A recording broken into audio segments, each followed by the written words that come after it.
pernik-pernik Minang gitu kan. Iya, Assalamualaikum, Prof. Waalaikumsalam. Udah Wah, Uni, ini Bapak dia Ibu yang tokoh muda Rising Star kita nih. Alhamdulillah udah Uni. Pak Andre ini ya Pak Andre, panggilannya selamat datang. Pak Iliandre, tapi kami manggilnya Pak Andre ya. Beliau ini dulu waktu muda, waktu menjadi ketua BEM istilahnya sekarang di Unpad, itu dari 22 senat fakultas, 12 atau 14 waktu itu Pak Iliandre ya. Itu orang Minang, Prof, ya. Bayangkan. Dan satu-satunya UKM Minang di luar Indonesia, di Unpad, di luar Sunda, karena dia di Sunda, tentu UKM Sunda ada. Tapi suku lain, padahal itu puluhan negara suku-suku yang belajar di Unpad yang dapat privilege untuk punya UKM sendiri itu UKM Minang. Nah ini dia tokohnya nih Pak Iliandre ini nih. Dan Prof jadi ketua Kubu Minang ya kan? Jadi kita menguasai Unpad di ITB sangat aktif ya, di IMAMI UI juga ya. Dan malah ada pertemuan nasionalnya waktu itu ya Pak Iliandre ya. Iya betul Pak Fazli. Kamu panggil Uda aja lah ya, Uda Iliandre aja ya. Panggil Andre aja lah Prof, Andre aja. Aduh Prof. Jadi Ambu pun merasakan yang pertama untuk menjadi Duta Muda UNESCO, Pak Fazli lah yang memfasilitasi Impact Perancis kan.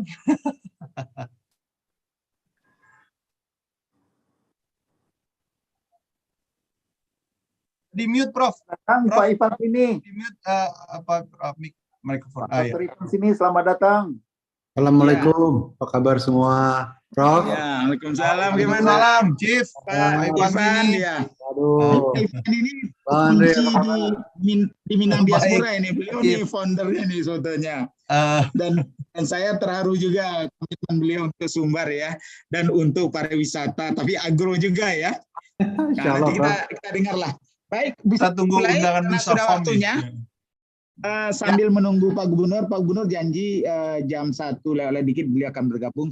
Sudah buang waktu. Ya. Bapak-bapak dan Ibu yang saya hormati, Bismillahirrahmanirrahim. Assalamualaikum warahmatullahi wabarakatuh. Waalaikumsalam. Alhamdulillahilladzi hadana li hadza wa ma kunna linahtadiya laula an hadanallah. Syada la ilaha illallah wa la syarikalah wa asyhadu anna Muhammadan abduhu wa rasuluh. Nabi bangka. Bapak-bapak dan Ibu yang semua saya hormati dan insya Allah dirahmati Allah, kita bersyukur pada siang ini kita bertemu lagi untuk kesekian puluh kalinya. Tidak henti-hentinya kita membahas apalagi yang bisa kita diskusikan, paling tidak kalau bisa dari diskusi ada diskusi yang lebih mendalam, lebih detail, dari sana mungkin ada pikiran-pikiran lebih konkret menjadi rencana aksi dan mudah-mudahan bisa dilaksanakan. Paling tidak modalnya dulu, sambil kita melihat, mengevaluasi dari model itu dan apakah sudah bisa di scale up ya, atau masih diperlukan model yang lebih sempurna atau lebih baik. Dan upaya ini tentu butuh waktu dari berbagai sektor, pintu masuknya, berbagai komunitas, berbagai wilayah. Tapi kalau kita sabar, nanti sedikit demi sedikit makin detail. Nah, kita harapkan nanti dengan kita buka pada dialog hari ini khusus untuk 3 tema besar itu, yaitu bagaimana kita mengangkat hospitality industry ya. Karena orang Minang ini kan sangat ramah ya. Saya kira yang paling suka senyum, yang tamu itu bukan hanya dilayani, disediakan satu anjungan ya, satu tempat padi gitu ya, hanya untuk memberi makan orang lalu saja. Bayangkan, mana ada budaya semakin ramahnya kepada orang yang datang berkunjung sebagai tamu, diberi makan, dijamin dengan satu anjungan. Jadi hospitality ini udah bagian banyak pepatah putih kita yang menunjukkan betapa hospitality itu DNA kita. Jadi kalau ada yang belum nyambung dengan hospitality industry, berarti ada sesuatu yang bermasalah. Kita perlu cari apa itu dan bagaimana solusinya. Yang kedua, kita bless ya, kita diberi berkah oleh Yang Maha Kuasa, alam yang sangat indah, walaupun lahannya sempit, tapi dalam kesempitan itu hutannya berlimpah, pantainya indah, ada relung-relung dalam bukit gitu ya, baik dalam bentuk gua-gua maupun juga lubang yang dibuat seperti lubang Jepang ya, dan keindahan stalaktit, stalagmit, dan juga berbagai hal-hal yang memang membuat orang terkagum-kagum. Dan kita aja pulang, saya sering sekali pulang, setiap pulang tuh keliling, rasanya baru lagi, rasa segar lagi. Apalagi orang yang baru sekali-sekali. Ya, jadi ini modal besar. Nah, kemudian sekarang Sustainable Development Goals ya, SDGs dengan berbagai dimensinya. Jadi bagaimana perkembangan geologi itu dijadikan kerahmatan untuk masyarakatnya, memberikan kesejahteraan, tapi juga dipelihara. Karena itu geopark ini menjadi bagian penting dari strategi di tingkat dunia, di tingkat negara, termasuk di kita. Dan kita akan dengar nanti, baik dari sisi geoparknya maupun berbagai event-event yang dikaitkan dengan geopark. Dan mudah-mudahan ini membuat tempat itu makin terpelihara, makin sustainable cara penyelenggaranya, bisa diturunkan kepada generasi berikut yang lebih tertata, lebih indah, dan kemudian memberikan kesejahteraan bagi masyarakat yang berada di sekitarnya atau yang berusaha untuk memanfaatkan fasilitas yang sudah diberikan oleh Yang Maha Kuasa itu. Jadi itulah kita akan mendengar 11 orang yang akan menyampaikan berbagai pengalaman mereka, didahului oleh Pak Gubernur, baik keynote speaker pertama, dan kemudian Bapak Yandre Darwis ya. Beliau ini adalah penasihat Menteri Pariwisata dan Ekonomi Kreatif ya Republik Indonesia. Tentu dia tahu benar apa yang difikirkan di tingkat menteri dan di circle pertama dan juga tentu di kabinet. Kita akan dapat masukan dari Pak Yandre Darwis nanti. Untuk itu kita berikan kesempatan pertama dulu kepada Pak Tampo, Pak Sarian Tampo. Beliau ini Vice President dari Minang Diaspora Network Global ya. Dia di wilayah Timur Tengah ya, dan dia sekarang sudah banyak berkarir di Indonesia dengan pengalaman panjang di internasional. Kepada Pak Tampo kami persilakan. Terima kasih Pak Profesor Fasli Jalal. Di-unmute dulu Pak Tampo. Oke, ya. Sudah terdengar Pak? Sudah. Silakan. Terima kasih Pak Prof. Fasli Jalal. Assalamualaikum warahmatullahi wabarakatuh. Waalaikumsalam warahmatullahi wabarakatuh. Bismillahirrahmanirrahim. Wassalatu wassalamu asrafil anbiya wal mursalin wa ala alihi wa sahbihi ajmain.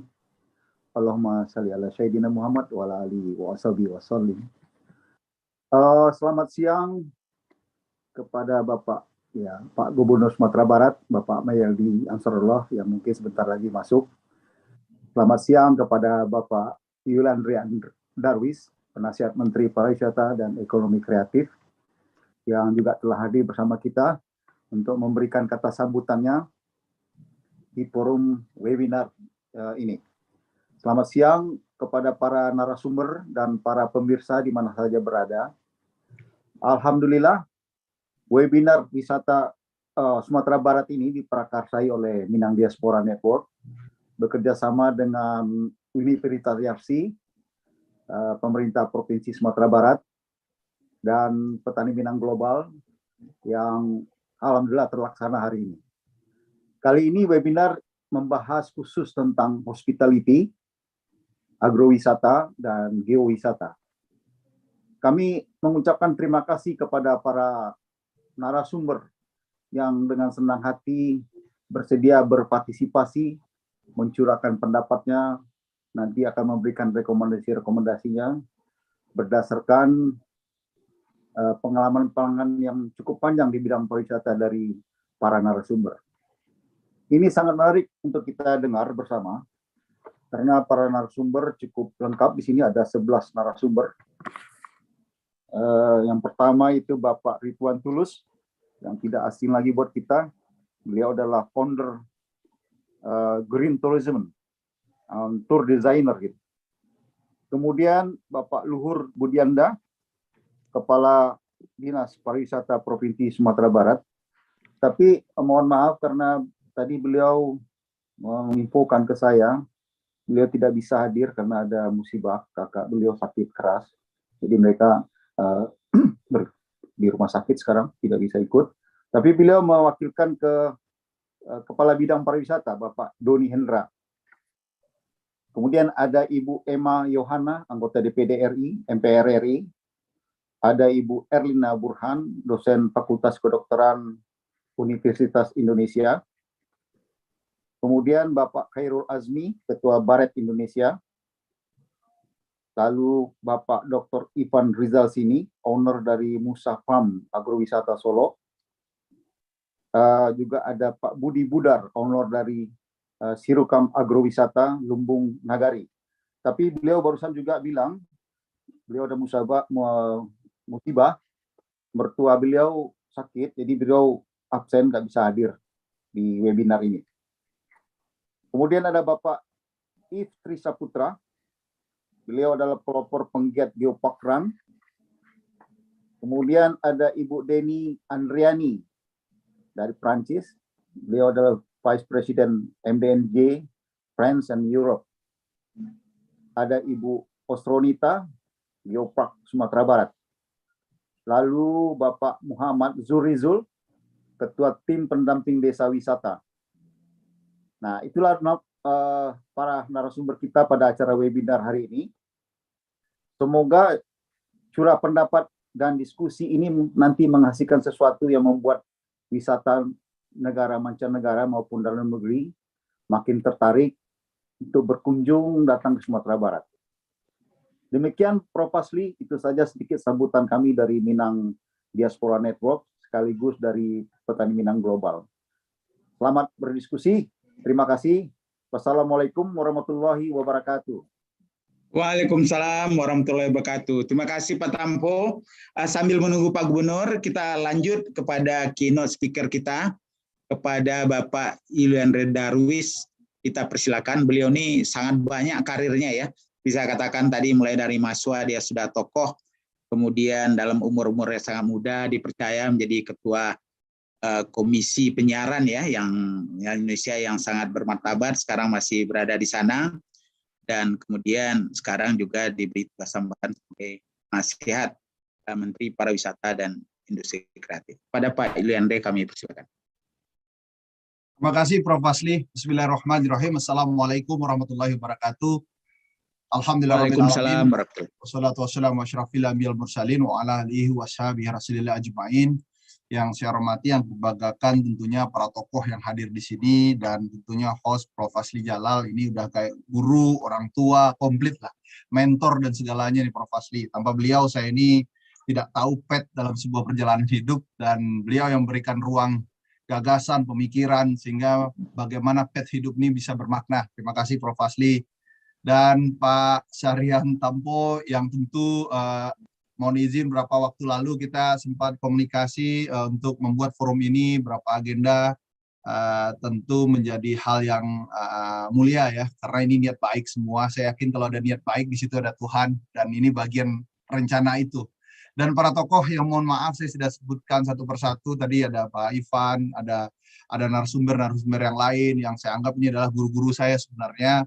Kemarin saya sempat ngomong Pak Tampo, tidak elok dan tidak bijak saya langsung menjadi keynote speaker, saya bilang. Tapi Pak Andre ngomong apa yang menjadi Pak Menteri. Makanya saya WA Mas Andi Uno kemarin apa yang diomongin. Nah, dikasih sedikit sebuah pandangan dan salam hormat dari Pak Menteri, Mas Menteri untuk semua. Mudah-mudahan ini menjadi semangat baru karena Sumatera Barat katanya sudah jadi second home bagi beliau. Nah, memang menjadi peta data hari ini. Saya baru seminggu ini ketika SK dilantik menjadi atau diamanahkan menjadi advisor Menteri Parekraf bersama Pak Arief Yahya yang juga mantan Menteri Parekraf, dan khusus di saya yaitu bicara tentang kawasan ekonomi khusus Prof. Fazli. Jadi mudah-mudahan ini saya bisa bagi share ruang pemikiran dan juga informasi. Jadi bukan, saya yakin praktikal tokoh-tokoh di sinilah yang ahli, saya hanya menyampaikan pandangan ringan tentang ini. Nah, ini adalah gimana Bu ya? Oke. Ini ada Buya duluan. Dulu, nah, kita coba Buya. Silakan Prof. Buya dulu kali Prof. Mau naik pesawat segera. Jadi silakan, kita Buya. Potong sebentar ya. Kita berikan kesempatan pada Buya supaya tidak terlambat dia ke rapat berikut pentingnya di Jakarta. Kami persilakan Buya. Silakan Buya. Dengan segala hormat di tengah perjalanan panjang kemana-mana ke rakyat ya, melobi berbagai pihak, dan saya dalam waktu pendek udah 2 kali mendengar ceramah dan arahan Buya ya. Kami persilakan Buya. Silakan Buya sepenuhnya yang waktunya Buya perlukan. Suaranya belum kedengaran, Bu ya? Assalamualaikum warahmatullahi wabarakatuh. Waalaikumsalam warahmatullahi wabarakatuh. Waalaikumsalam. Ya. Alhamdulillah, syukur la ilaha illallah wa syukur anna Muhammadar Rasulullah sallallahu alaihi wasallam la nabiyya ba'dah. Yang sama kita hormati Ketua beserta dengan seluruh pengurus Minang Diaspora. Selanjutnya kepada panitia yang mempersiapkan segala sesuatu sehingga webinar kita ini bisa terlaksana pada hari ini. Dan selanjutnya kepada para narasumber yang akan berbagi dengan kita dalam rangka untuk memajukan pariwisata di Sumatera Barat.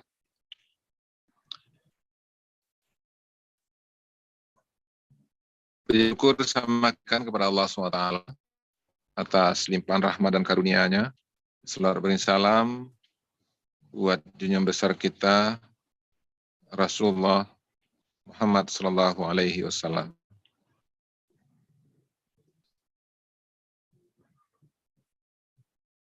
Bapak moderator yang kami hormati dan seluruh hadirin yang hadir.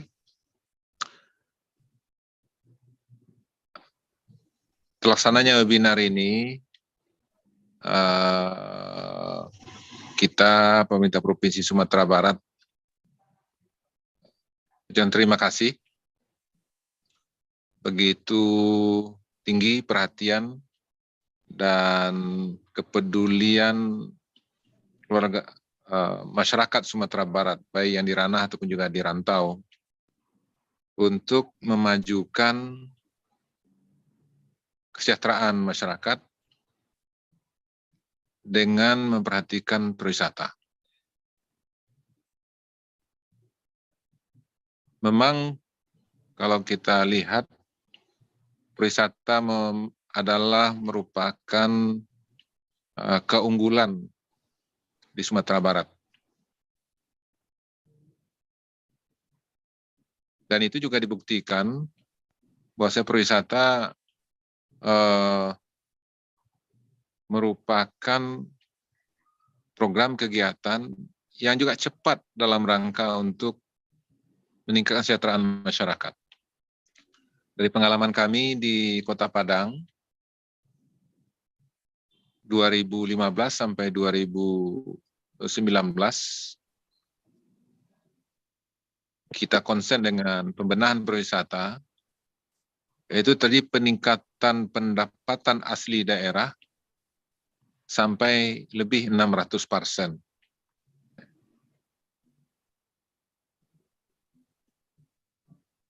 Dan apa yang kita lakukan di Kota Padang belum begitu banyak, gitu. Tetapi daya ungkitnya luar biasa.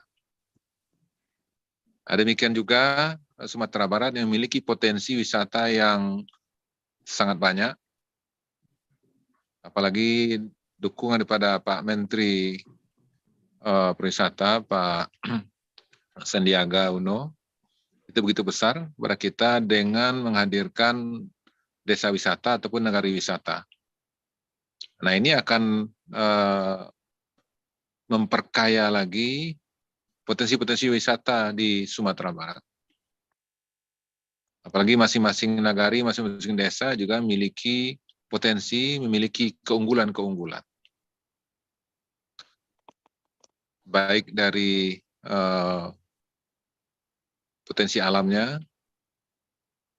kemudian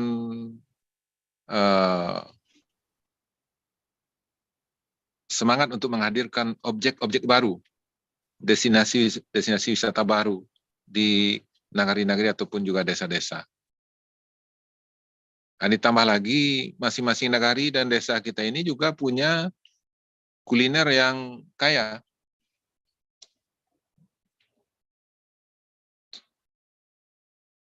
Nah, dengan dukungan dan webinar pada hari ini yang akan membicarakan sekaitan dengan potensi wisata kita, itu berupa agrowisata dan geopark. Apalagi bicara tentang geopark, karena memang kita Sumatera Barat dilewati oleh Bukit Barisan, pegunungan Bukit Barisan, ini juga memiliki kekayaan yang juga luar biasa. Ya, sehingga begitu banyak kabupaten kota yang memiliki geopark ini. Dan seperti misalnya di kabupaten 50 kota saja, dari hasil diskusi kami dengan Pak Bupati dan Pak Wakil Bupati, itu tidak kurang di 50 kota itu ada 200 objek wisata yang berkaitan dengan geopark. Nah, tentu demikian juga kabupaten kota yang lain. Jadi berbicara tentang masalah potensi, berbicara masalah destinasi, kemudian objek-objek wisata, saya kira memang kita sangat kaya sekali. Kita memiliki potensi yang luar biasa. Nah, maksud itu dengan adanya webinar ini dari banyak narasumber nantinya, nah, tentu ini akan memperkaya kita dan juga akan memberikan masukan-masukan kepada kita untuk menghadirkan objek-objek wisata itu. Nah, kemudian juga tema yang diangkatkan dalam webinar ini adalah tentang hospitality. Nah, memang kita mengakui bahwasanya hospitality, keramah tamahan di dalam kepariwisataan Sumatera Barat ini memang sangat-sangat perlu mendapat perhatian daripada kita semua. Seperti malam tadi kami dapat informasi melalui media sosial, itu ada pengunjung protes kepada sebagian pelaku wisata di daerah tersebut, dan sehingga memang mempengaruhi kehadiran masyarakat di objek wisata tersebut, karena kurang ramahnya, karena ada semacam ancaman-ancaman yang dilakukan oleh pengelola ataupun juga pihak-pihak yang mendapat manfaat daripada wisata tersebut.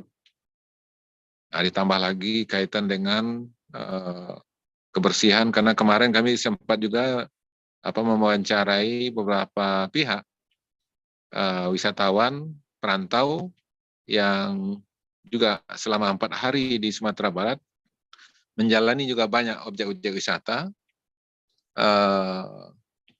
dan kemudian kita minta masukan kepada yang bersangkutan. Nah, di antara masukannya yaitu berupa kebersihan. Dan memang kita mengakui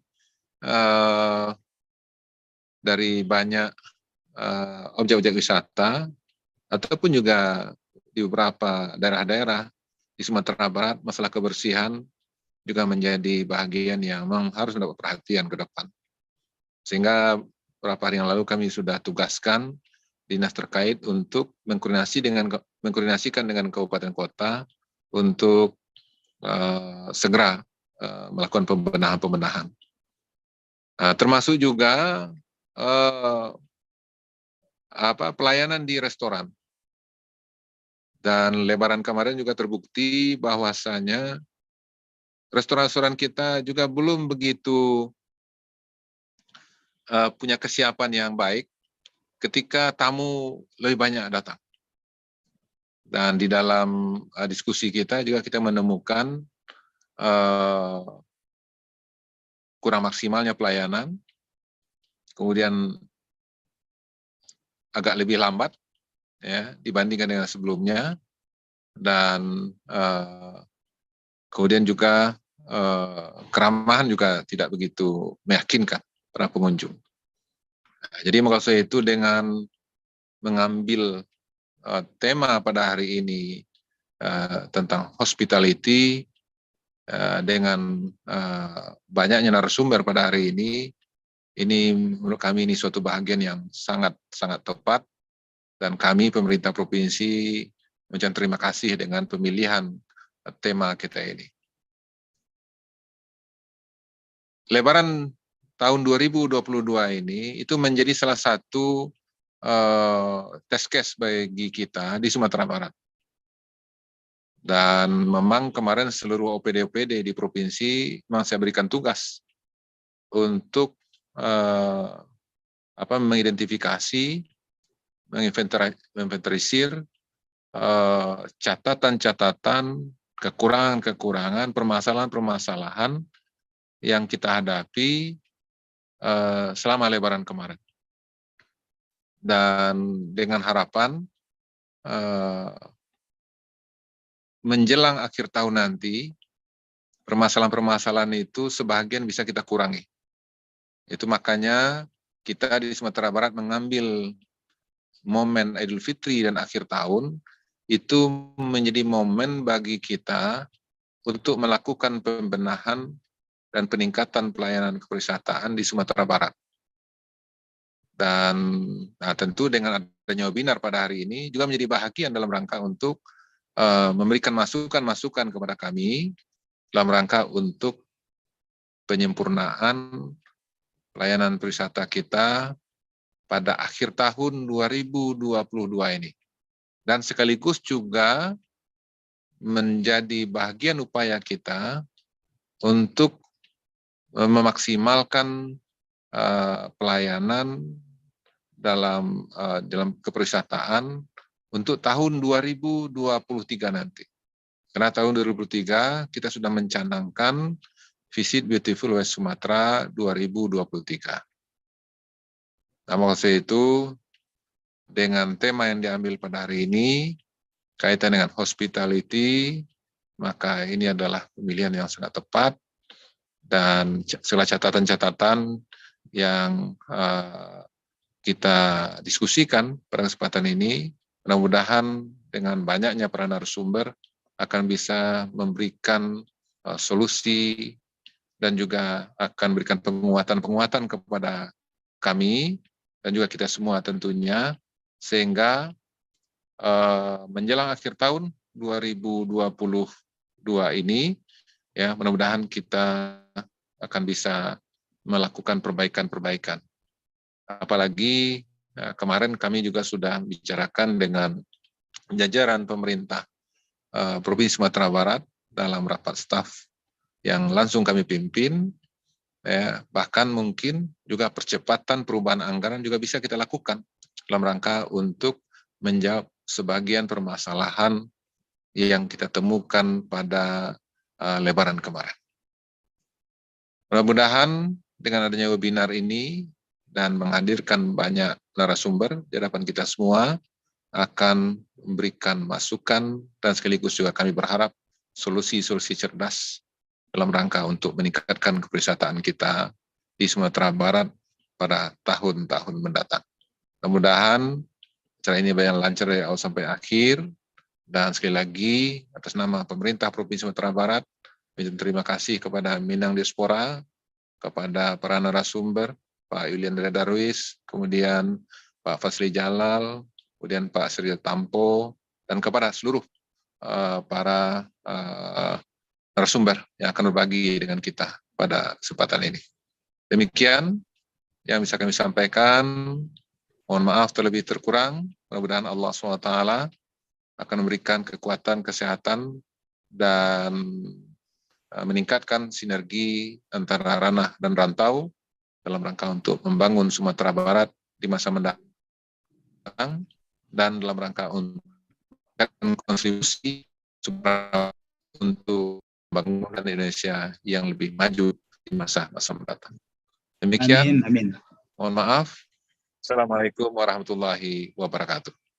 Waalaikumsalam warahmatullahi wabarakatuh. Buya, terima kasih banyak. Kami ucapkan selamat jalan ke Jakarta untuk meneruskan perjuangan agar menyejahterakan masyarakat Sumbar yang beri kontribusi kepada bangsa kita. Terima kasih Buya. Tetap kami harapkan untuk bersama terus dalam berbagai kesempatan. Baik, kita lanjut kepada Bapak Yuliandra Darwis. Kami persilakan. Ya, sekali lagi terima kasih Buya Gubernur. Sebelumnya mohon maaf nih karena ketidakstabilan juga infrastruktur Wi-Fi-nya. Jadi mudah-mudahan bisa sampai pesannya walaupun ada tersendat sedikit ya, Prof. Setelah diamanahkan 1 minggu lalu, saya bersama Pak Arief Yahya, mantan Menteri Pariwisata, menjadi pengarah atau advisor dari Pak Menteri Parekraf Mas Sandi Uno. Khususnya saya di bidang kawasan ekonomi khusus. Ada yang menarik dari cerita disampaikan juga pengantar oleh Buya Gubernur tadi, bagaimana meningkatkan pariwisata Sumatera Barat. Karena ketika pariwisata digabung dengan konsep ekonomi kreatif, kita tidak ini adalah salah satu capaian ekonomi value yang harus kita sasar sebenarnya. Pariwisata bagian dari sebuah marketplace yang akan kita urai, tetapi ekonomi value menjadi catatan penting. Kita tahu bahwa ini saya nyampaikan aja poin-poin yang mungkin ini ya Prof. Kita tahu bahwa di Sumatera Barat ekonomi kreatif yang paling berkembang saat ini adalah kita tahu adalah kuliner, karena kalau saya sebagai orang media paling utama itu adalah top of mind-nya adalah makanan Padang kan begitu. Dan Maret yang lalu kebetulan saya ada tugas ke Los Angeles, ke Amerika Serikat, ada bicara tentang konten. Kemudian Mas Menteri juga berkomunikasi minta tolong kepada konjen LA, kebetulan Mas Saud Krisnawan menjadi konjen, kemudian kita hubungkan dan ada yang menarik bahwa salah satunya yang kita urai, Prof, ini saya bicara menikah pariwisata, salah satunya kulineri. Indonesia Spice Up the World. Karena kenapa? Kita Parekraf sendiri lagi berjuang mengikhtiarkan bersama Kementerian Perhubungan supaya bahan baku yang orisinil dari Bukit Tinggi, Payakumbuh, dari Solo, dari daerah kita di Sumatera Barat bisa langsung dikirimkan ke misalnya kita mulai dari LA, dari Amerika Serikat seperti yang dilakukan oleh Thailand. Jadi kita subsidi, Kementerian Perdagangan juga bantu nanti bagaimana produk-produk bahan mentah ini bisa sampai kepada destinasi yang akan kita kembangkan yang namanya restoran-restoran Indonesia khususnya Minangkabau. Nah ini menjadi satu subkulineri yang mungkin bisa kita kursus lagi nih, kita bicara diskusinya dalam sebuah culinary impact terhadap yang namanya produk-produk yang ada di Sumatera Barat. Bukan hanya bicara tentang hospitality, tapi kita juga bisa mengekspor pikiran-pikiran atau produk-produk Minangkabau yang akan diolah menjadi destinasi rumah makan di seluruh Indonesia. Ini target utama Parekraf juga. Ini mungkin saya harus sampaikan karena ini amanah Mas Menteri juga nih, Prof. Fasli. Kedua, kita tahu bahwa pesan lagi tadi Mas Menteri ini bicara slide ya. Mungkin slide-nya hanya gambar-gambar saja. Next slide. Nah, ini kita tahu bahwa Sumatera Barat memiliki ada 2 destinasi wisata kata Mas Menteri unggulan yang berkelas dunia hari ini. Termasuk kita bicara tentang diskusi pada siang hari ini, yaitu masalah Geopark Silokek, Sijunjung, dan Kota Lama Solunto. Nah, Mas Menteri Mas Sandi Uno juga pernah meminta agar keduanya ini dikembangkan. Karena kenapa? Kita tahu bahwa Geopark Silokek adalah tebing berbatuan yang kemungkinan terpanjang di dunia. Ini menarik narasinya, Prof. Karena kita tahu waktu itu Mas Menteri cerita bahwa ini mengatakan agak mirip dengan Geopark San Andreas Default yang kita tahu yang terkenal di California, Amerika Serikat. Namun lebih panjang. Nah, ini kan adalah potensi sebenarnya. Cuma narasi-narasi yang harus diciptakan sehingga orang bisa paham dengan sebuah imajinasi destinasi, ini menjadi catatan penting juga mungkin yang kita bahas oleh para praktisi pada siang hari ini. Nah, kalau bicara tentang secara makro, kita tahu bahwa percepatan pembangunan ekonomi yang merata itu, kalau boleh saya urai karena nih Pak Tampo minta juga nih dibagi sedikit informasinya bahwa pembangunan ekonomi yang merata itu adalah salah satunya tujuan pemerintah Indonesia. Ada 4 karakteristik saat ini kalau bisa kita urai, yaitu dengan kita yang mempunyai potensi besar dalam pembangunan ekonomi. Misalnya seperti bidang ekonomi, kita tahu bahwa Indonesia sebagai negara terbesar di Asia Tenggara dengan pertumbuhan ekonomi yang relatif stabil, Dan tekanan ekonomi Indonesia sepanjang 2020 ketika pandemi termasuk moderat dibandingkan negara-negara anggota G20 dan Asia Tenggara. Kita tahu itu karena tercatat pertumbuhan ekonomi Indonesia yang minus 2,07% karena impact pandemi membaik dari periode sebelumnya. Dan ini bubble ini sudah mulai kita rasakan. Artinya apa? Indonesia tentu mampu menangani COVID-19 dan mampu mengurangi dampak secara psikologis. Dan dengan populasi yang kita tahu nomor 4 terbesar di dunia, tentu ini menjadikan kita menjadi sesuatu yang harus cepat melihat peluang ini. Nah, salah satunya adalah kita tahu sumber daya alam. Indonesia memiliki sumber daya terbarukan, yaitu yang kita bahas pada hari ini yang disebut dengan produk agriculture. Dan yang tidak terbarukan kita sebut tambang dan mineral, dan yang berlimpah yang sekarang juga menjadi masa depan, yaitu salah satunya bahan nikel yang selalu dibahas-bahas di media. Nah, dan yang terakhir tentu lokasi geografis Indonesia adalah negara kepulauan terbesar di dunia yang memiliki koneksi langsung dengan pasar terbesar dunia dengan Selat Malaka sebagai jalur laut yang paling aktif di dunia dan menjadi rute utama pelayaran global. Nah, inilah yang mungkin menjadi kebijakan hari ini, khususnya Kementerian Pariwisata dan Ekonomi Kreatif mendorong satu terobosan bersama Menko Perekonomian. Salah satu terobosan yang dilakukan pemerintah, nah ini yang mungkin boleh kita menjadi bahan juga dalam kesimpulan pada hari ini nanti setelah para praktisi bicara, karena salah satu terobosan yang dilakukan pemerintah untuk mewujudkan pembangunan ekonomi yang merata itu adalah yang disebut dengan kawasan ekonomi khusus di berbagai wilayah Indonesia. Nah, wilayah-wilayah ini ditetapkan oleh pemerintah tentu berdasarkan dari badan usaha dan pemerintah daerah, Prof. Asli. Dan inilah sebenarnya peluang yang harus kita maksimalkan. Kenapa? Karena kawasan ekonomi khusus adalah suatu kawasan dengan batas tertentu yang tercakup dalam daerah atau wilayah untuk menyelenggarakan fungsi perekonomian dan memperoleh fasilitas tertentu seperti bebas pajak dan lain-lain. Nah, kalau saya bisa meng-highlight sebagai keynote speaker adalah slide selanjutnya, kalau saya bisa beta datanya adalah begini. Karena dalam agenda prioritas nasional itu jelas Pak Presiden dengan tegas memberikan kontribusi optimal dalam pencapaian 4 agenda prioritas nasional di Nawacita. Kita tahulah ini dah rahasia umum bahwa membangun Indonesia dari pinggiran dengan memperkuat daerah, nah ini harus dibudgeting lebih gede lagi dari desa-desa dalam kerangka negara kesatuan ya. Kedua, tentu meningkatkan kualitas hidup manusia, kemudian meningkatkan produktivitas rakyat dan daya saing di pasar internasional, kemudian mewujudkan kemandirian ekonomi dan memberikan sektor-sektor strategis ekonomi domestik. Apa konsekuensi dari impact ini? Impact-nya adalah ada 18 kawasan ekonomi khusus yang tersebar di Indonesia dari Sumatera hingga Papua.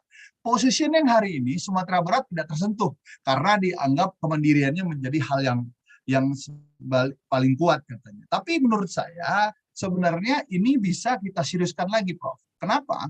Karena dari acuan kawasan ekonomi khusus ini melalui PP nomor 40 tahun 2021 yang lalu tentang penyelenggaraan kawasan ekonomi khusus, khususnya bab 5 kesatuan 1, saya dapat info dari Mas Menteri juga nih. Nah, salah satunya adalah ini, detail teks yang boleh kita urai, yaitu kita tahu badan usaha yang memiliki pembangunan KEK yang telah ditetapkan sampai siap beroperasi paling lama 3 tahun. Nah, ini secara nomenklatur peraturan atau regulasi. Nah, ada 8 yang sudah di-approve dalam hal ini oleh Kementerian Pariwisata dan Ekonomi Kreatif. Kita sebut saja kawasan ekonomi khusus ada Mandalika, ada Likupang, ada Lido yang di Sukabumi, kemudian Morotai, ada 8 yang menjadi perhatian khusus kali ini. Nah, harapan kita, Prof, kalau saya boleh Bapak Ibu yang kami hormati, salah satunya inilah yang mungkin kita bisa effort dalam hal ini Kementerian Pariwisata Ekonomi Kreatif melakukan intervensi itu. Kenapa? Konsekuensi kalau kita masuk wilayah dari kawasan ekonomi khusus, khususnya dalam pariwisata, tentu menjadi mempermudah kita untuk menjadikan prioritas utama untuk disosialisasikan, kemudian diinvestasikan. Kenapa? Dari 8 KEK yang sudah kita urai, salah satu yang paling kita hebohkan kemarin di Mandalika. Mandalika itu kalau saya lihat ada data di sini, kalau boleh di slide, next slide, ini dia. Nah, jadi mulai dari kita lihat dari sebuah ini diatur oleh Dewan Nasional Kawasan Ekonomi Khusus. Kebetulan disinilah kami khususnya bersama termasuk Pak Arief Yahya sebagai advisor di Pak Menteri untuk melihat peta ini sebenarnya. Kenapa? Ini adalah value chain ininya luar biasa. Sebut saja kita sebut dengan Mandalika. Mandalika itu dalam realisasi investasi yang 650,6 miliar, 2021 sudah masuk realisasi investasi 824 miliar. Penyerapan tenaga kerja, Prof, itu 1.161 orang 2020, di 2021 1.494 orang. Nah, Tanjung Lesung yang termasuk daerah Banten itu sudah masuk realisasi investasi sekarang adalah 1,15 triliun. Nah, ini pemerintah yang cari. Penyerapan tenaga kerja sudah 2.850 orang. Kemudian Tanjung Kelayang, penyerapan investasinya sudah masuk 534 miliar. Penyerapan tenaga kerjanya 478 orang. Nah, Kek Morotai, Likupang, Singasari, itu realisasi investasi masih 37 miliar, dan Singasari 72 miliar, dan penyerapan tenaga kerja masih kecil, 45 orang. Nah, kemarin saya juga ikut rapat di hari Rabu, diajak pertama kick off, kemudian langsung saja ada Kek yang diusulkan oleh Bangka Belitung. Salah satunya Kek Sungai Liat dan Kek Tanjung Gunung. Mereka hanya menjual positioning, akan ada pelabuhan ini akan masuk cruise dari Singapura. Cruise ini kira-kira membawa 2.000 orang, kemudian sampai bisa 4.000 orang, kemudian masuk, kemudian nanti akan 3 hari, setiap 3 hari bahkan seminggu itu akan masuk berita orang dan turun, kemudian belanja di bubble, naik lagi, kemudian keliling lagi menuju destinasi selanjutnya seperti Bali dan tentu Labuan Bajo dan sebagainya. Nah, ini situasi kebijakan dari Kementerian Pariwisata Ekonomi Kreatif yang menitik beratkan ketika kalau bisa masuk wilayah ini, kita masuk pada Kek baru. Kek baru seperti apa? Seperti Lido Sukabumi, kebetulan ada yang masukkan pemerintah daerah bersama kebetulan MNC Group yang masuk badan usahanya. Mereka sekarang sudah masuk ke penyerapan investasinya ada 1,22 triliun. Terakhir akan masuk cloud Microsoft juga akan masuk, akan bangun Silicon Valley di sana, dan nanti kalau ada visual effect, Hollywood kecil dan sebagainya. Nah, pola-pola ini sudah terintegrasi, Prof. Bapak Ibu semuanya. Mudah-mudahan ini menjadi hal penting juga ketika kita membahas, salah satunya adalah destinasi dan seperti Sumatera Barat, salah satu meningkatkannya adalah peluang dari kawasan ekonomi khusus yang bisa kita urai, walaupun Sumatera Barat mempunyai kemandirian untuk status dari setiap destinasi yang kita ceritakan pada siang hari ini. Mungkin secara ringan itu, Prof, yang boleh saya sampaikan, dan tentu saya akan belajar banyak juga dengan para praktikal dalam hal ini. Kita bisa berkomunikasi lebih lanjut, apa hal-hal strategis yang boleh urai, dan izinkan saya juga nanti menjadi pendengar yang baik dari pengalaman dari para tokoh yang langsung konkret bagaimana kita concern terhadap situasi Sumatera Barat dalam hal bukan hanya ide-idenya, tapi memang langsung praktikal, tetapi tentu kita berharap payung hukum, payung regulasi dan pemerintah support ketika menjadi ini destinasi pilihan yang akan kita kembangkan di Sumatera Barat. Apalagi Pak Gubernur sampaikan 2023 akan ada Visit Beautiful West Sumatera. Mudah-mudahan ini jadi kick off awal bagi kita untuk konsolidasi, untuk membangun semangat perubahan bahwa Sumatera Barat memang layak untuk menjadi salah satu destinasi, bukan saja bicara tentang hospitality sumber daya manusia, tapi karena infrastrukturnya sudah canggih, tapi benar-benar terintegrasi secara sistem menjadi prioritas nasional dalam pembangunan pariwisata di Indonesia. Demikian, Prof. Mudah-mudahan ini hal yang bisa saya share, mudah-mudahan bermanfaat. Terima kasih, mohon maaf. Assalamualaikum warahmatullahi wabarakatuh. Waalaikumsalam, terima kasih. Kita berikan tepuk tangan yang hangat kepada Bapak Yulendra Darwis. Kita lanjut, ini mulai kepada seri daripada para praktisi, orang-orang yang berada di belakang dari ide-ide besar yang sudah melaksanakan dan tentu akan berbagi dengan kita. Yang pertama adalah Pak Ridwan Tulus. Saya sudah kenal belasan tahun dengan beliau, seorang anak muda yang konsisten ya. Sabar, tekun ya dalam berbagai ombak-ombak di sekeliling beliau ya, tetap istiqomah kata orang ya, dengan bagaimana green tourism yang beliau ciptakan, beliau kembangkan, beliau latihkan, karena beliau juga seorang motivator ya. Jadi berhasil memotivasi dirinya terus-menerus dan orang-orang yang dia pengaruhi untuk membuka peluang-peluang green tourism sambil memberikan kesejahteraan pada mereka dan juga kepada masyarakat banyak dan insya Allah Indonesia. kami persilakan Pak Ridwan Tulus, Presiden daripada International Tour Operator ya, dan juga pendiri daripada founder dari Green Tourism Institute. Kami persilakan Pak Ridwan Tulus. Alhamdulillah. Terima kasih Prof. Assalamualaikum warahmatullahi wabarakatuh. Waalaikumsalam warahmatullahi wabarakatuh. Alhamdulillah, rahmat dan kurnia Allah, kita semua dapat berkumpul di sini, berbagi cerita, insya Allah akan memberikan sebuah solusi untuk Sumatera Barat dan Indonesia ke depannya. Amin. Salawat dan salam tidak lupa saya sampaikan kepada junjungan besar kita Nabi Muhammad SAW. Allahumma sholli ala Muhammad. Alhamdulillah, Prof. Terima kasih, suatu kehormatan yang luar biasa yang telah diberikan kepada kami. Semoga walaupun dalam waktu singkat ini kita sedikit bisa berdiskusi dan berbagi wawasan bagaimana menjadikan sumber khususnya dalam dunia pariwisata mempunyai nilai jual yang sangat tinggi nanti insya Allah. Apalagi dengan keseriusan dari Buya Mahyeldi, semoga ini bisa terlaksana. Ada hal yang menarik, Prof. Ketika saya baca di sini ada juga hadir Dr. Erlina Burhan. Karena kebetulan apalagi semenjak pandemik ini memang kita sangat membutuhkan orang-orang di bidang kesehatan untuk lebih meyakinkan lagi orang untuk berkunjung. Saya masih ingat ketika 5 bulan sebelum pandemik, ketika saya diundang untuk memberikan kuliah umum di program STIH ITB, saya justru waktu itu menawarkan bagaimana membuat destinasi wisata yang menyehatkan dengan blue healing dan green healing. Waktu itu saya bicarakan juga waktu di acara sebelumnya dengan profesor juga di sini, dengan UMDN juga, dan kan sedikit buka juga. Dan alhamdulillah bagaimana membuat destinasi wisata yang menyehatkan dengan forest healing dan oceanic healing. Bagaimana hutan juga bisa menyehatkan dan lautan juga menyehatkan.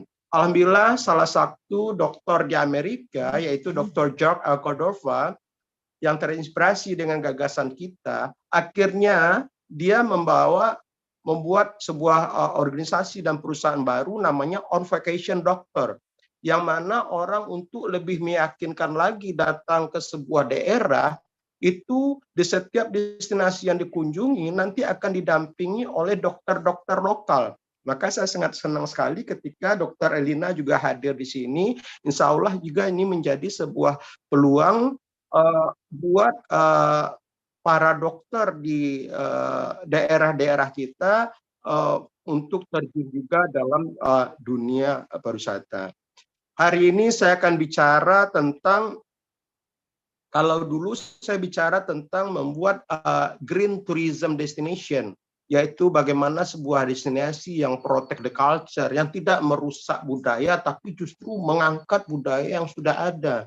Terus juga bagaimana membuat sebuah destinasi yang protect the nature, yang tidak merusak alam, tapi memperkaya alam. Yang ketiga, ini bagaimana empower and bring benefit for local people, serta keempat, support conservation. Kalau sekarang saya akan bicara tentang bagaimana membuat program wisata, Prof. Karena terus terang, inilah permasalahan juga dimanapun destinasi, tidak banyak orang yang bisa membuat program-program wisata yang bernilai. Makanya seperti yang saya sampaikan sebelumnya, saya adalah seorang tour designer yang alhamdulillah karya-karya yang kita bikin ini sudah banyak diakui. Bahkan saya juga kaget ketika waktu itu saya dapat permintaan sebuah program wisata itu dari Textile Art Council Amerika, yang waktu itu mereka ingin berkunjung ke Indonesia khususnya pada saat itu, karena dia belum pernah waktu itu ke Asia. Jadi ini kunjungan pertama mereka, tapi khusus hanya untuk tekstil. Bayangkan Prof, ini khusus untuk tekstil aja ada juga peminatnya. Jadi waktu Sangat itu dia unik ya, mencari, sangat unik ya, gitu ya. sangat unik Prof. Jadi waktu itu dia mencari di internet kemungkinan ada enggak orang-orang yang sudah bermain wisata khusus di bidang tekstil. Akhirnya setelah dicari-cari dia nggak menemukan Prof. Alhamdulillah waktu itu dia menemukan, waktu itu saya dapat email dari dia. Sepertinya Anda yang cocok Ridwan, walaupun Anda belum pernah bermain di tekstil, gitu. Tapi Anda sudah bermain di education tourism. Saya pikir Anda cocok juga untuk ini. Saya suka tantangan, Prof. Akhirnya waktu itu, oke, kalau gitu tolong beri kesempatan saya untuk mempelajari perusahaan Anda dan organisasi Anda. Setelah dipelajari, akhirnya saya baca dia sudah keliling dunia, Prof. Dia sudah keliling dunia khusus untuk perjalanan tentang sebuah tekstil. Akhirnya saya tanya kepada dia, Mary, kamu selama keliling dunia, di mana program terbaik? Karena saya mau belajar, saya bilang. Akhirnya dia jawab waktu itu Machu Picchu, Peru. Dan rata-rata programnya itu selama 12 hari. Dan pesertanya rata-rata itu para kolektor, ada fotografer terbaik Amerika juga, dan macam-macam. Minimal dalam sebuah kunjungan dia sekitar 20 orang. Akhirnya setelah saya pelajari, saya tawarkan mereka sebuah program dengan judul Textile Odyssey, yang mana petualangan masalah tekstil. Ini sebagian apresiasi saya juga buat komunitas tekstil yang maaf, kadang mereka kurang diperhatikan di Indonesia. Akhirnya setelah saya pelajari, akhirnya saya buatkan sebuah program waktu selama 24 hari. Alhamdulillah akhirnya ini Mary sendiri yang mengatakan bahwa selama mereka dari tahun 1992 keliling dunia untuk sebuah program wisata khusus tekstil, alhamdulillah program kita yang terpanjang itu selama 24 hari, Prof. Dan juga itu program terbaik. Dan bahkan tour guide-nya waktu itu adalah Mulyandri Ramadan Bakhtiar, itu adalah guide terbaik selama mereka keliling dunia dari tahun 1992. Jadi itu salah satu, makanya saya bilang di sini saya akan berbagi cerita juga tentang bagaimana membuat sebuah program wisata yang disesuaikan dengan kearifan lokal sehingga bisa mempunyai nilai jual yang tinggi. Dan ini juga ada yang menarik, waktu zaman Pak Arif Yahya, kebetulan saya diminta untuk mempromosikan Indonesia di Eropa dan Asia. Yang menariknya waktu itu, waktu di Asia, kebetulan diadakan di Bangkok, Prof. Jadi waktu itu khusus untuk insentif travel. Jadi Indonesia diwakili oleh kurang lebih 20 perusahaan khusus untuk insentif travel. Waktu itu saya sedikit karena saya satu-satunya perusahaan lokal, selebihnya PMA gitu. Nah, ini yang menariknya kadang waktu itu Bali justru diwakili sama Asia Voyet dari Perancis, dan beberapa kayak Indonesia Timur juga diwakili dari Inggris dan Portugis. Saya sepertinya orang lokal satu-satunya. Dan waktu itu dikenalkan seorang Vita Datau. Vita Datau adalah mantan artis dan juga pendiri sekolah gastronomi pertama di Indonesia. Waktu itu, waktu makan malam kami sama-sama, Vita Datau akhirnya mengatakan mimpinya.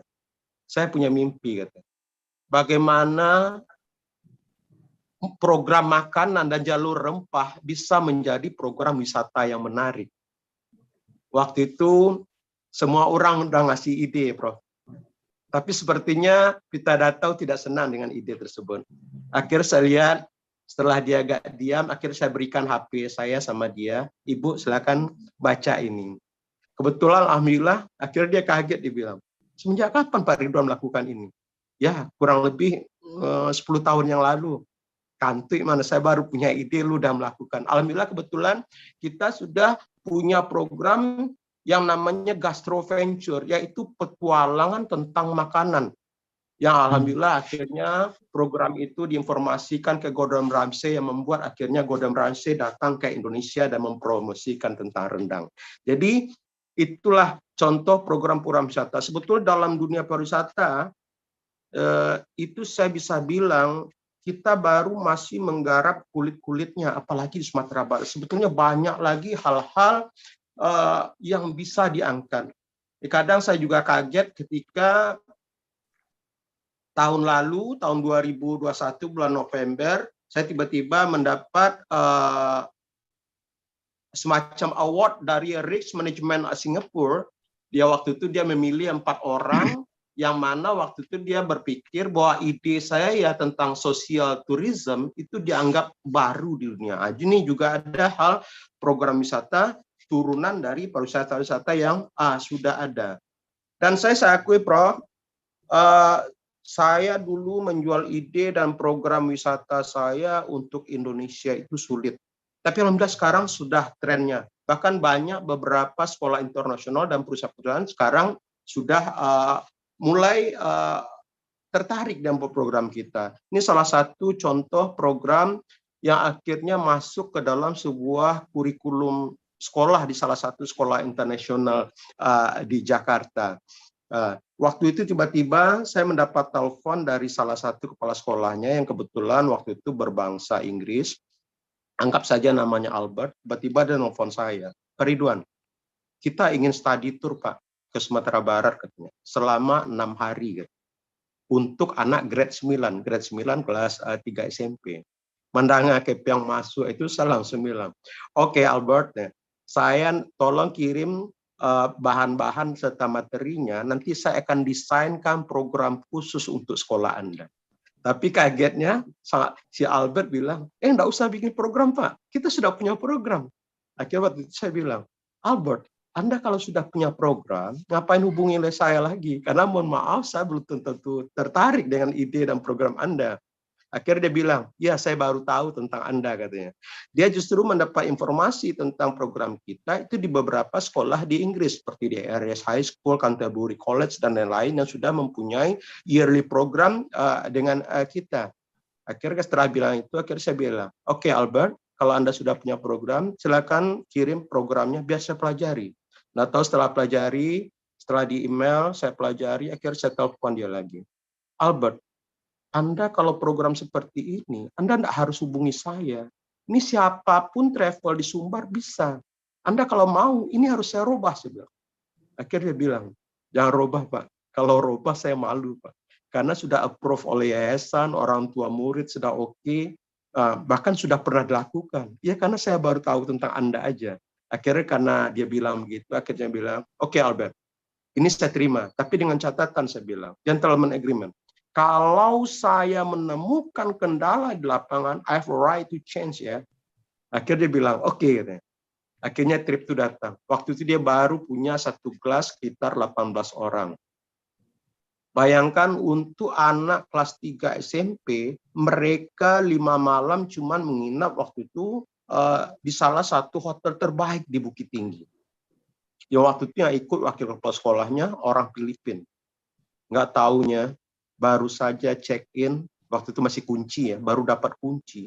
Semua tamu yang di Novotel komplain. Karena anak-anak ini nakalnya luar biasa, Prof. Baru dapat kunci, digedor kamar orang, lari. Ada ibu-ibu yang pakai handuk keluar kamar, dikira emergency. Karena nggak mungkin orang luar yang menggedor pintu. Mungkin security katanya. Akhirnya orang komplain ke bawah, ke resepsionis. Setelah dicek CCTV kantuk, nah taunya anak ini yang punya kerja semuanya. Dia naik lift rame-rame, digedor kamar orang, kalau keluar orang tuh dia tepuk tangan dan lari. Dampaknya saya sama wakil kepala sekolahnya kena maki-maki sama tamu. Bahkan ada tamu yang bilang, check out katanya. Check out kalian, bikin gaduh aja katanya. Akhirnya saya minta maaf kepada tamu dan bilang sama dia, itu kesalahan saya sebenarnya. Tapi saya janji ini tidak bakalan terjadi. Kalau terjadi, saya akan tanggung jawab, saya bilang. Dan kita akan check out. Akhirnya sang wakil kepala sekolah ngadu pada saya. Pak Ridwan, saya betul-betul malu, Pak. Anak sekarang nakalnya luar biasa. Akhirnya saya bilang, saya bisa merubah anak-anak ini dalam waktu 2 jam. Saya bilang. Kaget. 2 hours. 2 jam kamu bisa merubah anak-anak ini. Akhirnya saya bilang, iya. Saya bilang. 2 jam kan? Karena dia nggak percaya, bilang, oke, tolong bacakan program itu besok. Setelah dibacakan programnya, akhirnya saya bilang, besok mulai jam 2 sampai jam 4 program saya rubah. Karena saya sudah bilang sama kepala sekolah Anda, kalau saya menemukan kendala di lapangan, I have a right to change. Kalau nggak percaya, silahkan telepon kepala sekolah Anda. Enggak, saya enggak bakalan nelfon. Cuma penggantinya apa? Ya. Akhirnya saya bilang panti asuhan. Mohon 2 menit lagi, Pak Ridwan. Terima kasih. Akhirnya ya saya singkat aja. Panti asuhan. Marah dia. Apa hubungan merubah anak-anak ini dengan panti asuhan? Akhirnya karena sudah jengkel, kamu mau enggak? Akhirnya oke lah. Trip itu berjalan. Memang waktu itu dia oke untuk kunjungan. Cuman masalahnya waktu itu kan nggak enak kalau kunjungan ke panti asuhan kalau tidak menyumbang, tidak enak banget. Kadang kalau saya minta ke dia itu sangat tidak profesional. Akhirnya waktu itu saya anggarkan dana dari kantong saya pribadi untuk disumbangkan ke panti asuhan. Dan saya suruh tim saya mencari tim panti asuhan yang paling miris keadaan di Bukit Tinggi. Akhirnya dapat di Padang Lua, itu namanya Nurul Haq, yang alhamdulillah sekarang juga sudah jadi panti asuhan yang mandiri gitu. Akhirnya pas sampai di sana, saya beli sebuah makanan pokok semuanya dan suruh anak-anak mengantar ke panti. Anak-anak semangat mengantarnya. Cuman dia lupa, dia harus melewati pematang sawah. Keprosok dia, Prof. Tapi alhamdulillah semua barang selamat. Dan sampai di sana kita atur sebuah perannya, mereka tuh lebur sampai. Inti kata, singkat kata, sampai pulang, ketika di bus, anak-anak di panti melambaikan tangan. Perpisahannya. Pokoknya alhamdulillah saya bisa membuktikan dalam 2 jam mereka berubah. Akhirnya program itu menjadi seperti masuk ke dalam kurikulum sekolah dan anak-anak wajib ikut program itu sekarang. Makanya program itu akhirnya saya rubah menjadi sebuah program yang namanya Kampung Inspirasi. Mungkin nanti kita bisa bicarakan lebih lanjut. Ini salah satu contoh program. Jadi memang karena waktu kita sangat singkat sekali, ini salah satu kelemahan Indonesia. Tidak banyak orang yang bisa mendesain sebuah program wisata yang punya nilai jual tinggi. Ini salah contoh digambar ketika saya membuat sebuah program untuk anak orang terkaya di Inggris, Damien Hirst, yang mana mereka saya inapkan di panti asuhan, akhirnya tidak mau pulang. Enak jadi panti lagi, Prof, katanya. Jadi antara itu dulu. Mungkin kita bisa diskusi, karena saya mohon maaf. Assalamualaikum warahmatullahi wabarakatuh. Waalaikumsalam. Nah, inilah seorang motivator ya, yang bisa aja mencari trik-trik memotivasi orang ya, sehingga yang tidak mungkin menjadi mungkin, yang tidak biasa menjadi biasa. Kita lanjut dulu kepada bagaimana kebijakan dari sudut pandang pemerintah daerah Provinsi Sumatera Barat. Sebetulnya Pak Budi akan hadir bersama kita, tapi karena kondisi yang tidak bisa terelakkan, ada keluarga beliau yang perlu mendapat perawatan, tapi beliau meminta Pak Doni Hendra ya, ini seorang pejabat senior di biro Dinas Pariwisata Provinsi. Kita akan dengarkan, dan Pak Doni sudah punya pengalaman panjang ini. Silakan Pak Doni. Masih Pak Prof. Fasri Jalal selaku moderator, yang saya hormati Pak Yuliandre Darwis dari staf ahli Kemenparekraf, kemudian Pak Syarial Tampo dari dan kawan-kawan pengurus dari Minang Diaspora Network Global, kemudian suhu kita ini Pak Prof, Pak Ridwan Tulus, Mete, kemudian juga Bu Os dan lain-lainnya. Jadi kami berbicara dari sisi kebijakan pariwisata Sumbar, karena dalam membangun pariwisata Sumbar itu ada lembaga pentaheliknya, Prof. Satu dari pemerintahan, yang kedua dari industri pariwisata, yang ketiga dari akademisi, yang keempat daripada komunitas masyarakat, yang terakhir adalah dari media massa. Kita dari sisi pemerintahnya. Kalau ada slide mohon ditampilkan.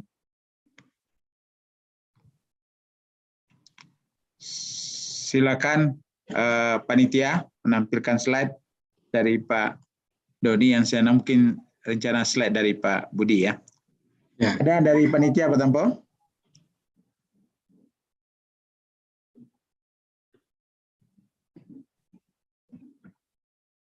Halo. Atau sambil menunggu itu Pak Prof, kita mungkin silakan saja. Tolong panitia ya, disegerakan mencari filenya Pak Budi dan sekarang disampaikan oleh Pak Doni. Silakan lanjut dulu Pak Doni. Ya, kita meneruskan dari apa yang disampaikan oleh Pak Budi Luhur dan kemudian dari Pak Gubernur tadi. judul kita adalah kebijakan pengembangan pariwisata Sumatera Barat. Kalau kita lihat dari pandemi COVID yang terjadi tahun 2020 dan tahun 2021 kemarin, itu kalau kita lihat data yang kita dapatkan dari BPS Sumatera Barat, bahwasannya tingkat kunjungan Sumatera Barat memang baik wisatawan Nusantara maupun wisatawan mancanegara jauh sangat turun. Untuk wisatawan mancanegara saja Pak Prof dan kawan-kawan sekalian, bahwasannya 2021 wisatawan mancanegara datanya adalah 0 2021. Kemudian untuk kunjungan wisatawan Nusantara Sumatera Barat pada tahun 2021 dari tahun 2020 lebih kurang 8 jutaan, itu di tahun 2021 berkurang menjadi 5,2 juta. Itu dasar kita yang pertama dengan adanya pandemi COVID-19. Kemudian kalau kita lihat juga alasan datang orang ke Sumatera Barat, betul yang disampaikan oleh Pak Yuliandre Darwis tadi, salah satunya adalah kuliner.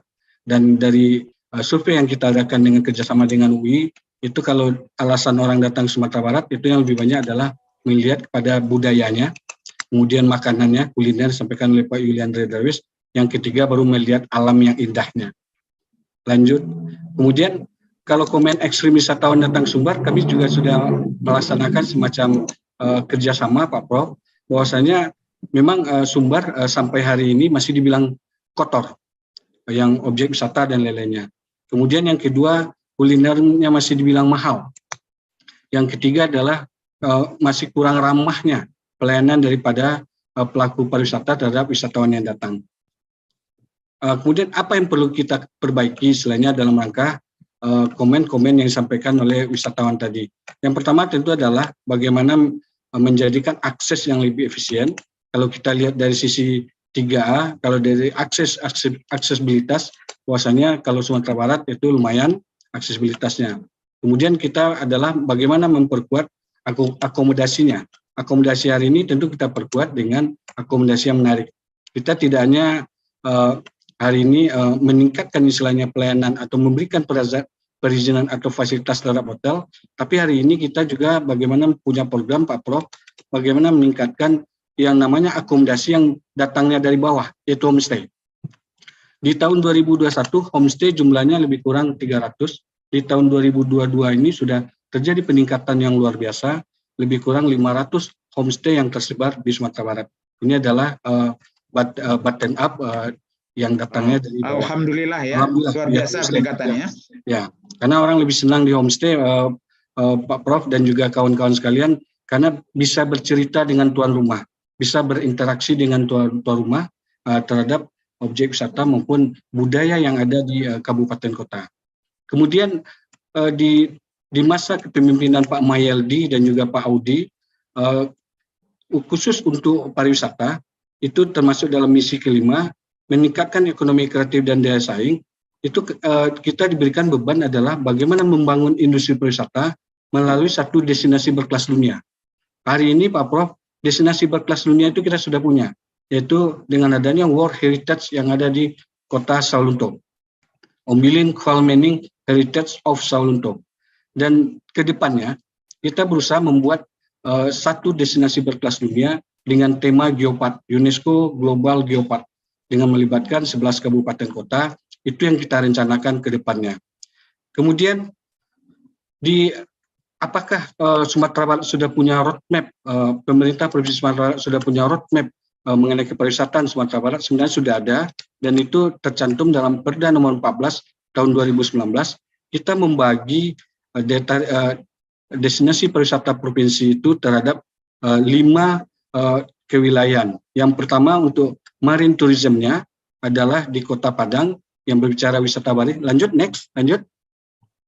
Terima kasih, ini sudah ada apanya. Lanjut, next,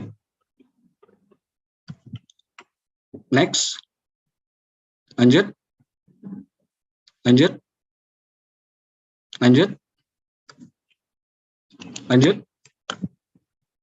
Nah ini roadmap pariwisata Sumatera Barat, kita membagi klaster daripada daerah tersebut. Kalau untuk destinasi pariwisata provinsi kita membagi 5 klaster wilayah. Yang pertama kita membagi dalam marine tourism, itu adalah daerah yang wilayahnya lebih banyak pada wisata baharinya, itu terdiri daripada Kota Padang, pesisir selatan, Kota Pariaman, Padang Pariaman, sampai kepada Pasaman Barat.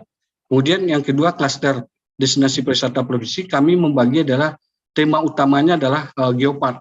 Itu terdiri daripada wilayahnya Kota Bukit Tinggi dan sekitarnya di sini adalah Pasaman Barat, Pasaman, 50 kota, dan kabupaten kota yang tema-tema yang bersentuhan dengan geopark itu sendiri. Kemudian yang klaster ketiga, tema utama perwilayahnya adalah Ancient Minangkabau Tourism. Bercerita mengenai Ancient Minangkabau Tourism tersebut, berarti itu kita mulai daripada di Kabupaten Tanah Datar, kemudian Kota Parangpanjang, kemudian istilahnya Kota Solok, Kabupaten Solok, sampai ke Kabupaten Solok Selatan dengan 1000 rumah gadangnya. Kemudian kalau bercerita mengenai tema yang keempat mengenai Core Meaning Heritage Tourism, itu kita mulai daripada Sawalunto, kemudian Sijunjung sampai ke Dharmasraya. Terakhir adalah Witisen Tourism, ini adalah berbicara pada wisata surfing, itu khusus kita meletakkan adalah di Kabupaten Mentawai sendiri. Lanjut. Orientasi ke depan Sumatera Barat, ini ada beberapa yang kita sampaikan pada Bapak Ibu sekalian. Pak Gubernur dan Pak Wakil Gubernur dalam Perda nomor 6 tahun 2021 dalam rencana pembangunan jangka menengah daerah itu telah menginstruksikan kepada kita dan sudah di-SK-kan dengan Gubernur bahwasanya intervensi daripada Provinsi Sumatera Barat terhadap kabupaten kota itu kita namakan dalam bentuk daya tarik wisata unggulan Provinsi Sumatera Barat di kabupaten kota. Jadi di setiap kabupaten kota itu terdapat satu intervensi dari Provinsi Sumatera Barat terhadap kabupaten kota. Jadi kita punya 19 daya tarik wisata unggulan Sumatera Barat yang ada di kabupaten kota. Contohnya Kota Padang itu adalah kawasan wisata Pantai Padang. Kemudian yang kedua, kita terus fokus pada OCMH karena sudah menjadi destinasi berkelas dunia dan sudah diakui oleh UNESCO, pemilihan Core Meaning Heritage of Sawalunto ini melalui daripada 7 kabupaten kota. Yang ketiga adalah geopark. Kita berusaha sudah ada beberapa geopark yang nanti akan kita terangkan apa itu geopark dan sudah apa yang telah dilakukan oleh pemerintah Provinsi Sumatera Barat terhadap geopark. Kemudian wisata halal, Pak Prof dan kawan-kawan, itu kita sudah punya Perda nomor 1 tahun 2020 tentang penyelenggaraan pariwisata halal. Pariwisata halal ini adalah bagaimana kita mengintervensi daripada destinasi dan objeknya bersih, kemudian adanya untuk atraksi yang tidak pornoaksi dan pornografi, dan juga adalah memberikan pelayanan yang lebih dan ramah kepada wisatawan yang berkunjung. Kemudian ada event budaya, kemudian ada MICE, kemudian ada sport tourism, dan yang disampaikan oleh Pak Gubernur tadi adalah bahwasanya kembali ke atas tadi, di tahun 2023 memang kita akan sudah di soft launching oleh Pak Gubernur Visit Beautiful West Sumatra. Tujuannya adalah bagaimana meningkatkan kunjungan wisatawan datang ke Sumatera Barat dari pandemi yang telah kita rasakan bersama. Yang kedua, yang selanjutnya adalah desa wisata. Hari ini kita juga bergerak Pak Prof dan kawan-kawan bahwasanya desa wisata Sumbar, nanti mungkin Mete lebih menjelaskan bahwasanya kita sudah punya 294 desa wisata Sumbar yang tersebar di 19 kabupaten. Dan hari ini dari apresiasi desa wisata Sumbar, apresiasi desa wisata yang diadakan oleh Kemenparekraf, itu kita masuk 3 desa wisata kita dalam 50 desa wisata dalam apresiasi desa wisata yang diadakan oleh Kemenparekraf. Lanjut. Nah, ini yang contoh kita yang perlu kami sampaikan kepada Bapak Ibu sekalian dan Pak Prof. Liburan Lebaran 2022 kemarin dari target 1,8 juta yang disampaikan oleh Pak Gubernur di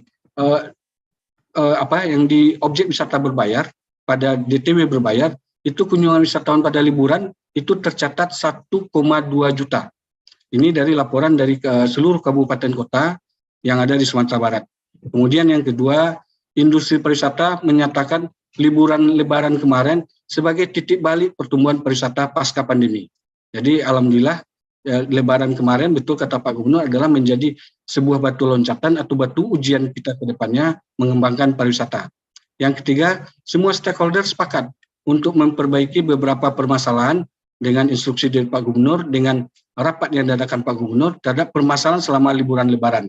Ini memang kita rasakan bersama Pak Prof dan kawan-kawan bahwasanya yang menjadi permasalahan di waktu liburan Lebaran kita di Sumatera Barat kemarin adalah macet yang lebih kurang 18 kalau dari Payakumbuh sampai ke Padang. Ini menjadi PR kita bersama. Kemudian yang kedua kebersihan itu di daya tarik wisata, dan yang ketiga adalah keramah taman yang disampaikan oleh Pak Gubernur. Lanjut next.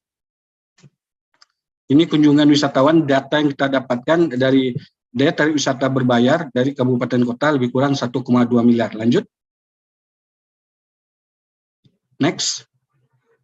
Dampak ekonomi selama pelaksanaan pasca Lebaran, Pak Prof dan kawan-kawan, pada saat liburan Lebaran ini lebih kurang 10 hari, itu kita bisa melihat kontribusi pariwisata terhadap pemulihan ekonomi, yaitu adalah melalui jumlah kunjungan wisatawan pada daya tarik wisata berbayar pada liburan tahun 2022 tercatat wisatawan sebanyak 1,2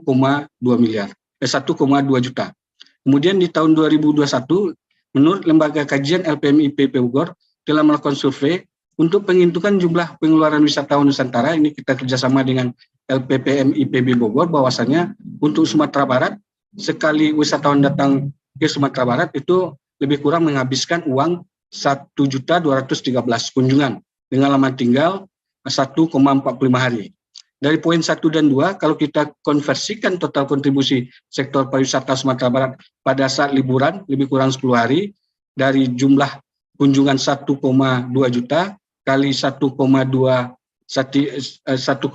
juta yang dikeluarkan rupiahnya, itu lebih kurang totalnya adalah 1,5 triliun.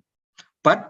Dan jika kita estimasi pada daya tarik wisata tidak berbayar, ini estimasi, ini perlu kita perdebatkan, ini perakiran sementara, kunjungan wisatawan jumlahnya 1,8, sehingga total kunjungan lebih kurang 3 juta wisatawan. Tapi data yang bisa kita pegang adalah data di wisatawan berbayar 1,2 juta, dengan 3 juta memberikan kontribusi lebih kurang 3,6 triliun untuk pemulihan ekonomi Sumatera Barat pada masa liburan Lebaran tahun 2022. Next. Permasalahan liburan seperti yang kami sampaikan tadi memang masih kita rasakan Pak Prof dan kawan-kawan. Pak Doni, tolong 2 menit lagi Pak Doni. Oh, ya, lanjut ya. Ya. Lanjut aja. Nah, ini geopark. Kalau berbicara geopark, memang ini adalah konsep pariwisata kita ke depan Pak Prof. Bahwasannya geopark adalah satu kesatuan kawasan yang memiliki situs dan bentang lain memiliki nilai kekhasan geologi. Ini ada di dalamnya geologi, kemudian flora fauna dan juga culture. Ini adalah pariwisata yang plusnya. Lanjut. Apa dasar hukum geopark ini sudah jelas. Perda nomor 6 2021. Kemudian di Sumatera Barat, Pak Prof, itu sudah ada 3 yang menjadi geopark nasional, yaitu Geopark Nasional Siloke, Geopark Nasional Saulunto, dan Geopark Nasional Ngaresiano Maninjau. Lanjut. Untuk di Indonesia, ini sudah menjadi 3 geopark nasional, 4 calon geopark nasional, ini akan kita kembangkan, Singkara, Harau, Talamo, Solo Selatan, dan 2 potensi geopark nasional. Lanjut.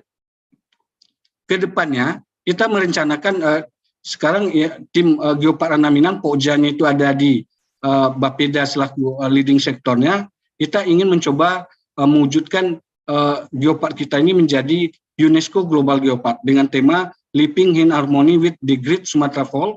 Ini adalah yang memang disampaikan oleh Pak Andre tadi, yang lawan kita hanya San Andreas, dan San Andreas tidak ikut dalam dalam UNESCO Global Geopark. Ini yang akan kita coba ke depannya. Tahapan yang sudah kita lakukan ini 2017, 2018, 2019, dan 2020. Lanjut.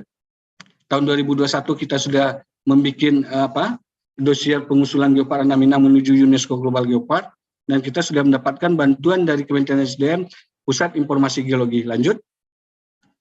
Dukungan kegiatan untuk pengembangan Geopark Sumatera Barat oleh Dispar adalah pemberdayaan masyarakatnya, sertifikasi pemandu, master plan Geopark, kemudian promosi. Lanjut. Nah, ini kebijakan setengah menit lagi. Kebijakan ke depan. Setengah menit lagi, Pak Doni. Ya. Kita 19 daya tarik, kemudian mencetak 1000 millennial entrepreneur. Kemudian bagaimana kita mendukung Visit Beautiful West Sumatera, pembinaan desa wisata, sertifikasi CSE, dan juga perda pengembangan ekonomi kreatif. Itu upaya-upaya yang dilakukan oleh pemerintah Provinsi Sumatera Barat terhadap pengembangan pariwisata Sumatera Barat ke depan. Terima kasih Pak Prof dan kawan-kawan. Terima kasih banyak. Dan sarannya ke depannya. Ya, Assalamualaikum terima kasih. warahmatullahi wabarakatuh. Waalaikumsalam. Sangat jelas disampaikan oleh Pak Doni ya, menindaklanjuti apa yang sudah disampaikan oleh Pak Gubernur tadi. Nanti kita diskusikan. Kita lanjut dulu, sebetulnya giliran berikutnya Bu Emma ya, tapi mungkin karena ada suatu hal Bu Emma belum belum sempat hadir lagi ya, tadi udah hadir dari awal, dan kita teruskan dulu kepada Ibu Dr. Erlina Burhan ya. Beliau ini adalah alumni UNAN ya, kemudian mengambil spesialisasi paru di UI dan berkiprah di tingkat nasional, luar biasa ya. Ini seorang yang saya sebagai alumni UNAN ikut bangga lah ya, punya alumni UNAN seperti ini. Dia menjadi tokoh kunci dari penanganan COVID, dia juga lama bergelut dengan perjuangan menghadapi TBC, dan juga ketua berbagai forum ya, baik di IDI maupun di organisasi profesi Ikatan Paru yang mengumandani isu-isu mengenai berbagai penyakit infeksi yang sebetulnya itu adalah salah satu yang perlu dipantau pada saat kita mengembangkan kepariwisataan. Pada Ibu Dr. Erlina Burhan, kita persilakan. Bu Erlina, masih bersama kita kah? Halo?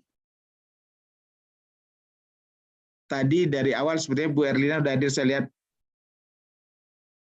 Bu Erlina? Baik, nampaknya sambil menunggu Bu Erlina kembali, kita lanjut dulu kepada Bapak Khairul Azmi. Pak Khairul, udah siap Pak Khairul? Dan beliau ini luar biasa ya, banyak sekali pengalaman beliau. Saya kira bagi orang-orang yang bergerak di pariwisata, nama beliau adalah sebuah nama yang sering disebut-sebut. Kita silakan kepada Bapak Khairul Azmi 15 menit yang lain-lain. Ya, terima kasih Prof. Assalamualaikum warahmatullahi wabarakatuh. Waalaikumsalam warahmatullahi wabarakatuh. Ya, alhamdulillah hari ini ada kesempatan untuk berbicara tentang pariwisata Sumbar, dan saya akan fokus di bidang hospitality karena basic experience, edukasi dan skill saya memang di hospitality. Makasih buat Pak Sarian Tampu, Pak Gubernur, dan seluruh narasumber yang lain sudah beri saya kesempatan. Seperti kita ketahui, Sumbar adalah daerah tujuan wisata favorit di Indonesia. Tapi itu dulu. Di tahun 8990, Sumbar di bawah Bali.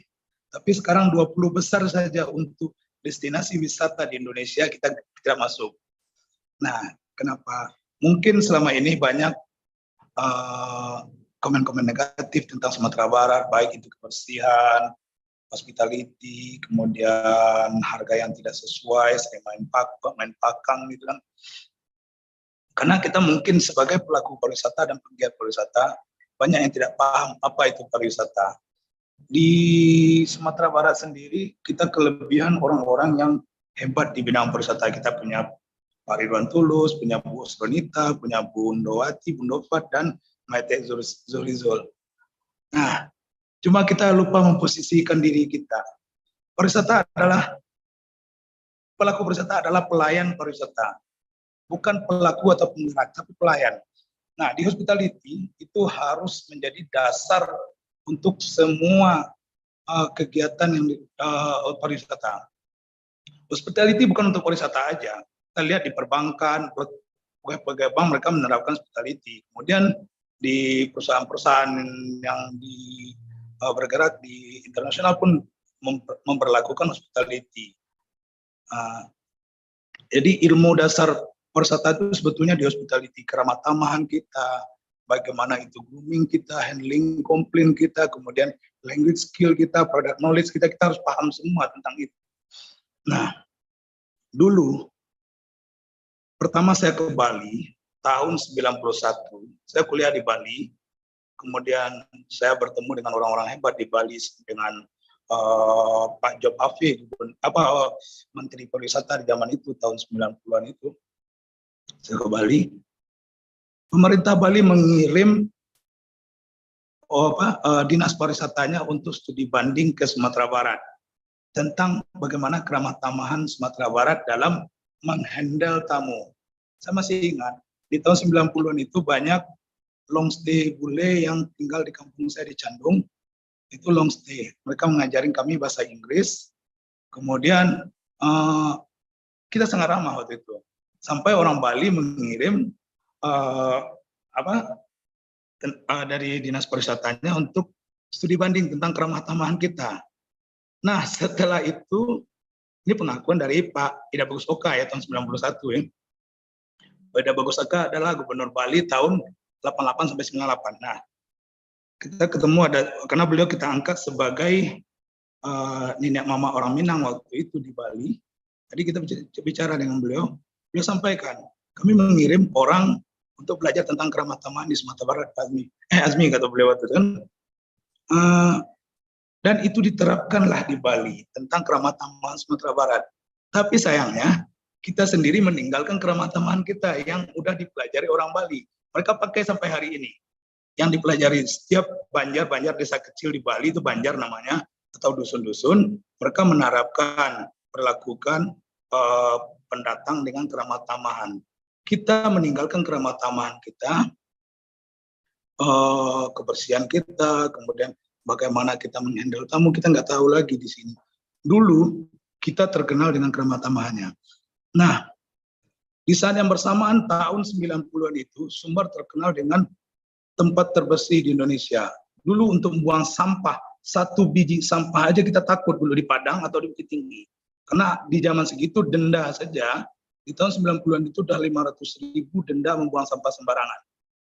Nah, saya masih ingat waktu itu, kalau kita ke Padang atau ke Bukit Tinggi, kalau kita bawa tamu ke daerah Bataga atau lihat Adu Kaba waktu itu, karena saya memang basic saya di guide juga sebelumnya, ada ketakutan dari tamu untuk membuang sampah sembarangan.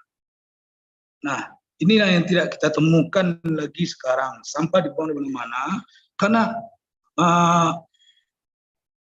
base edukasi kita udah hilang untuk masalah sampah sama sekali.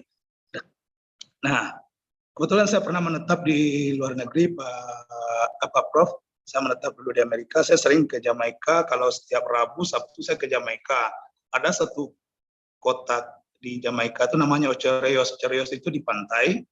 Nah, Ocho Rios itu pantainya putih bersih. Jangankan sampah, puntung rokok aja kita nggak ketemu di pantai itu, Prof. Puntung rokok, dalam arti kata gini, sampah yang kecil aja tidak kita temukan di Jamaika itu. Negara yang kita kenal dengan negara kulit hitam, kemudian mereka melegalkan ganja di sana sebagai konsumsi harian, tapi mereka tidak membuang sampah sembarangan. Kenapa? Di sana dari level terkecil, tadi malam saya cerita dengan Pak Irsyad Mokhtar tadi malam di Triarga, saya ngomong-ngomong berdua. Saya ceritakan ke beliau, di Jamaika itu dari level terbawah sampai presiden, dari level terbawah pelaku pariwisata, mereka tidak pernah membuang sampah di tempat umum, baik itu puntung rokok atau apa. Mereka merokok di satu lokasi yang tersembunyi. Kemudian puntung rokok itu mereka kantongi, begitu. Jadi mereka terapkan pada diri mereka sendiri lebih awal, baru mereka menyampaikan kepada tamu, did what you supposed to do, and then this is what you're going to do.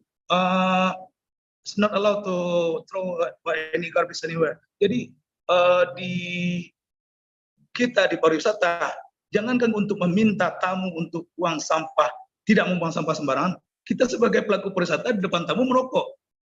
What is this? Jadi kita agak kaget dengan pelaku pariwisata Sumbar yang kadang-kadang tidak punya, kita selalu berkorpor tentang kebersihan, tapi kita sendiri malahan membuang sampah sembarangan. Tadi malam saya posting di grup pariwisata Sumbar, ini kita buang di awal, orang lain ngikut, besok di belakang itu untuk ngikut. Kenapa tidak kita terapkan di awal di diri kita sendiri? Nah itu.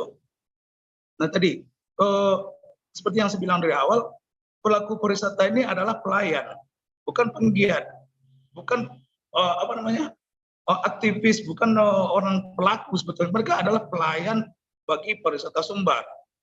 Nah, mereka harus menerapkan ke diri mereka dulu. Lakukan dulu yang terbaik, baru setelah itu kita minta untuk untuk orang lain untuk melakukan itu. Nah, satu lagi, di Sumatera Barat kita tidak kekurangan apapun, Prof. Kita punya mulai dari gunung sampai ke pantai, kita punya wisata. Pengalaman saya 27 tahun di Bali, dan saya tinggal di Ubud, rumah saya di Ubud, kemudian saya punya usaha di Ubud. Yang kata orang bagus, indah Ubud itu, ada teraserinya di Tegalalang. Tapi kalau kita di sini ke Batu Pelano, jauh lebih bagus ke Batu Pelano. Kelihatan Kota Bukit Tinggi dari Batu Pelano, dari Sungai Pua itu kelihatan. Kenapa enggak itu yang kita kembangkan? Kenapa kita harus mengembangkan satu daerah destinasi dengan jor-joran apa? Kita punya banyak daerah yang sangat bagus di Sumatera Barat ini yang bisa kita kembangkan. Kita kayaknya di Sumatera Barat ini lebih fokus dengan destinasi yang, maaf bicara, musiman. Hari ini kita punya ini, kemudian kita ada agronya, contoh agro. Kita bikin wisata strawberry. Kami di Bali sudah melakukan 18 tahun yang lewat di Bali, agro petik sendiri strawberry. Itu di daerah Batu Riti di Jalan Kebedugul. Itu 18 tahun yang lewat kami lakukan. Mereka udah selesai, udah nggak ada lagi. Nah, kita baru mulai di sini. Kemudian Taman Buah Mekarsari, udah ada berapa puluh tahun yang lewat di Bogor ya. Nah, kita di sini baru rencana. Kenapa kita tidak punya satu inovasi yang belum dimiliki orang lain? Bikinlah dari satu tempat yang bagus yang bisa dijual ke tempat lain. Kalau kita sekarang bikin petik stroberi, orang-orang dari Pekanbaru ketawa. Oh, kami udah pernah dulu di Bali, kemudian kami udah pernah dulu di sana, di Lombok, di NTB. Dulu NTB tidak terkenal. Mereka buka 3 pulau, itu Gili Trawang, Gili Meno, Gili Air, dan mereka sekarang jadi terkenal. Mereka berani mengambil limpahan tamu dari Bali, dan itu ramai. Jadi sebetulnya hospitality, ini saya kembali ke hospitality, Prof. Ya.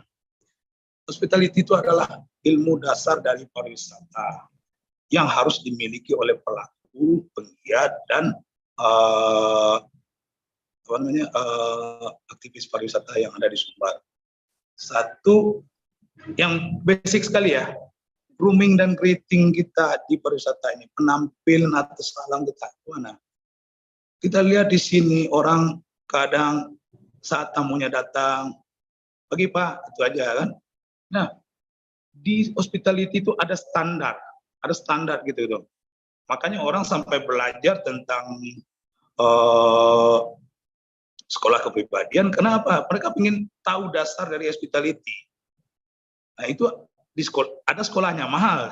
Kita bayar 35 juta, 40 juta cuma untuk belajar sekolah kepribadian, sampai table manner kita belajar kan.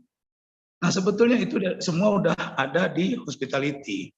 Kemudian yang kurang lagi di Sumatera Barat ini adalah language skill dari pelaku pariwisata. Baik itu bahasa Inggris, bahasa Indonesia. Sekarang kita berbahasa Indonesia dengan versi Padang. Bagaimana kita berkomunikasi yang bisa diterima oleh masyarakat. Nah, banyak di sini yang kita tidak paham how to communicate in English. Jadi kita komunikasi kita harus sangat bagus. Nah, itulah dulu Sumatera Barat atau di Bukit Tinggi, kita bisa menemukan bule di semua pojok kota Bukit Tinggi. Sampai kalau kita jalan di pasar atas, beradu-beradu pundak sama kita, banyak bulenya. Sekarang cari satu aja nggak ketemu. Kemarin ada saya ketemu satu di dekat kantor pos di kota Bukit Tinggi, ada satu orang. Tapi kalau dulu, waktu saya masih jadi guide, 89, 90, 91, itu boleh dibilang Bukit Tinggi ini penuh dengan bule dulu. Nah, yang ketiga itu adalah hospitality komunikasi. Jadi komunikasi kita tuh yang ramah. Kita nggak bisa ngomong, oh inilah kampung saya, ini daerah saya. Kalau kita mau ngomong kayak gitu, jangan kita pasarkan pariwisata kita. Kita pasarkanlah pariwisata kita dengan yang betul-betul Minang, penuh dengan keramah tamah. Oh, bukan kita ngomong, oh, inilah kampung saya, terima apa adanya, nggak bisa kayak gitu. Kemudian di pariwisata itu ada namanya the fourth step adalah smile. Itu yang keempat, smile. Jadi kita in case apapun yang terjadi kita harus tetap smile. Walaupun tamu komplain atau apa, tapi saya bilang, oh pegang. Sampai kemarin kejadian di Arau, masalah parkir, dipegang lehernya gini. Itu akan membuat trauma, dan itu sekarang mudah nasional mengetahui tentang keramah-tamahan Sumatera Barat yang sangat, maaf, itu tidak masuk dalam kategori wisata yang pantas kita jual. Dan ini kebetulan ada yang dari Dinas Pariwisata itu sebagai masuk dalam checklist pembenahan, dibenahi. Karena itu kan Harau itu di bawah Dinas Pariwisata Kabupaten. Nah, itu harus dibenahi segera. Attitude mereka sangat tidak bagus. Attitude mereka dalam melayani tamu. Di Sumatera Barat ini banyak yang kurang. Kita melayani tamu, kancing baju dibuka sambil ngerokok, sambil main gitar, itu bahasa yang tidak bagus. Gimana orang mau terkesan dengan bahasa kita? Seluruh dua menit lagi, Pak Azmi. Ya. Oke, Prof. Jadi gini, yang harus dibenahi itu adalah attitude, body language kita, kemudian ada satu yang eager to serve yang kita nggak punya selama ini. Itu semangat dalam melayani. Eager to serve itu kita harus benahi segera, Prof. Insya Allah dalam semua pelatihan-pelatihan BIMTEK, saya sampaikan ke semua peserta BIMTEK, but itu harus digarisbawahi. Peserta BIMTEK adalah orang yang betul-betul ingin melakukan menjalankan pariwisata Sumbar. Bukan orang yang dicomot untuk ikut, kemudian stay di hotel untuk 1 hari, kemudian mereka happy, besoknya mereka tidak tahu apa. Jadi kita harus pilih orang-orang yang betul-betul akan menjadi pelaku pariwisata. Terakhir yang harus diingat itu adalah disiplin. Disiplin kita ini di pariwisata ini gimana? Dan yang penting adalah dalam pariwisata itu harus paham apa itu product knowledge. Product knowledge dari produk yang dia jual. Kemudian kalau mereka menjual sesuatu, mereka harus paham dari 0 sampai Z-nya. Kemudian bagaimana menghandle komplain. Kita menghandle komplain nggak bisa dengan gaya kita. Standar hospitality itu harus ada. Menghandle komplain itu simple, mengena ada orang dan orang tidak merasa disusahkan. Itu saja. Assalamualaikum warahmatullahi wabarakatuh. Waalaikumsalam. Kita menikmati sekali ya penjelasan yang sangat dalam, lugas ya dari Pak Azmi, karena beliau memang panjang sekali perjalanannya.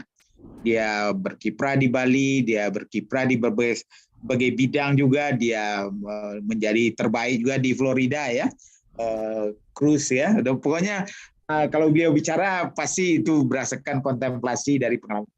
Terima kasih Pak Azmi, dan kita beruntung Ibu Erlina sudah kembali lagi. Ini saya katakan tadi bahwa ini alumni kebanggaan kami ini dari Fakultas Kedokteran, tokoh kunci kita di bidang penyakit infeksi ya. Dia juga sangat instrumental dan pilar lah untuk ID dan untuk kita semua lah ya, selain dari di Satuan Penyakit Paru tentang COVID dengan segala dimensinya yang memang merampas habis peluang orang untuk berwisata ya, paling tidak selama 2 tahun. Nah, kita mau dengar nih apa saran-saran dari Ibu Dr. Erlina Burhan Bregta.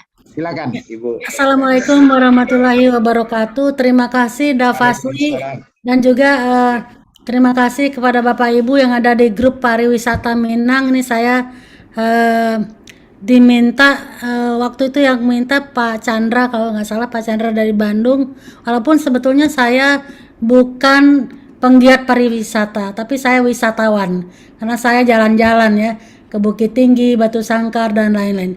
Apakah terlihat Prof? Sudah terlihat. Oke.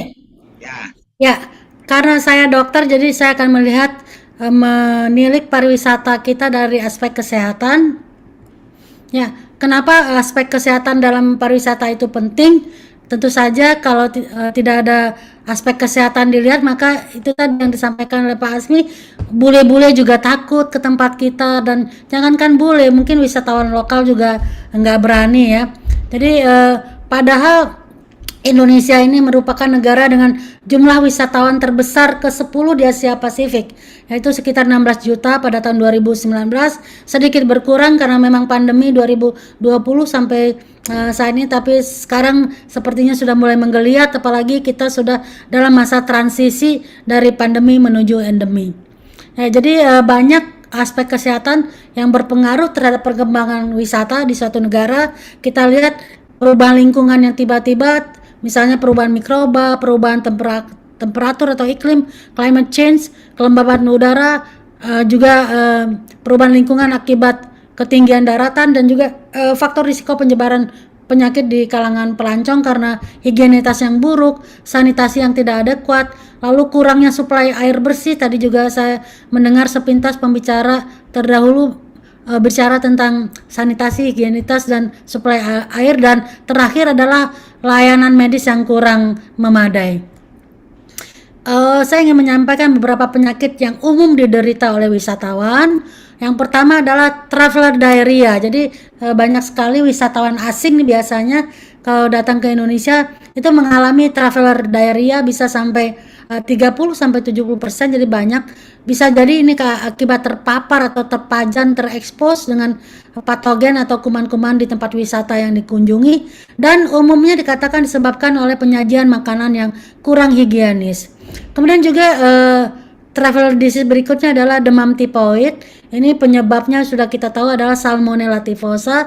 Ini juga banyak pada bahan-bahan makanan atau bahan makanan yang tidak dimasak secara benar dan tidak matang, dan ini tentu saja akan merugikan kita ke depannya, karena biasanya wisata itu beritanya juga dari mulut ke mulut. Kalau dikatakan, oh jangan ke daerah itu nanti bisa sakit tipes, nah ini tentu saja merugikan ya.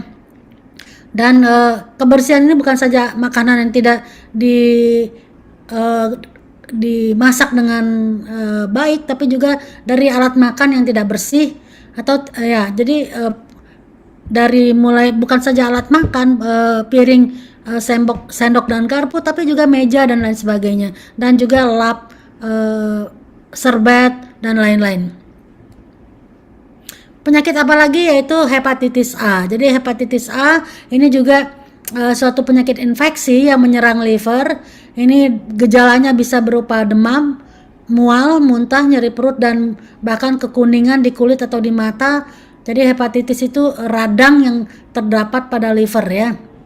Dan penyakit ini ditularkan melalui mulut seperti makanan atau kebersihan diri yang kurang. Dan terakhir yang sekarang ini kita sudah tahu semua adalah COVID-19 atau yang penyakit virus SARS-CoV-2. Ini ditularkan lewat droplet, percikan hidung atau mulut yang orang yang terinfeksi. Oleh sebab itu sekarang pemakaian masker sangat-sangat diharapkan.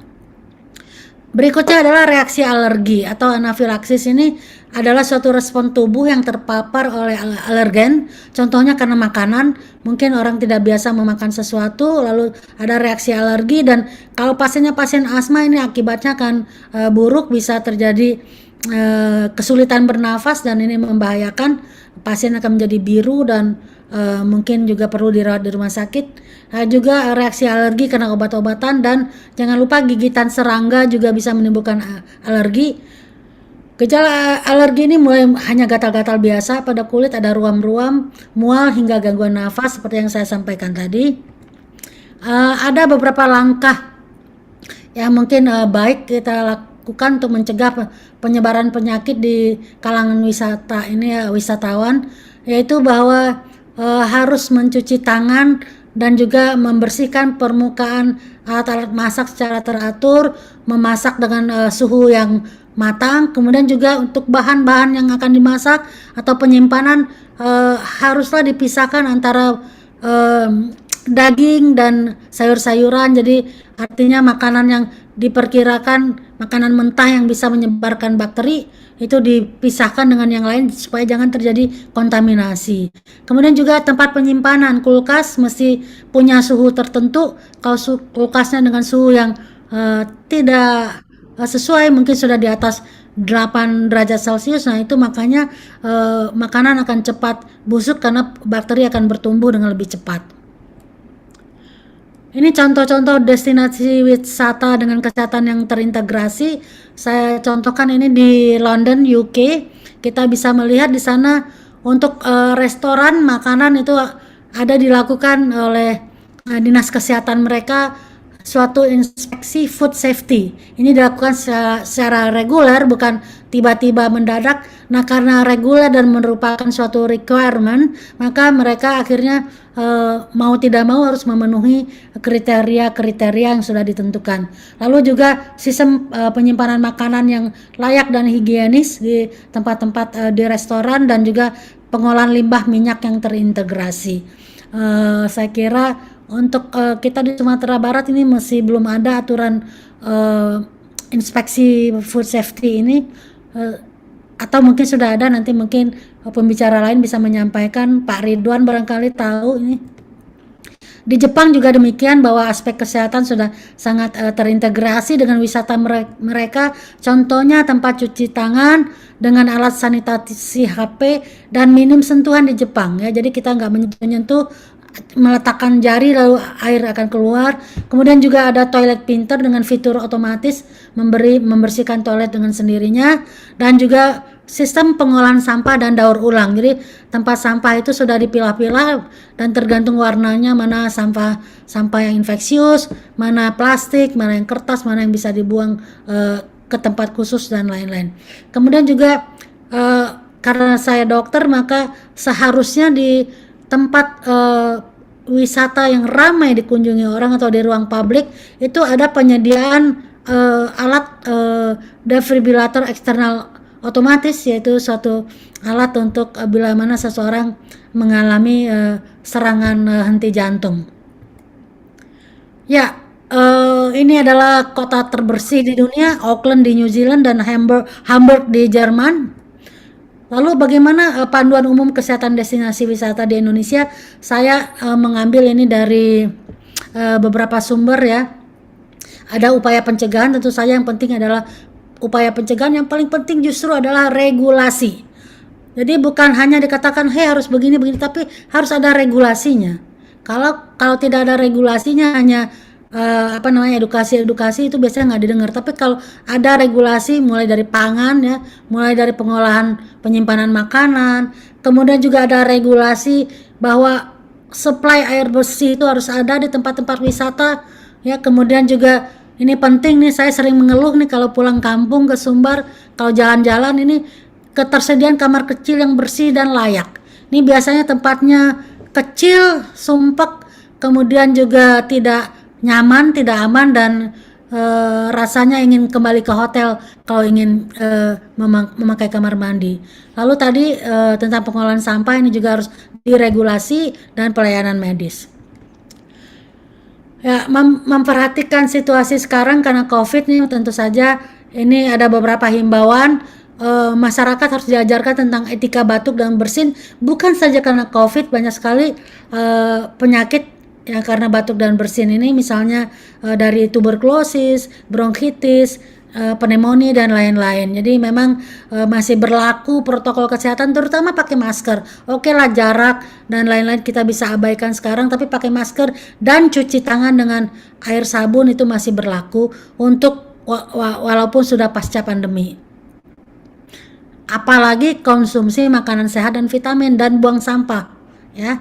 Jadi dimanapun sebetulnya, bukan di tempat wisata saja, dalam keseharian kita juga harus demikian ya. Dan destinasi wisata menurut saya juga harus terutama yang besar-besar harus punya ruang kesehatan, dan harus ada kotak P3K nih. Saya jarang sekali melihat tempat-tempat destinasi wisata di tempat kita ada kotak P3K yang utuh. Di dalamnya ada kain kasa, ada betadin, ada alkohol, ada micropore dan obat anti nyeri dan lain-lainnya. Kemudian hand sanitizer sekarang sudah mulai ada, mungkin karena COVID, seharusnya setelah COVID pun masih harus tetap ada termometer, dan lagi-lagi tempat sampah tertutup ya, jangan terbuka. Apalagi kita kalau wisata ke Sumatera Barat banyak yang wisata kuliner, dan saya khawatir itu tempat habis makan itu nggak dibuang di tempat tertutup, dibuang terbuka, sehingga banyak lalat yang kemudian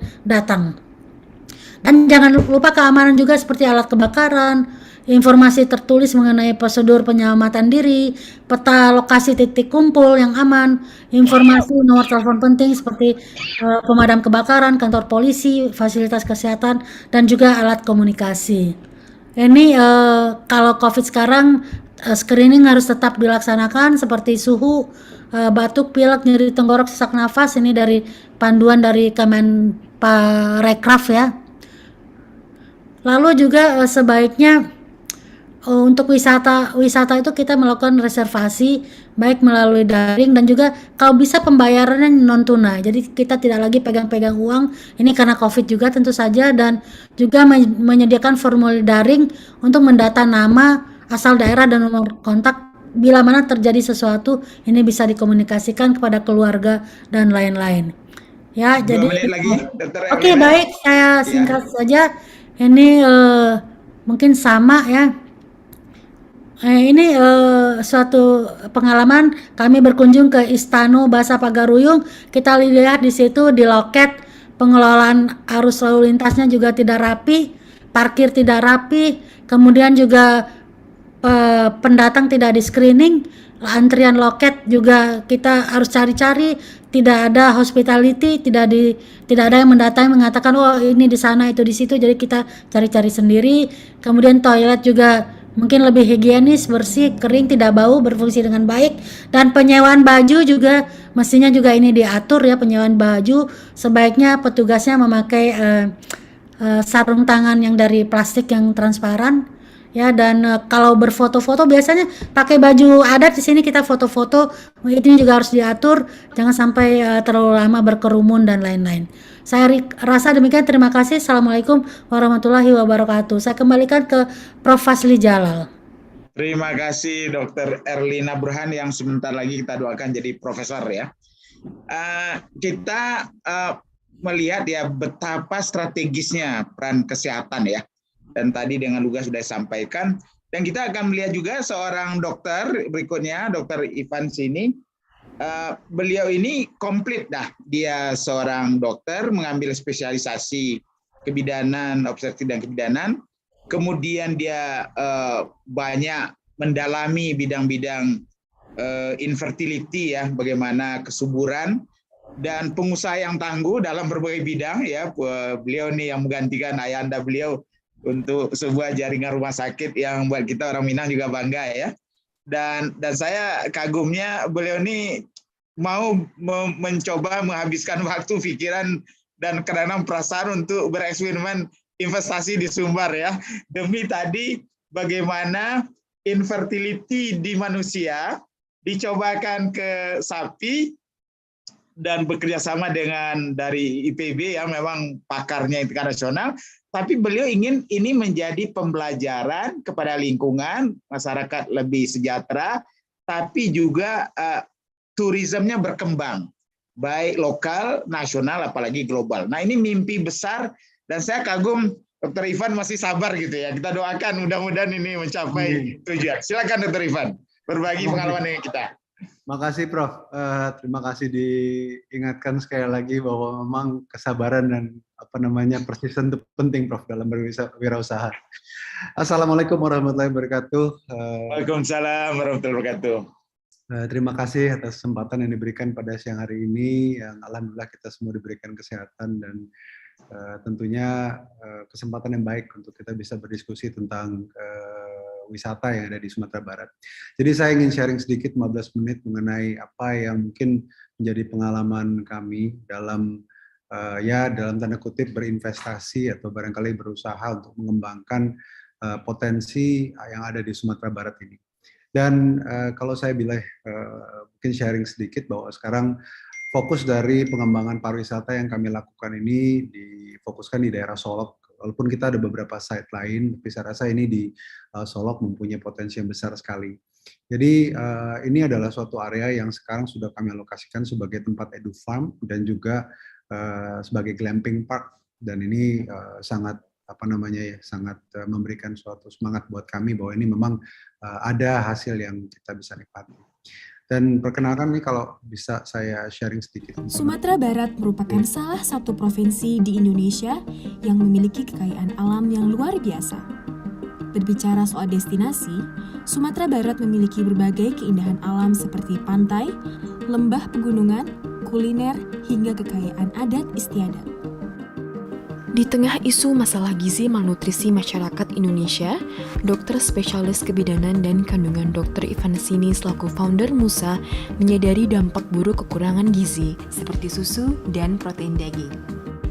Menurutnya, kekurangan gizi dapat menyebabkan balita stunting dan menghambat tumbuh kembang anak.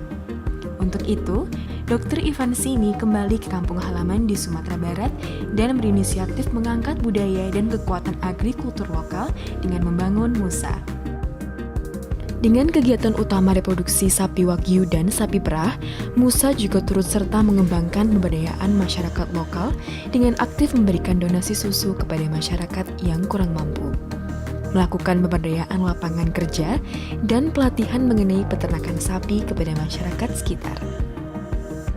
Dengan menjunjung konsep pertanian baru untuk merevolusi bisnis peternakan Indonesia, Dr. Ivansini sebagai ahli bayi tabung terkemuka bekerja bersama jajaran tenaga profesional yang tentunya ahli di bidang genetika pertanian. Musa berkomitmen untuk memberikan berbagai macam produk dengan kualitas terbaik seperti embrio, pedet, penggemukan sapi wagyu, sapi lokal, sapi impor Australia, sapi kurban, dan daging premium. Beberapa produk olahan susu Musa ialah susu segar, yogurt, keju mozzarella, es krim, dan gelato. Suki gelato diolah dari susu segar sapi Friesian Holstein langsung dari peternakan, kemudian dibuat handmade oleh artisan gelato terbaik.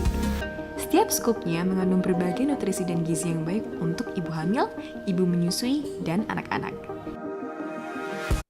Jadi itu sekelumit mengenai Musa ya. Jadi saya memang menyampaikan ini karena mimpi besar saya adalah bahwa Sumatera Barat seperti bayangan kita mempunyai kekuatan dari sisi agrikultur. Tapi kita sadari bahwa memang potensi tantangan itu sangat banyak ya. Tentu kita lihat dari sisi positifnya bahwa alamnya natural, ada wisata yang Narboven dan Narelan ya kalau kita bicara zaman dulu ya. Tapi juga kultur dan sejarah, dan tadi sudah disampaikan bahwa sebenarnya sumber pakan makanan itu sangat luar biasa sekali untuk kita bisa angkat. Tapi tantangan besar untuk membangun suatu industri agrikultur adalah infrastruktur agrikultur yang belum solid. Karena ini memang akan menjadi peran yang sangat besar dalam membuat sustainability issue. Kemudian dampak sosial dari masyarakat dan kultur, serta bagaimana kita bisa menetapkan bahwa ini adalah tempat yang ideal untuk mengembangkan agrikultur. Memang dalam berentrepreneur istilahnya tadi, inovasi dan kreativitas kita mesti mempunyai dan kita mesti melihat ada waktu dan ada juga memang tidak lepas ada modal.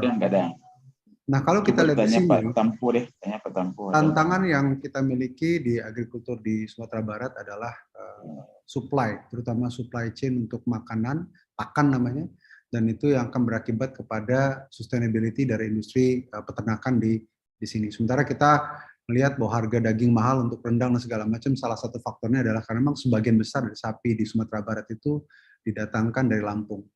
Jadi kalau kita lihat di sini, kami mencoba untuk meng-create bagaimana program breeding yang ada dengan sapi wagyu yang kami sudah bangun, dan ini kita mempunyai mendekati hampir sekitar 50-60 ekor sapi wagyu di sana, dan kita mempunyai ada sekitar 40 sampai ekor perah, dan ini kita gunakan untuk sebagai sarana untuk training dan juga edufam untuk mengedukasi pentingnya mengenai informasi tentang peternakan.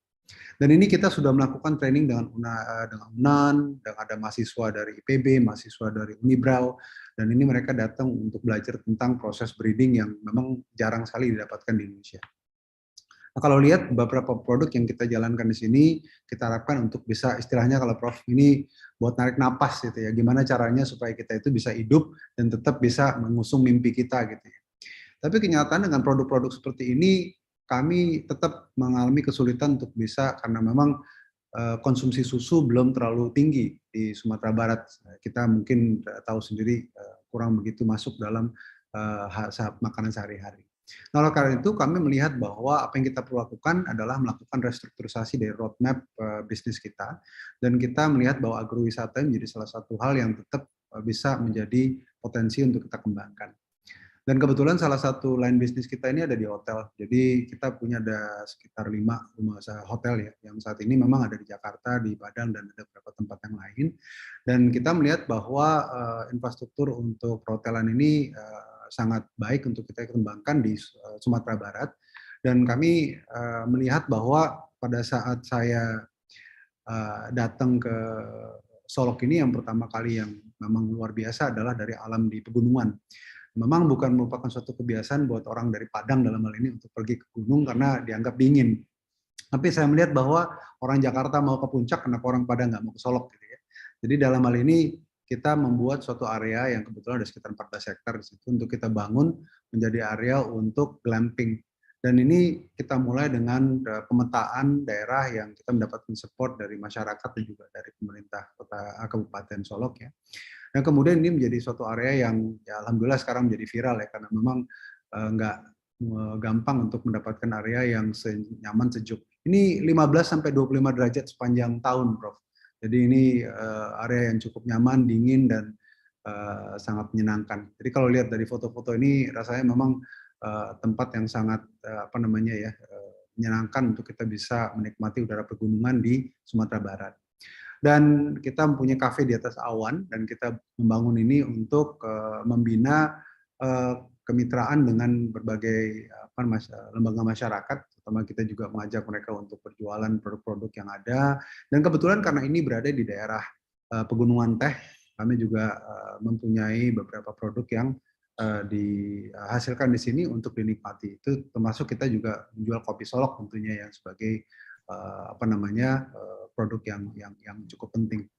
Dan produk yang lain juga yang kita lihat di sini adalah Tea Walk, di mana kita bisa melihat bahwa sistem agrikultur yang ada itu bukan hanya di peternakan tapi juga perkebunan. Dan kebetulan ini anak saya yang paling kecil nih, dan dia sangat senang sekali kalau untuk jalan-jalan ke sana, karena dia bawa teman-teman ya di Jakarta yang nggak pernah ke peternakan, ke perkebunan, dia bawa ke sana, dia seneng dia. Dan ini satu hal yang memang bisa membawa tanda kutip orang kota pergi ke katakanlah ke gunung gitu ya. Nah ini kita juga menyediakan ada meeting room yang memang tujuannya adalah kita membuat bagaimana ada suatu cara baru bahwa untuk membawa orang untuk pergi ke tempat yang memang tadinya belum terfikirkan untuk dibangun. Dan tadi saya sangat senang sekali melihat di 50 kota, di di Pasaman, di segala macam yang mungkin di area yang dari segi geopark bisa dikembangkan dengan ide kreatif.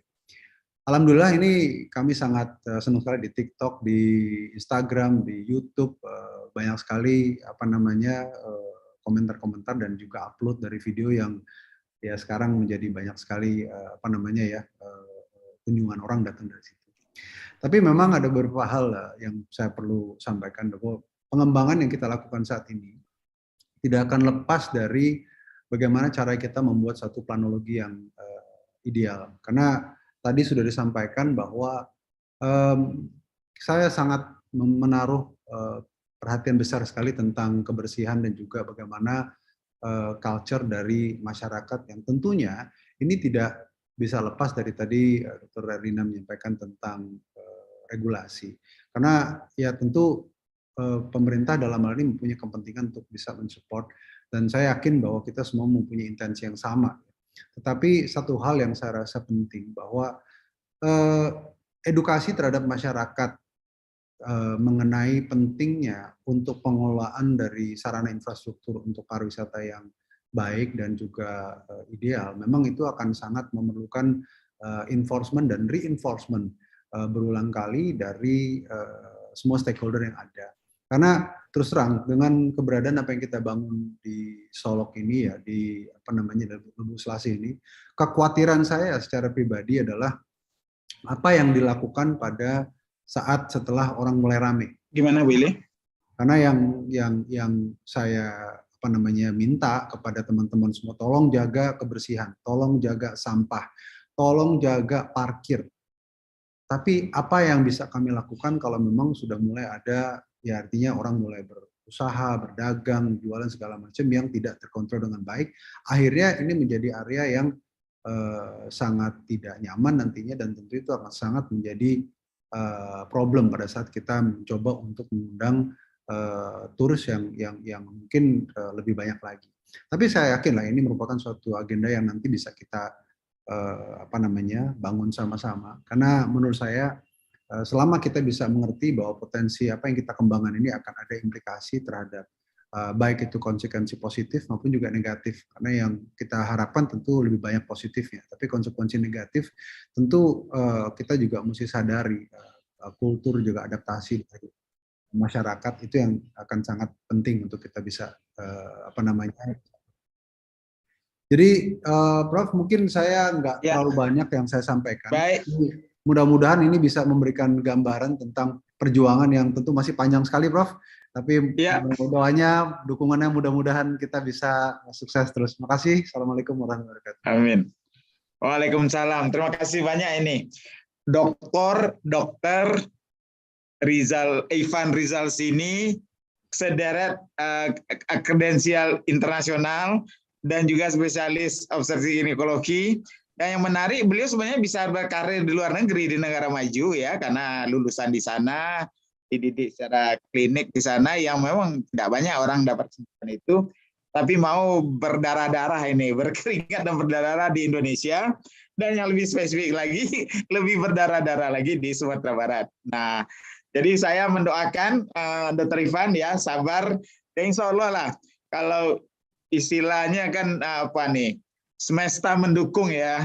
Amin. Jadi mudah-mudahan semesta mendukung nanti. Cuman kapannya nih bertemunya semua ingredient itu, mudah-mudahan tidak lanjut dari forum ini kita bumikan nanti ya. Beberapa isu yang tadi udah sampaikan oleh Pak Karim tadi ya, Pak Azmi tadi ya.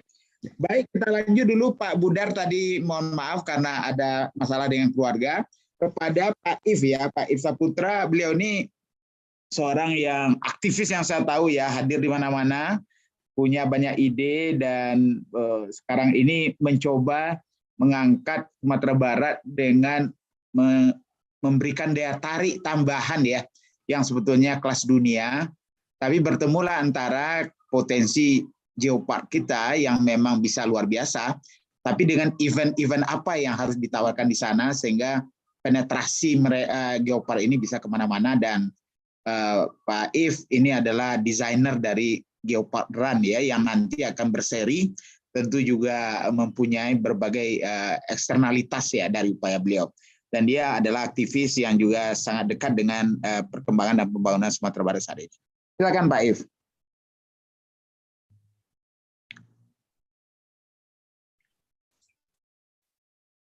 Terima kasih Bang Fasli. Suara saya kedengaran? Kedengaran. Tolong ditarik Pak Ivan apanya, atau share screen dari Pak Ivan, tolong ditarik penitia. Ya, silakan Pak If.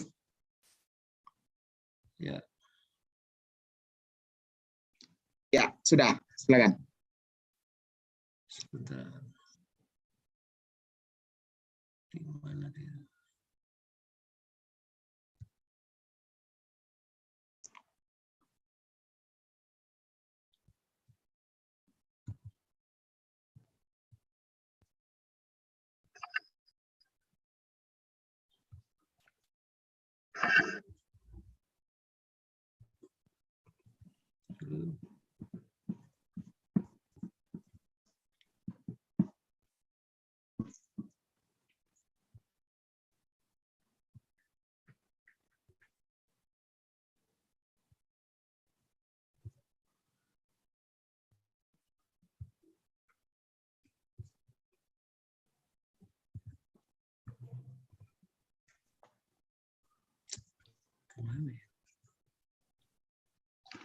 Beliau ini memang cocok untuk bidang kita bahas karena beliau lulusan Teknik Panologi ya dari ITB Bandung ya. Jadi memang sangat relevan dengan bidang beliau.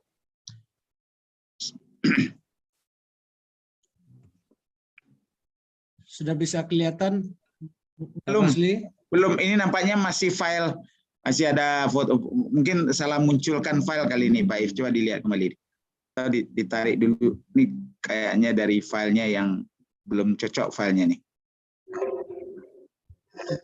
Sebentar.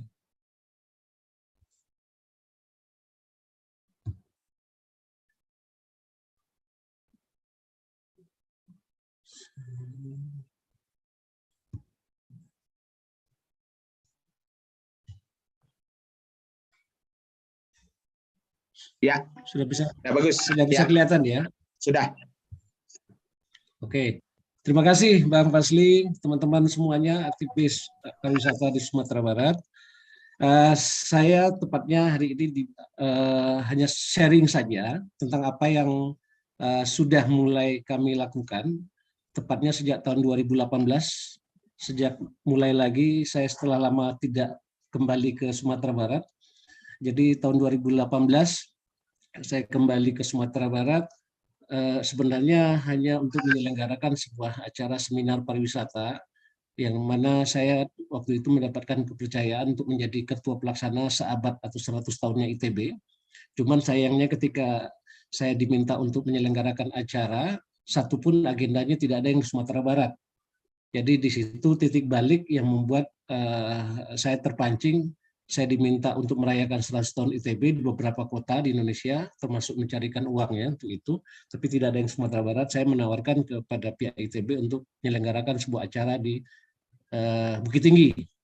Dan ketika itu disetujui menyelenggarakan sebuah seminar, dasarnya mungkin kita berpikir kalau hanya seminar mungkin tidak banyak yang mendapatkan manfaatnya.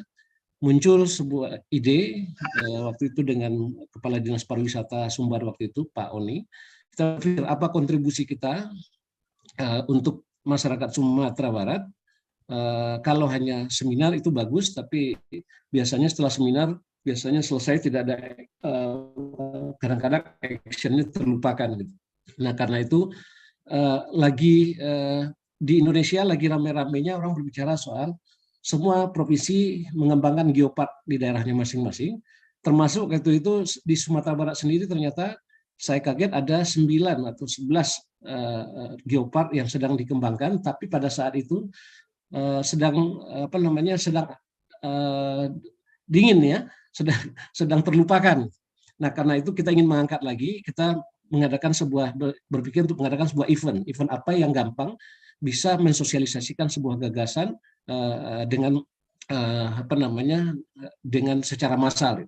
Nah, karena itu kita berpikir bahwa sekarang ada olahraga lari yang sekarang di seluruh dunia juga sedang mewabah banyak komunitas-komunitas lari, dan ini suatu sarana untuk bisa mempromosikan apapun gagasan yang kita akan sampaikan. Karena itu kita terpikir untuk mengadakan sebuah event yang berskala internasional, kita sebutnya Geopark Run. Dan karena kita mengadakannya di Sumatera Barat, kita kasih nama Minang Geopark Run. Nah, intinya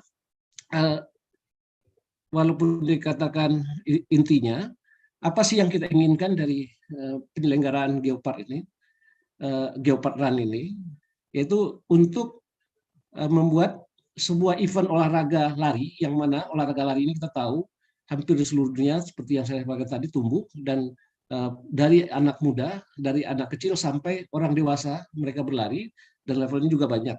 Nah, tapi kita tahu banyak lari ini banyak di tengah kota dan sebagainya. Nah, kita tahu di Sumatera Barat, semua orang kalau ditanya, bahkan ada yang mengatakan bahwa seluruh Sumatera Barat ini adalah destinasi wisata.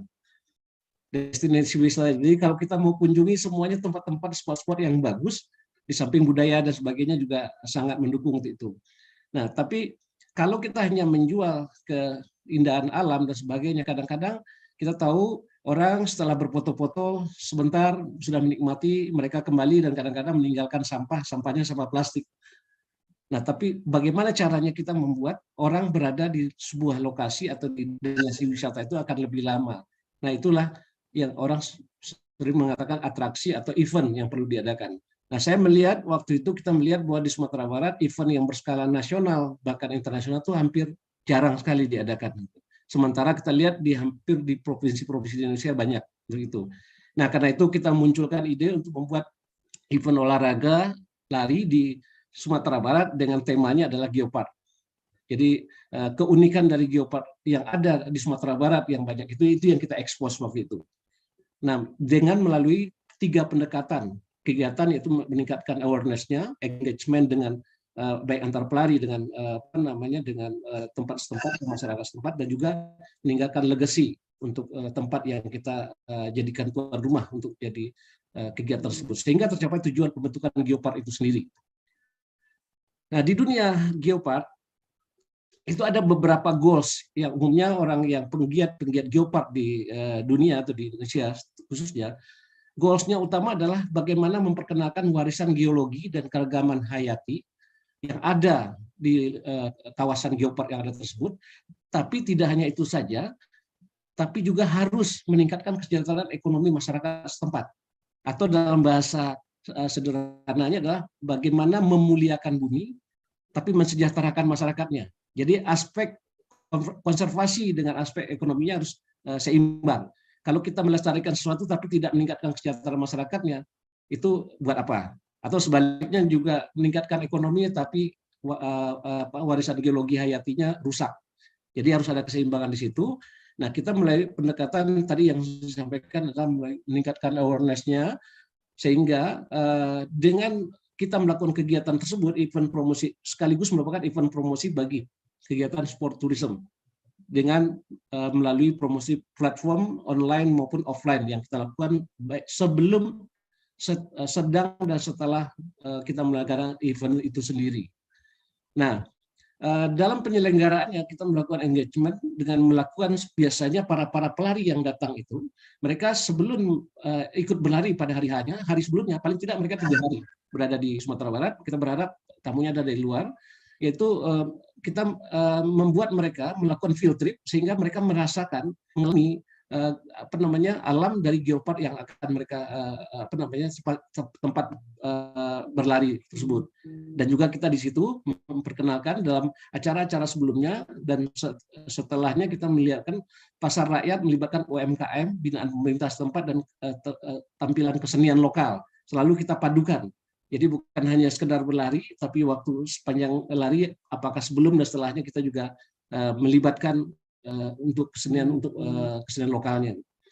Dan kita berharap dengan melaksanakan kegiatan ini bukan setelah itu selesai, kita juga mengadakan legacy seperti yang biasanya kalau kita melakukan kegiatan ini biasanya ada sponsor. Nah, sponsor ini kadang-kadang mereka ada yang ingin membuat sebuah legacy buat kita. Contoh kita membuat musola di tempat-tempat wisata yang kebetulan sering dikunjungi orang, tapi musolanya tidak ada atau jauh. Nah, itu kita tempatkan di situ, di samping juga gerakan untuk kebersihan, menghindari plastik dan sebagainya untuk dalam penyelenggarakan acaranya. Nah, di samping itu juga kita berkontribusi untuk melakukan kompetisi building, yaitu dengan selalu bekerja sama dengan kolaborasi dengan anak-anak muda. Jadi kegiatan kita selalu banyak melibatkan anak-anak muda setempat tentunya, dan biasanya kita dari Jakarta hanya beberapa orang saja awalnya, dan diharapkan dengan di situ anak-anak muda dari daerah tersebut bisa melakukan event handling juga untuk selanjutnya, dan juga dengan digital marketingnya. Seperti itu. Nah, ini kurang lebih yang kita jalankan dengan segala suka dukanya. Waktu launching pertama itu 1 Juli 2018. Dan di situ sebelumnya Minang Geopark yang pertama itu kita adakan 30 November 1 Desember tahun 2019. Sebelumnya kita melakukan eksibisi dulu. Sebelumnya dari tahun 2018 di situ ada inisial Minang Geopark yang pertama, dan itu lumayan. Yang hadir, peserta pertama hadir itu kita akan ada sekitar 1.000 orang untuk pertama, dan dari situ kita melakukan yang kedua di tahun 2019, kita adakan yang kedua kali. Jadi setelah itu diputuskan bahwa Minang Geopark ini akan menjadi event tahunan buat Sumatera Barat, karena di tahun yang kedua itu pesertanya 1.500, dan kita memang berusaha untuk setiap tahun kita meningkatkan jumlah peserta sehingga semakin banyak para pelari ini yang datang ke Sumatera Barat untuk bahkan sekarang merupakan suatu event yang ditunggu oleh para runner di seluruh Indonesia dan juga negara-negara tetangga kita. Nah, beranjak dari kita melakukan kesuksesan kita melakukan Minang Geopark Run yang kedua kali dengan berstandar penyelenggaraannya secara nasional maupun internasional, juga datangi oleh beberapa negara waktu itu, dari Amerika, dari Afrika juga, dari Eropa ada yang lari, dan juga dari Asia tentunya. Nah, beranjak kita melakukan itu, saya dihubungi oleh provinsi-provinsi lain yang memiliki geopark juga di tempat mereka. Nah, lucunya mereka sangat bersemangat mengatakan, kami juga punya geopark, kenapa Bapak hanya mengadakan Geopark Run ini di Sumatera Barat? Karena bukan hanya Sumatera Barat yang mempunyai geopark. Nah, ini menarik. Nah, kadang-kadang kita sendiri yang sebagai pendahulu di Sumatera Barat, kita melakukan kadang-kadang semangat kita daerah untuk menyelenggarakan ini, bahkan kita dapat dukungan terus sejak dari awal itu kita dapat dukungan dari Kemenparekraf untuk melakukan, tapi dengan syarat Kemenparekraf akan ikut support kalau daerahnya sendiri, terutama kabupaten kota tempat kita menyelenggarakan tersebut, mereka juga ikut terlibat.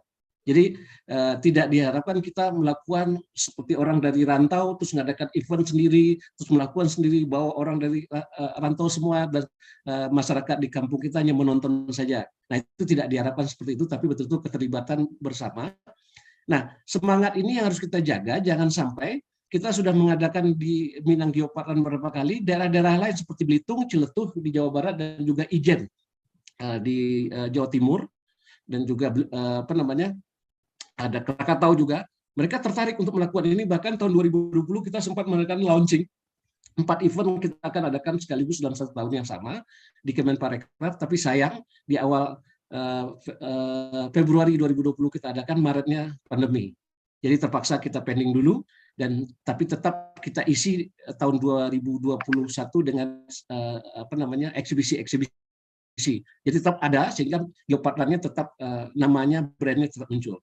Nah, melihat ini, saya mendaftarkan merek dari Geopark Run ini secara series. Orang biasa mengadakan ada Color Run atau Grand Prix secara series, kita mengadakan Geopark Run ini secara series. Jadi kalau bapak-bapak, ibu-ibu tahu ada Belitung Geopark Run, Ijen Geopark Run, Ciletuh Geopark Run, itu berawalnya dari Minang Geopark Run. Jadi kita dari Sumatera Barat bisa jadi contoh untuk menyelenggarakan event dengan tematik Geopark Run, karena setiap geopark yang ada di seluruh dunia itu mempunyai keunikannya masing-masing, dan ini bisa dieksplor.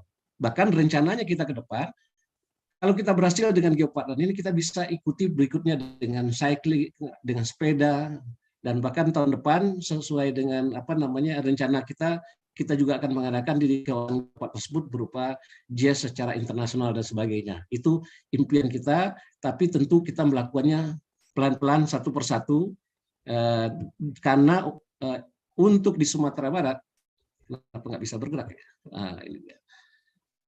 Nah, karena di Sumatera Barat, untuk kita melakukan segala sesuatunya ini, kalau kita mengadakan event tentunya butuh biaya.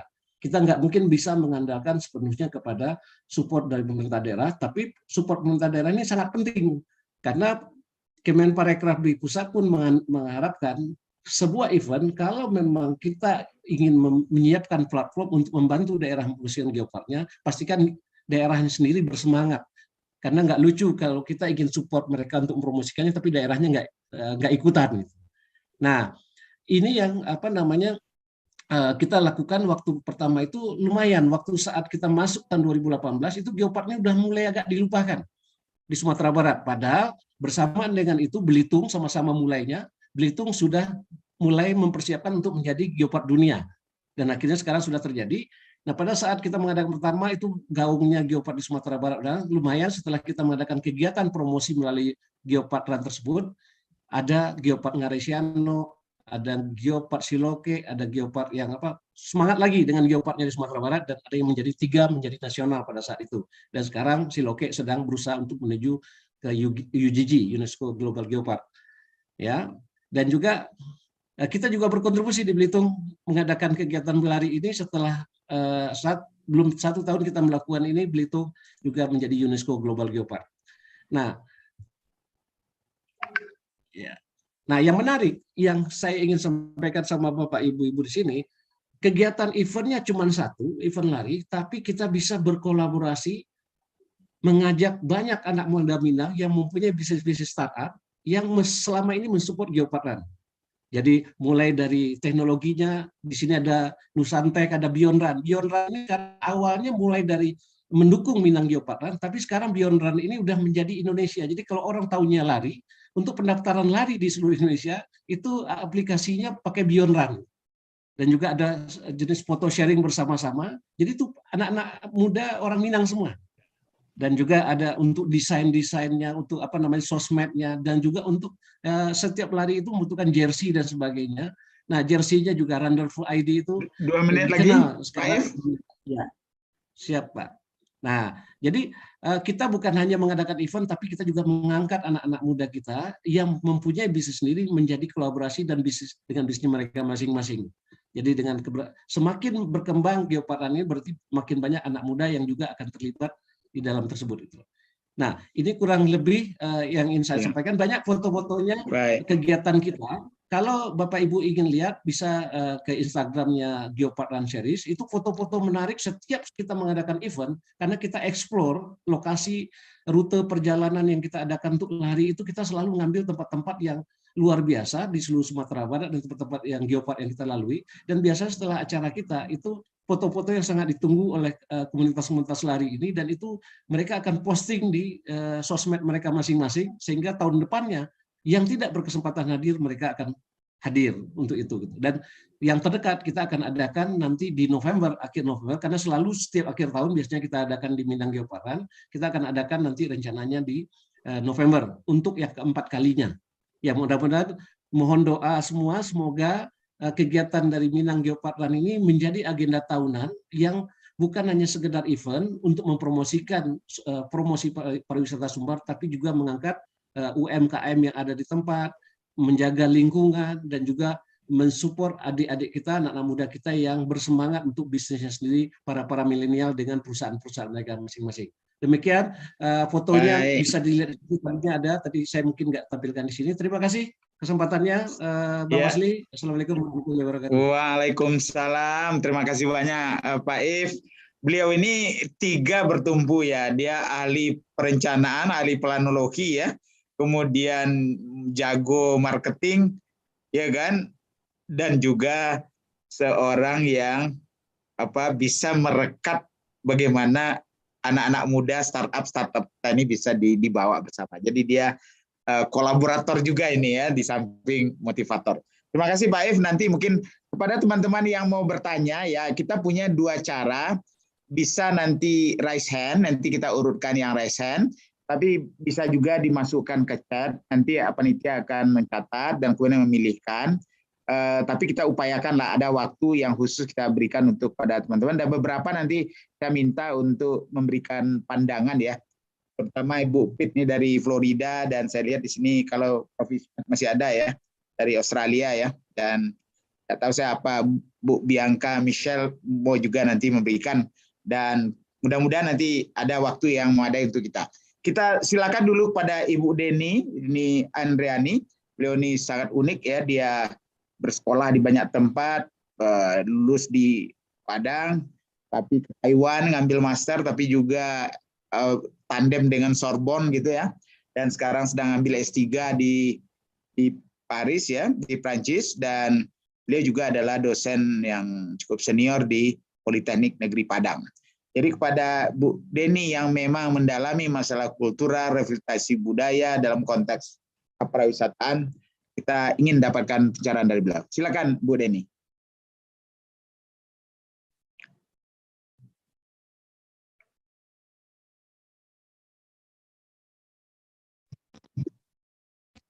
Bismillahirrahmanirrahim. Assalamualaikum warahmatullahi wabarakatuh. Waalaikumsalam warahmatullahi wabarakatuh. Cek dulu suara oke. Suara oke, PowerPoint oke. Baik, saya mulai. Terima kasih terlebih dahulu atas kesempatannya kepada Profesor Fasli Jalal, Kakanda Sahrian Tanto. Salam hormat buat Buya, Gubernur kita, kemudian Kakanda Yuliandra Darwis, para pembicara, guru-guru senior yang sudah presentasi sebelumnya.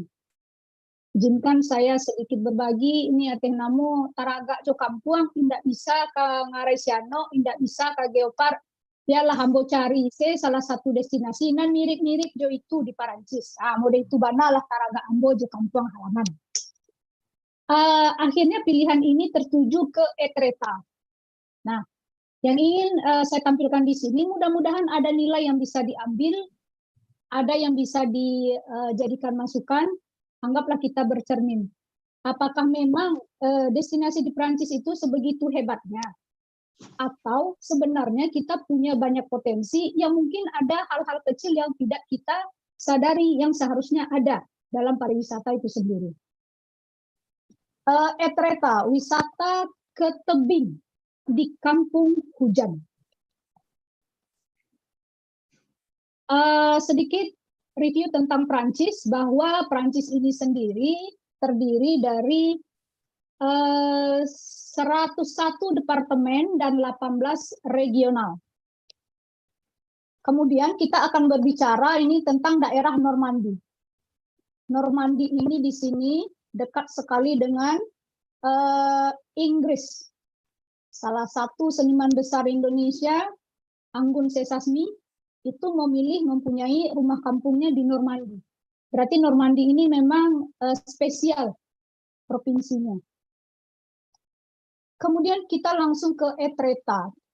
Etretat itu sendiri berada di kawasan Normandi bagian atas. Luasnya hanya 4 km. Populasinya pun tidak banyak, hanya 1.500-an.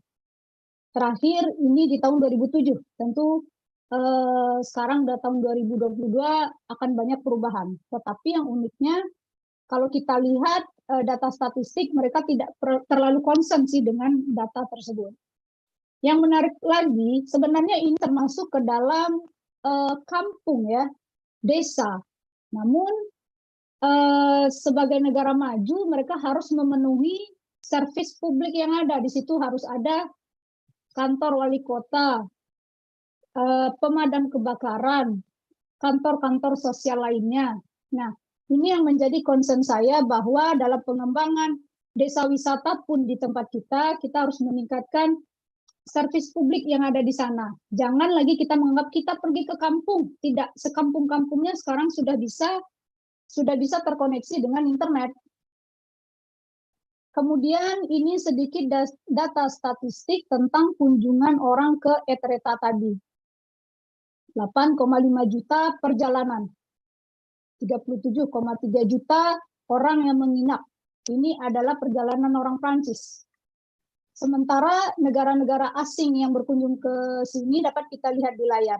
Ada Belgia, ada Jerman, ada Belanda, dan sebagainya. Bagaimana kota kecil ini dipresentasikan? Untuk menuju Etretat ini kita harus naik kereta. Letaknya jauh, hampir 4 jam. Dan itu pun tidak bisa langsung. Ada transitnya pula. Naik bus sekitar 15 menit dari Gare Breaute-Beuzeville ini. Uniknya, jadwal bus itu sudah teratur. Sudah jelas kapan sampainya, sekali berapa dalam 1 jam. Supirnya sudah pasti tidak boleh merokok di dalam bus. Kecepatannya pun dibatasi hanya 100 km per jam. Tidak boleh bicara dengan supir. Jadi bagaimana segitunya mereka menjaga konsentrasi supir demi kenyamanan, keselamatan penumpang. Foto di sini adalah, di samping ini adalah kantor wali kotanya. Nah di sini, ini kantor wali kota. Ini kereta untuk menuju ke tebing. Ini adalah toilet. Jadi ini sangat penting kenapa saya posting toilet di sini. Karena kalau di tempat kita toilet banyak, bersihnya yang jauh. Kalau di negara orang toilet itu jarang. Karena memang sejarah mereka yang namanya kebersihan. Jadi memaknai kebersihan di sini cukup berbeda. Mereka lebih bersih dari kita tapi toiletnya jarang. Di kita toiletnya banyak, kebersihan kita yang masih jauh. Lanjut, Etretat menjadi menarik karena dia tidak sekedar hanya kota kecil, kampung yang jauh, penuh hujan, tetapi ternyata banyak jejak sejarah di sana. Etretat adalah kota sejarah Perang Dunia Kedua, di mana tentara Amerika masuk dari Etretat ini, kemudian mereka juga membuat bunker-bunker di sini. Jadi sejarah di masa lalu mereka keep. Kemudian pelukis Claude Monet juga pernah mampir di kota ini, bahkan sempat melukis. Selanjutnya salah satu penulis Prancis, Maurice Leblanc, juga tinggal di kota ini. Karyanya seperti Robin Hood lah. Karyanya yang paling terkenal itu Cambrioler ini sama dengan pencuri, Arsène Lupin. Nah, jadi kalau kita ke Etretat, kita teringat lagi nih dengan potensi-potensi masa lalunya. Nah, ini sangat penting saya pikir bahwa semua destinasi di Sumatera Barat itu harus kita cungkil lagi nilai-nilai sejarah yang ada. Harus lebih banyak kita ceritakan sejarah-sejarah yang ada. Kalau kita memang agak pelit sih bercerita, jadi mohon maaf, guide itu sibuk bercerita, tetapi yang dibutuhkan oleh turis mancanegara itu adalah sejarah yang tertulis, yang lebih valid. Kemudian kenapa harus ke Etretat ini? Apa sih yang kita lihat? Yang kita lihat itu tidak lain hanyalah naik ke bukit ini yang namanya Valles d'Aval, satu lagi naik ke bukit yang satunya lagi Valles d'Amont. Di sini ada taman, kemudian di sini ada pantai. Jadi begitu kita sampai di desa itu, persis di pusat desa itu jalan 5 menit sampailah kita di pantai. Hanya itu yang kita lihat di sana, tidak lebih. Tapi kenapa begitu banyak orang yang ke sana? Kemudian yang menarik di sini bahwa peraturannya itu masih manual, peraturan wali kota. Hati-hati jatuh, jangan jalan terlalu di pinggir. Tetapi semua orang menghormati itu. Saya coba nyalakan satu video, mudah-mudahan bisa.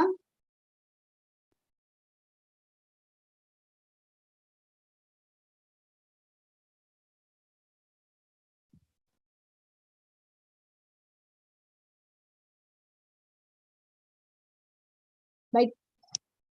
Nah, dari video yang seputar tadi, bahwa akses untuk ke salah satu tebing di sebelah kiri itu tidak dibuat sebagus mungkin, atau misalnya pagarnya dibuat seaman mungkin, jenjangnya dibuat sebagus mungkin, tidak diusahakan sealami mungkin. Jenjang ya sebisanya saja. Mana bagian atas yang sudah bagus kondisi tanahnya akan dibiarkan begitu saja, tidak terlalu dimodernisasi. Kemudian akses ke tebing itu dapat diakses untuk anak-anak dan para senior. Usia 60-an, usia 70-an masih bisa diraih oleh mereka. Artinya pariwisata itu jangan lagi hanya fokus pada anak muda. Ini maksud saya kalau orientasi kita adalah turis asing ya. Justru orang-orang senior inilah yang berpotensi untuk menghabiskan waktunya menikmati pemandangan alam. Kemudian, apalagi yang menarik di Etretat ini? Seperti biasa, bahwa souvenir, toko souvenir ini tidak bisa kita hilangkan. Ini adalah toko souvenir yang berada di bangunan tua yang ada di desa tersebut. Coba saya nyalakan videonya. Bangunan ini berusia ratusan tahun. Toko-toko souvenirnya hanya seperti ini.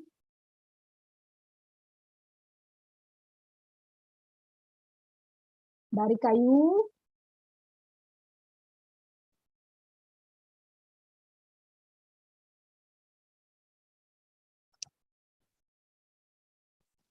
Terus lagi yang tidak boleh dilupakan di toko souvenir itu adalah kartu pos. Kalau di kita ini sudah jarang ditemukan kartu pos. Saya ingat 5 tahun yang lalu saya pulang, seorang turis Jerman kebingungan mencari di mana bisa beli kartu pos. Bahkan ketika dia tanya ke kantor pos sendiri, kartu pos itu sudah tidak ada lagi. Padahal turis internasional itu bagi mereka souvenir atau kenangan itu adalah unsur yang sangat penting. Jadi mengambil foto di HP saja tidak cukup. Mereka masih butuh kenangan yang memang kenangan itu adalah yang tinggal di dalam diri mereka, dalam pikiran mereka, bukan di portab mereka atau di HP mereka. Terus, is toilet everywhere? seperti saya bilang tadi, toilet itu tidak banyak di semua destinasi, terutama kalau misalnya kita ke Paris, toilet lah yang paling susah kita cari, kecuali kita ke restoran atau ke kafe. Tapi kalau kita mencari tong sampah ada di mana-mana. Nah, jadi dalam hal ini untuk pariwisata kita di Sumatera Barat, hal-hal dasar ini memang menjadi tugas kita ini, bahwa kita sebagai orang Muslim yang memang toilet adalah hal yang wajib bagi kita sebelum kita berwudu. Jadi mungkin untuk toilet ini tidak bisa diganggu-gugat, mesti kita tuntaskan. Jangan lagi dalam diskusi-diskusi ke depan selalu masalah kita adalah kebersihan dan toilet. Yang kedua, apakah Etretat seindah itu? Tidak juga. Ini adalah kota hujan. Jadi kalau kita ke sana harus lihat meteo dulu, apakah hari hujan di sana atau tidak. Tetapi sebagai destinasi yang berada di tepi laut, tentu saja arah angin sangat membantu. Kalaupun kita ke sana pagi, hujan sebentar, lalu teduh. Kedua, pantainya itu tidak kalah pula lah pantai Padang kita atau pantai-pantai lain yang indah yang ada di Sumatera Barat. Pasir kita pasir yang lebih bagus. Di sini hanya bebatuan, bukan pasir putih. Drone. Kalau kita di Sumatera Barat bebas memakai drone di mana-mana, tapi di beberapa negara drone itu malah dilarang. Jadi yang melakukan publikasi via drone itu hanya diotorisasi oleh Pemda saja atau pemerintah pusat. Kemudian kalau misalnya kita ke toko souvenir, itu kita tidak bisa nawar. Nah, sementara kalau kita di Sumatera Barat, tawar-menawar adalah salah satu kebiasaan kita. Namun dengan adanya proses tawar-menawar tadi, bagi turis internasional, mereka kurang nyaman dengan hal ini. Nah, itu dia Etretat. Ini referensi yang bisa kita lihat nanti bagi Bapak Ibu yang membutuhkan kilas balik tentang Etretat. Baik, saya selesai. Profesor Fasli Jalal, saya terbuka untuk semua pertanyaan dan masukan. Saya kembalikan ke Profesor Fasli Jalal. Terima kasih banyak, Dr. Denny. Kita lanjut dulu kepada Dr. Os ya. Dr. Os ini punya pengalaman panjang. Beliau ini juga adalah dosen ya, dosen senior di Universitas Taman Siswa kalau saya nggak salah ya. Dan beliau punya sejarah panjang pendidikan S1 di UNP, kemudian meneruskan ke S2 dan sudah mendapatkan pendidikan S3. Punya pengalaman panjang juga di pendidikan dasar dan menengah dan sekarang berkarir di pendidikan tinggi. Dan beliau sangat aktif di berbagai hal yang berhubungan dengan perkembangan geopark tadi, yang bagian tertentunya tadi sudah disampaikan oleh Pak If, tapi kita dengar bagaimana makronya daripada Dr. Os. Silakan, Ibu Os. Nama lengkap beliau Dr. dan Master Osronitaya ya, silakan. Baik, terima kasih Pak Prof, Bapak Ibu semua yang hadir pada kesempatan ini. Tapi ini slide saya belum dikirim ini Pak Prof.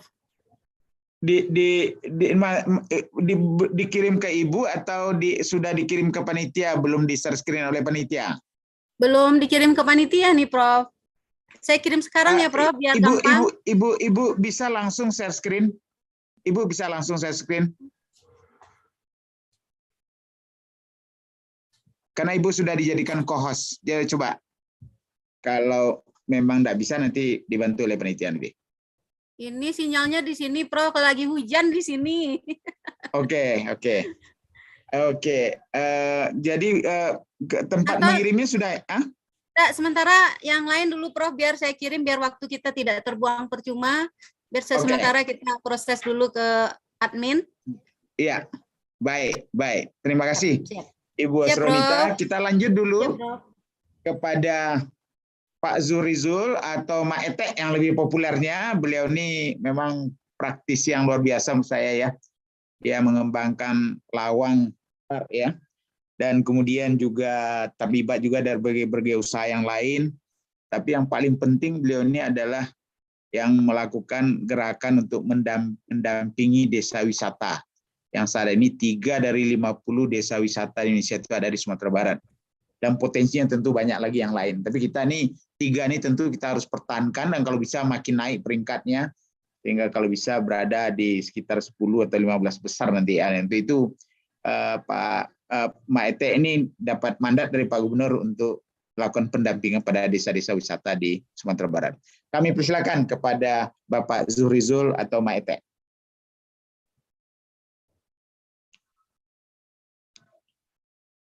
Masih Maete, suaranya masih di-mute, di-unmute dulu. Ya. Assalamualaikum warahmatullahi wabarakatuh. Waalaikumsalam warahmatullahi wabarakatuh. Makasih Prof. Fazli Jalal, luar biasa. Bapak Saidan Tampo, Dinda Andre, dan bapak-bapak, ibu-ibu semuanya. Narasumber yang luar biasa. Uni Deni dari Prancis. Saya tertarik. Di Prancis itu nggak ada ternyata baliho politisi ya Bu ya. Nggak ada spanduk-spanduk, saya lihat dari tertarik, saya lihat kotanya. Mana ya?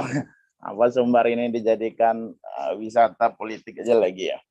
Ternyata itu juga mengurangi hospitality. Gimana caranya? Terlalu banyak iklan kiri kanan, terlalu banyak spanduk-spanduk yang wajah-wajah. Saya berapa kali ke luar negeri memang tidak ada ya. Di Indonesia saja memang yang merusak estetika dari wisata. Saya mungkin bicara sedikit tentang kita dudukkan dulu pariwisata itu seperti apa. Bahwa pariwisata bukan objek wisata.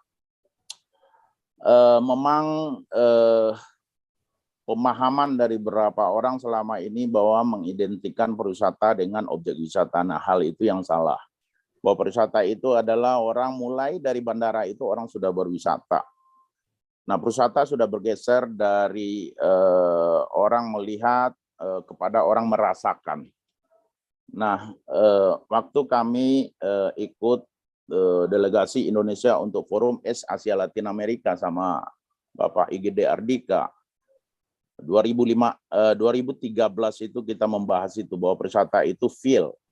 Jadi pariwisata bukan lagi orang di objek wisata. Nah, mereka dari bandara itu sudah merasakan pariwisata. Saya membayangkan seorang leader atau kepala daerah, begitu dia mendarat di bandara, dia sudah bicara pariwisata. Apakah dia masih ditarik-tarik sama orang di bandara itu, dada, kamada, wa antanda, gitu ya, ditarik-tarik, sampai ke toilet ditarik-tarik.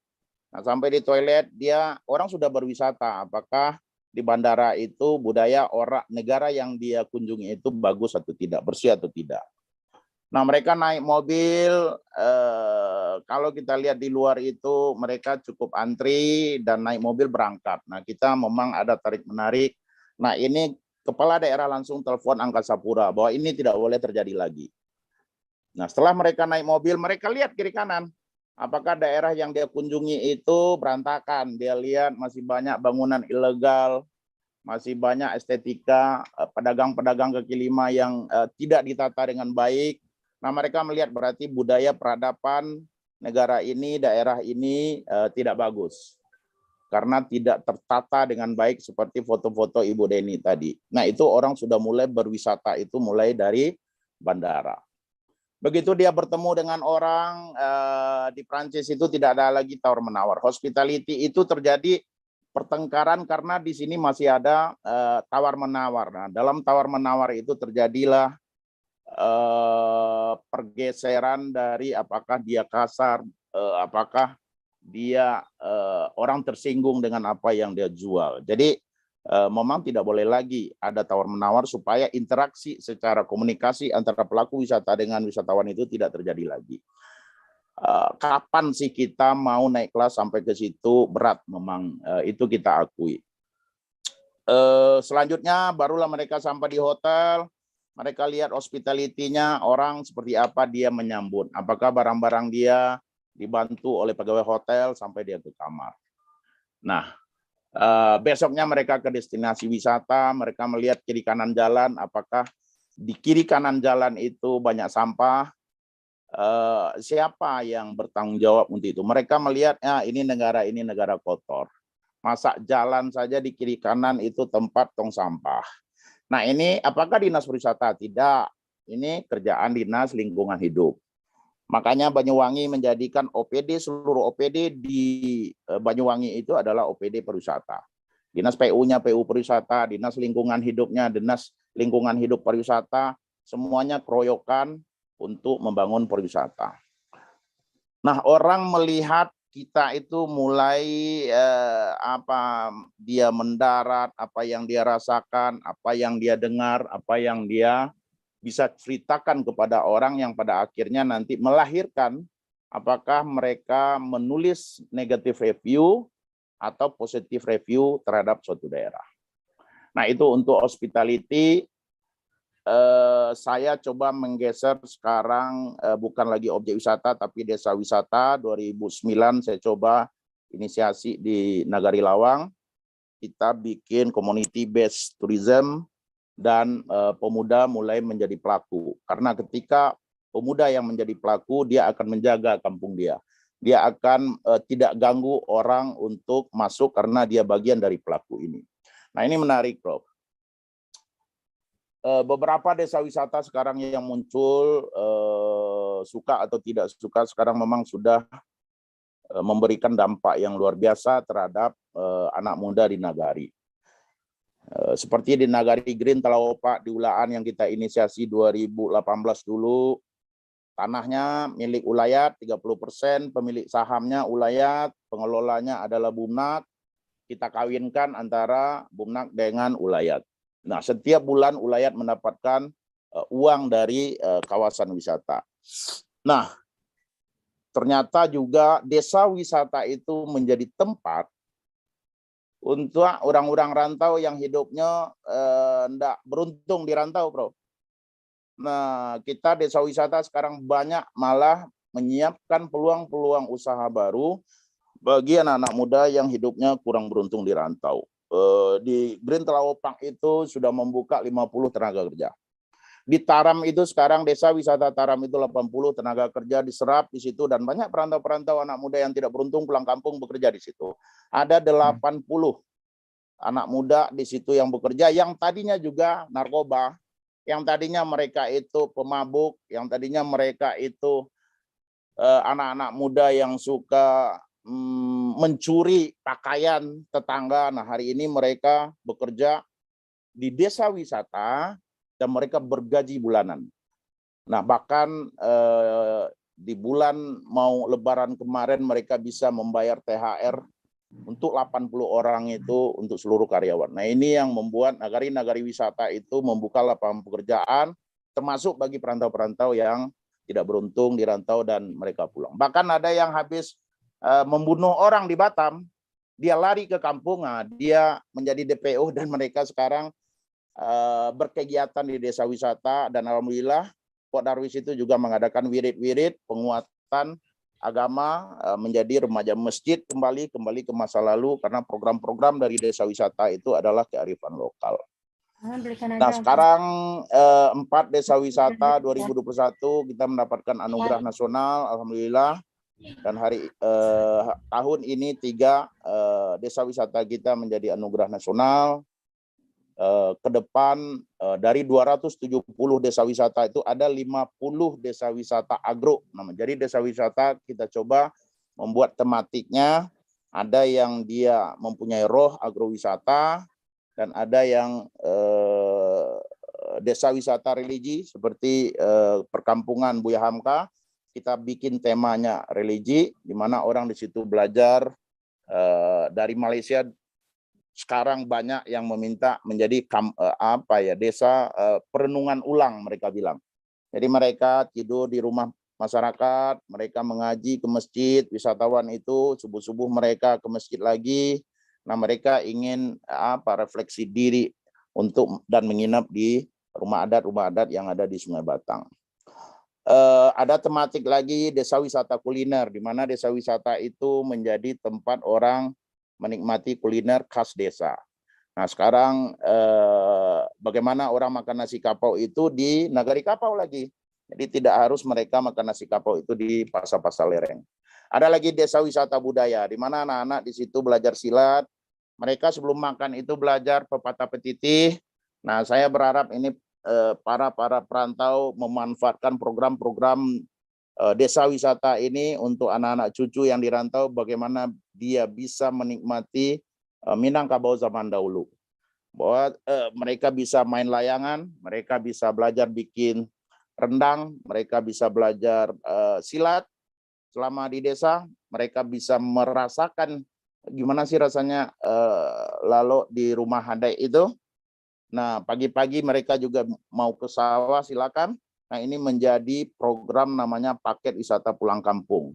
Ini sinergi dengan perantau sangat akan efektif apabila ini bisa kita siapkan betul. Sekarang baru 12 desa wisata yang sudah mempunyai homestay yang layak, yang toiletnya bisa kita rekomendasikan, siap menunggu keluarga-keluarga para perantau yang mungkin rumah adatnya tidak ada lagi di kampung. Nah, anak cucunya bisa menikmati suasana di rumah adat hari ini. Nah, terakhir dari 270 desa wisata itu Bapak Gubernur sudah me-SK-kan 50 desa wisata agro. Kami bekerja sama dengan Dinas Pertanian bahwa desa wisata agro itu bukannya ada kebun buah, ada seperti Mekarsari, bukan seperti itu, tapi seluruh desa itu dia menjadi bagian dari agrowisata. Nah, sekarang seperti 2 menit lagi, Mak. Ya. 2 menit ya. Mungkin desa wisata itu satu kampung itu bunga saja yang dia tanam. Mungkin di satu desa itu seperti Koto Tinggi dia tanam jeruk saja, dan ada kopi saja, kopi pun menjadi kopi tur.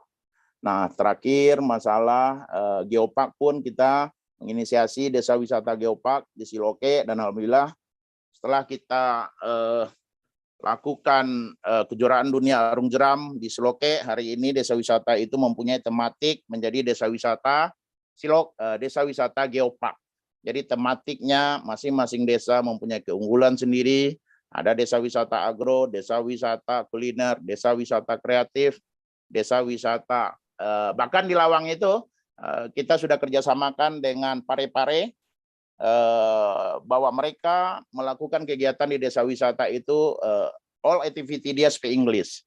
Jadi kampung Inggris yang ada di Lawang sekarang, bahkan beberapa orang yang ingin berangkat bekerja di kapal pesiar sekarang belajar bahasa Inggris di desa wisata Nagari Lawang yang kita kerjasamakan dengan Pare. Mungkin itu dari kami, mudah-mudahan support dari perantau luar biasa. Salam Pak Ivan, saya senang sekali dengan Dr. Ivan yang memberikan pencerahan luar biasa, dan Ibu dari dokter tadi. Mudah-mudahan Pemda ke depan, Ibu dokter seperti Malaysia, siapa yang tidak higienis, siapa yang tidak sesuai dengan ketentuan, nah itu jangan dikeluarkan izinnya, baik objek wisata maupun kulinernya. Terima kasih Prof. Moga-moga wisata kita terima makin kasih maju. banyak Pak Zurizul atau Mbak Ete. Kita kembali lagi kepada Ibu Dr. Osronita. Silakan Ibu.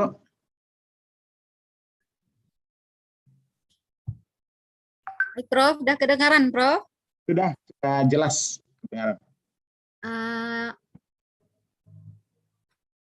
PowerPoint-nya tadi udah dikirim, mungkin bisa di... Ya, tolong panitia PowerPoint-nya di-share. Ya, sambil menunggu diantar aja dulu Bu Asro. Oke, baik Bapak Ibu semua. Selama ini kita bertemu via chat saja. Mungkin saya sering beberapa kali ikut diskusi berdasarkan apa yang kita temukan di lapangan. Saya Osronita, biasa dipanggil Bu Os, itu salah satu dosen di perguruan tinggi swasta, tidak ASN, jadi bebas kemana-mana melakukan pengabdian kepada masyarakat, itu program utama, apalagi terkait geopark yang memang butuh untuk mewujudkannya itu harus menggerakkan masyarakat. Sudah, Prof? Belum muncul apanya. PowerPoint-nya belum muncul nih, tolong panitia.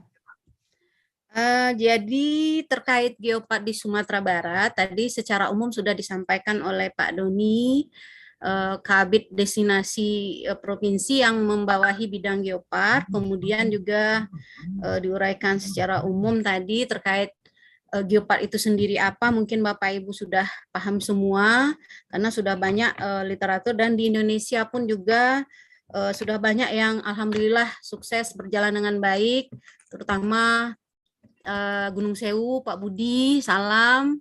Tadi saya lihat ada beliau. Nah, ini juga guru saya juga ini Prof, untuk sharing informasi. Mungkin kewalahan ini Pak Budi sering saya WA. Nanti itu tanya Pak Tempun dari mana dia kirim. Jadi untuk geopark di Sumatera Barat sebenarnya intinya kita sudah mendapatkan predikat ya Bapak Ibu di 3 geopark nasional itu di tahun 2018.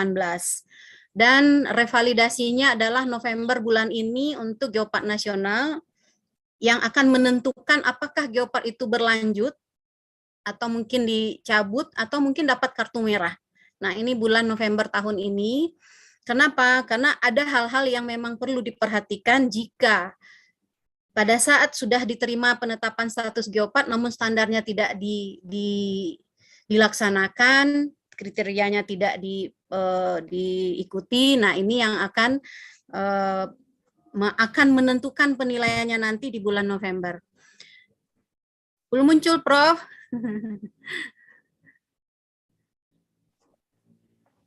Bentar Bosro, lagi di upload sama Bu Yuli, sebentar.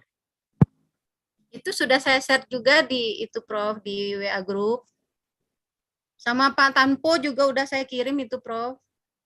Ya, sebentar. Ini Bu Yuli lagi upload kayaknya. Nah, oke, saya umum aja ya Prof. Nah, dari yang 3 itu alhamdulillah memang kalau dilihat dari aktifnya itu ada Siloke yang Prof yang dengan segala keterbatasan mampu melakukan berbagai kegiatan, umumnya itu edukasi, namun mungkin perlu diingatkan lagi, sesuaikanlah dengan standar yang sudah ditetapkan oleh Geopark itu sendiri. Jadi setiap BP atau Badan Pengelola Geopark itu sendiri, dia tidak bisa hanya sekedar melakukan apa-apa programnya, tapi memang harus ada dasarnya, ada bukti, dokumen, semuanya, baik itu kemitraan, penganggaran, nah itu harus dilampirkan nanti pada saat revalidasi. Nah, kemudian, oke baik, ini mungkin secara umum kita sudah sama-sama mengetahui Geopark itu yang penting kita ingat itu adalah kesatuan kawasan geografis. Jadi tidak administrasi nih Prof, Bapak Ibu semua. Artinya apa? Ada keragaman geologi yang dilihat, yang include di dalamnya itu culture, bio. Nah, itu tidak bisa dipisah. Nah, namun yang paling penting, warisan geologi itu memiliki nilai penting atau nilai terkemuka yang membedakannya dengan beberapa warisan geologi di daerah lain. Walaupun ada kesamaan, tapi tetap ada nilai pembedanya. Inilah nanti yang akan ditetapkan menjadi geoheritage. Jadi ada tahapannya, ada penilaian geodiversity, kemudian menentukan geoheritage. Inilah yang menentukan nanti apakah keragaman geologi kita itu bernilai internasional, nasional, dan lokal. Nah, ini ada ketentuannya, kita tidak bisa asal ini nasional, tidak bisa sekedar begitu saja, tapi ada standarnya, nanti berikut akan dijelaskan. Nah, itu secara umum pengertian Geopark, mungkin Bapak Ibu yang sudah banyak paham. Nah, intinya bahwa maksud dari Geopark itu sendiri dan sudah ditetapkan dengan adanya Perpres nomor 9 tahun 2019, ini menjadikan pedoman bagi pemerintah daerah, pemangku kepentingan, semua yang mengembangkan Geopark itu pelajari. Jangan mengembangkan Geopark tapi pedomannya tidak dibaca, bahkan tidak dipahami. Next. Nah, ini secara umum gambaran status Geopark di Indonesia. Jadi untuk perlu diingat lagi, pengajuan Geopark nasional ke UNESCO itu tidak mudah, tidak gampang, apalagi diboncengkan ke Geopark nasional lain yang sudah ada. Memang syaratnya itu harus menjadi Geopark nasional dulu, baru ke UGG. Nah, untuk pengusulan, setiap negara itu paling banyak bisa mengusulkan 2 geoparknya ke UNESCO. Nah, itu pun, nah di slide sudah bisa dilihat bahwa tahun kemarin itu Maros dan Ijen. Nah, sekarang Maros memiliki kesulitan. Kenapa? Karena mereka sama-sama dengan Gunung Sewu, sama-sama Kars, tapi harus memunculkan nilai perbedaan. Nah, kita kembali review ke Siloke, apakah ini bisa? Ini untuk review aja. Kemudian yang sekarang lagi berjuang yaitu Merangin dan Raja Ampat. Raja Ampat pun juga begitu. Tanpa penentuan geoheritage atau tema secara umum, apa sih tema dari sebuah geopark yang mereka usulkan, nah ini juga susah nantinya. Nah, Siloke dan yang lain apakah sudah memiliki tema atau belum? Yang setahu kita, tema geopark Ranah Minang itu adalah Singkara. Nah, ini sekarang dalam pengusulan untuk GN, dan inilah yang bisa nanti dilanjutkan ke UNESCO, dan yang lain itu bisa menyusul. Kemudian terkait aspiring juga begitu, Bapak Ibu, ada 3 aspiring, Solok Selatan, Harau, Singkara. Ya, kemudian ada lagi Damas Jaya dan Pasaman Barat, Pasaman Timur dengan potensi yang mereka harus berjuang untuk memunculkan nilai terkemuka mereka yang membedakan mereka dengan warisan geologi lainnya di Indonesia. Berikut. Nah, ini yang perlu dipahami bagi yang mengembangkan geopark, bahwa pertama itu yang dilakukan adalah inventarisasi. Itu ada 3, ada bio, ada culture, dan geologi itu sendiri. Ada nilai-nilai yang perlu diperhatikan di dalamnya, di sini disebutkan. Ada konservasi, saintifik, kemudian asosiasi lingkungan. Nah, semua itu tidak terlepas dari standar yang sudah ditetapkan oleh geopark itu sendiri, dan ini kita harus patuhi. Setelah melakukan inventarisasi, kemudian diidentifikasi. Identifikasi ini artinya apa? Menentukan mana yang bernilai, juga berdasarkan petunjuk teknis dan asesmen. Ada ketentuannya. Jadi kita tidak bisa asal mengajukan, oh kita inventarisasi ada 30, kita ajukan 30, itu belum bisa. Artinya apa? Perlu mengungkap nilai-nilai terkemuka dari saintifik masing-masing dari geologi yang membedakan dengan daerah lain. Nah, setelah identifikasi ini baru didelineasi, Bapak Ibu dan Profesor. Nah, kita lihat setelah itu berarti dari penilaian, dari identifikasi itu akan muncul yang 3 tadi. Geosite atau situs geologi itu bernilai internasional, nasional, dan lokal. Ya. Setelah itu baru dibentuk BP atau bisa BP paralel dengan inventarisasi bisa, baru master plan. Ya, artinya apa? Perlu penentuan dulu dari yang kita lihat, yang saya amati, kita dan tim amati, dari geopark nasional yang sudah ada di Sumbar, itu baru sampai tahap inventarisasi. Makanya muncul ada 30 geosite, itu seperti di Sawah Lunto ada 30 geosite, di Siloke ada sekian, kemudian di Siano ada sekian jumlah geosite. Nah, ini saya yakin ini belum melakukan tahap penilaian untuk menjadi geoheritage, mana yang bernilai internasional, mana yang bernilai nasional, dan mana yang bernilai lokal. Pada saat ini sudah dilakukan penilaian, artinya baru dilakukan master plan, supaya master plan tadi mendukung objek atau geosite yang sudah ditentukan tadi penilaiannya. Nah, ini mohon maaf sebelumnya informasi yang kita dapat, ternyata sekarang provinsi itu sudah melakukan program penyusunan master plan di pengusulan geopark. Nah, mungkin ini juga untuk direview ulang kembali, kita mencoba bersama-sama bagaimana program yang sudah terbikin mungkin melewati urutan yang harusnya dilakukan, bagaimana yang sebelumnya belum kita masukkan di dalam master plan yang akan dilakukan. Jadi supaya kesalahan, kekeliruan ini bisa diluruskan lagi dan tidak mubazir. Nah, apa yang dilakukan di master plan yaitu tadi pengembangan zonasi yang sudah dinilai, yang sudah memiliki perbedaan, memiliki nilai terkemuka dibandingkan beberapa geosite lainnya, baik di Sumbar maupun di nasional. Kemudian diiringi dengan adanya regulasi ya, kemudian pemberdayaan masyarakat, kemudian Sarpras. Nah, baru setelah itu berjalanlah kegiatan pariwisata, konservasi, riset, dan pemberdayaan masyarakat. Artinya apa? Pada saat Geopark itu dilakukan, memunculkan nilai-nilai warisan geologi, pentingnya sebuah nilai warisan geologi, kita akan mengetahui, masyarakat mengetahui, oh ternyata batu ini yang hanya seonggok batu itu umurnya sekian ratus juta tahun.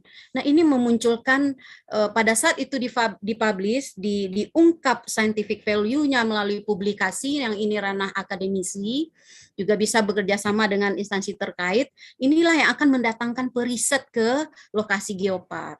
Pada saat periset datang, peneliti datang, maka otomatis dia membutuhkan seluruh fasilitas pariwisata. Barulah berjalan pariwisata. Jadi Geopark itu bukan pariwisata, tapi adalah konservasi melalui edukasi dan pemberdayaan masyarakat.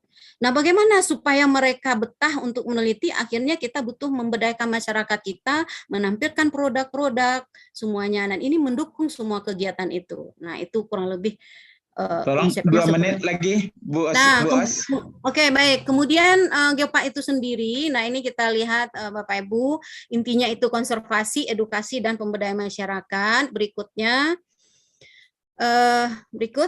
nah ini juga tidak terlepas dari konservasi dan edukasi, peningkatan ekonomi.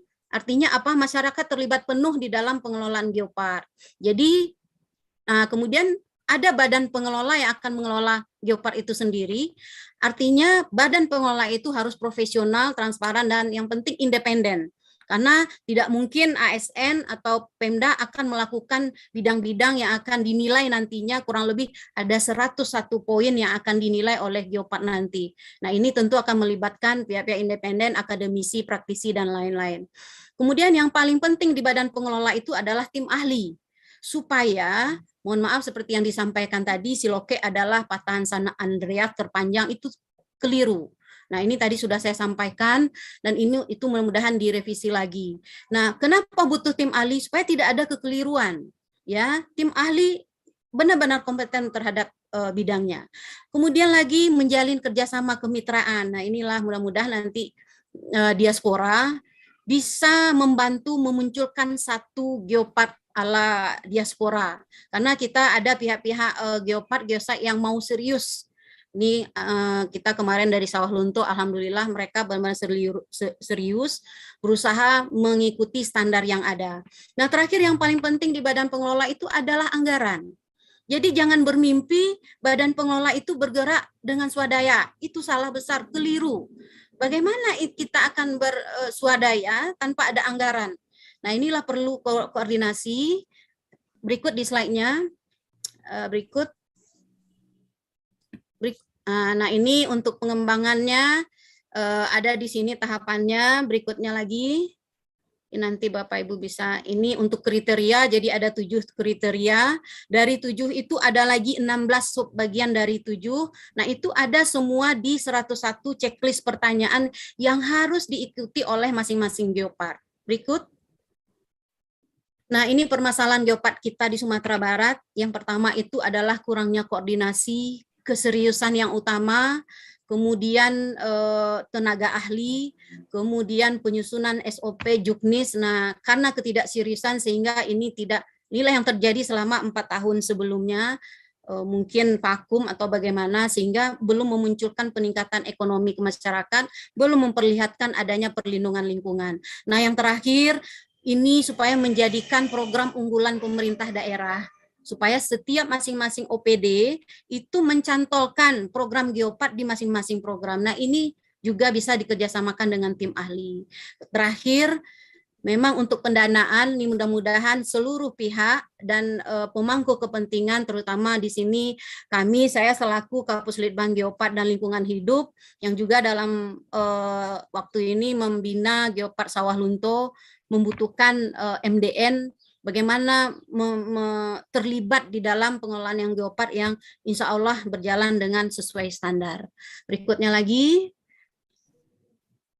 Nah, ini untuk pedoman, silahkan untuk baca-baca, mungkin Bapak Ibu iseng bisa buka untuk checklist 101 ini bagi yang pengembangan Geopar. Coba silahkan baca dan pahami, patuhi. Kita jangan bikin aturan sendiri, jangan digampang-gampangkan karena Geopar ini bukan penghargaan saja, tapi sejenis akreditasi, sejenis penilaian yang akan wajib kita ikuti berdasarkan form yang sudah dibuatkan, kemudian diterapkan bukti nyata, baik itu anggaran maupun bukti dokumen. Nah, itu tidak bisa diada-adakan. Oke, baik. Terima kasih. Terima kasih banyak Ibu Os. Kita berikan tepuk tangan.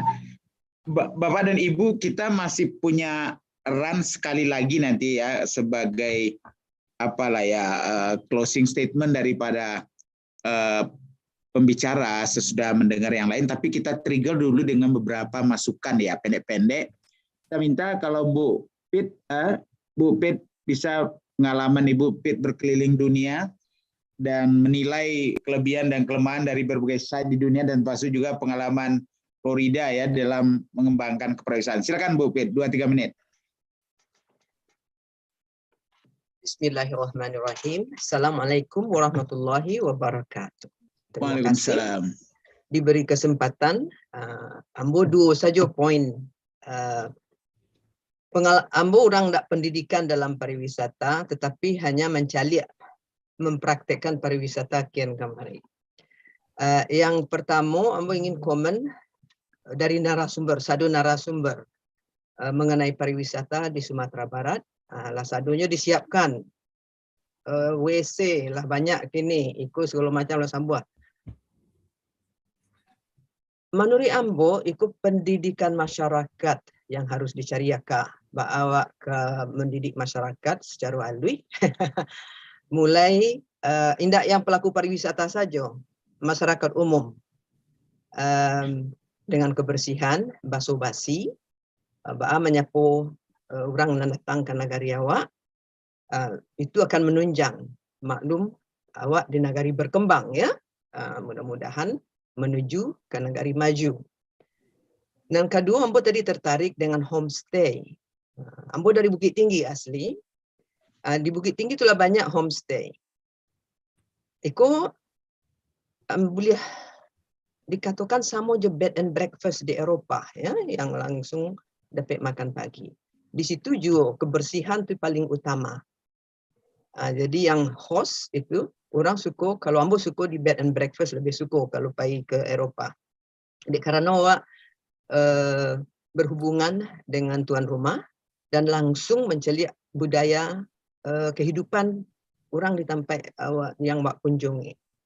Jadi kebersihan itu yang utama sekali. Higienis. Jadi turis-turis itu masuk indak sakit keluar dari homestay awak, termasuk pekarangan. Tidak banyak yang Ambo lagi pandangan, tapi di Bukit Tinggi itu homestay positif ya, cuman kebersihan dan pendidikan masyarakat mungkin bisa dicariakan andanya. Hanya sekian. Terima kasih. Baik, terima kasih banyak Bu Pit. Kita ke Pak Afdal dulu dari Washington, nanti kita minta dikit dari Bu Eni di Sydney ya. Silakan Pak Afdal. Assalamualaikum warahmatullahi wabarakatuh. Terima kasih Pak Fasli. Menarik sekali tentang agendanya tentang pariwisata. Ambo sebenarnya sangat tertarik sekali. Kebetulan sekedar background aja. Ambo bergerak di bidang Cartesian Hospitality 35 tahun dan sampai kini. Jadi masalah pariwisata Sumatera Barat itu dalam perjalanan Ambo ke Amerika dan Siko masih apa. Jadi masalahnya kalau masalah Cartesian Hospitality tadi itu, sana di Minang itu cukup sudah Pak. Tak perlu aja cari jauh ada. Ikut training ambil MBA kan mereka tak perlu lah. Karena apa Ambo kerjakan? Ambo setiap training itu tak ada yang baru. Ada dedek buat sedonya. Ambo lagi salah satunya dah rule di dalam hospital itu yang di branded itu dah 5 and 15 foot rule. Itu. Kalau 15 foot itu eye contact and smile. Itu awak itu senyum, sedekah orang. Kalau kalau 5 foot itu awak itu 5 feet itu adalah awak menyapu orang, greeting. Itu dah awak dalam Al-Quran kejadian orang menyapu pertama itu orang. Dia awak ikut enggak, dia awak di Minang membudui kan. Adat itu tidak dipakai kan. Awak bicara dalam kerja adat ya. Betul lah mau pelajari adat. Ada hanya dalam tataran seremoni, tidak dipakai. Padahal dia ada wala sentum saya. Nam kuriak kundi indah baso nam baik budi. Itu dah kecek kan tu. Nama malik mulik manih. Itu dah sabikan dah. Lalu cukup satu dah. Kenapa awak di Minang tidak memakaikan? Karena terjadi disparitas kini ko adalah ada hanya dalam tataran seremoni, tidak dipakaikan mendidikan the way of life. Ada itu tidak menjadi tataran pakaian hidup awak. Itu berkali-kali awak di Pak Masli kan dalam bicara dalam peristiwa adat. Jadi itu kembali saja. Ambo mengkali kini jadikan balik jalankan adat yang tiga tadi itu pun tiga tugas sejarah itu berfungsi. Paling ulama, cerdik pandai dan para ini mama. Itu kalau satukan balik, InsyaAllah itu tip Rambo, itu akan bergerak dia. Pelayan awak itu dari yang makasih Pak. Jangan lupa Bundo Kanduang. Jangan lupa Bundo Kanduang. Iya Bundo Kanduang itu. Iya. Terima kasih Pak Afdal. Ibu Eni dari Australia bagaimana Bu? Silakan berbagi sedikit 2-3 menit Bu Eni. Terima kasih Prof. Fasli. Ambo terima kasih sudah ikut berpartisipasi mendengarkan apa yang disampaikan oleh para narasumber. Terus terang Ambo tidak begitu banyak tahu tentang wisata-wisata di Indonesia tuh. Cuman Ambo tahu itu ya Ambo tidak banyak pai, bukti tinggi Ambo cuma tahu seketek, tapi ya lah banyak awak bisa baca di internet dan rancaknya Indonesia tuh, Ambo juga coba mencari tadi Geopark Indonesia tuh begitu bagusnya gitu. Tapi yang Ambo pikir kadang-kadang kalau berwisata di negari orang kok orang bisa melestarikan, ndak ada sarok. Ndak ada orang di siko membuang sarok sembarangan. Jadi lebih senang mereka membawa sampah itu di tangan mereka. Beko lah basuh sampai sarok nyelataan di situ. Kalau di awak kan kecampak sedima saja. Nah itu. Jadi mungkin kesadaran masyarakat itu yang sangat penting awak tanamkan bagi yang berwenang lah untuk menerangkan itu ke masyarakat. Nah sekali lagi pengalaman Ambo membawa suami pulang ke Indonesia tuh tiap pulang itu asa dibawa ke restoran, pulang dari situ pasti sakit paru.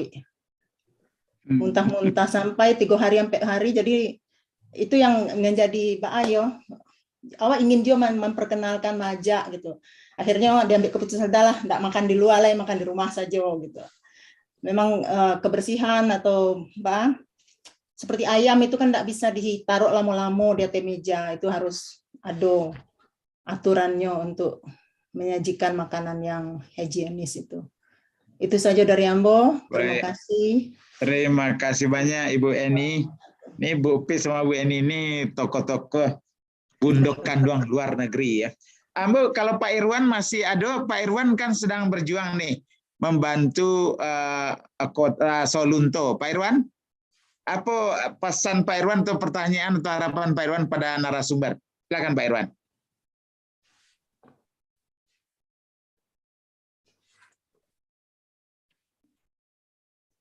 Pak Irwan masih bersama kita kah? Kalau enggak, Ambo sampaikan permintaan dari AMC.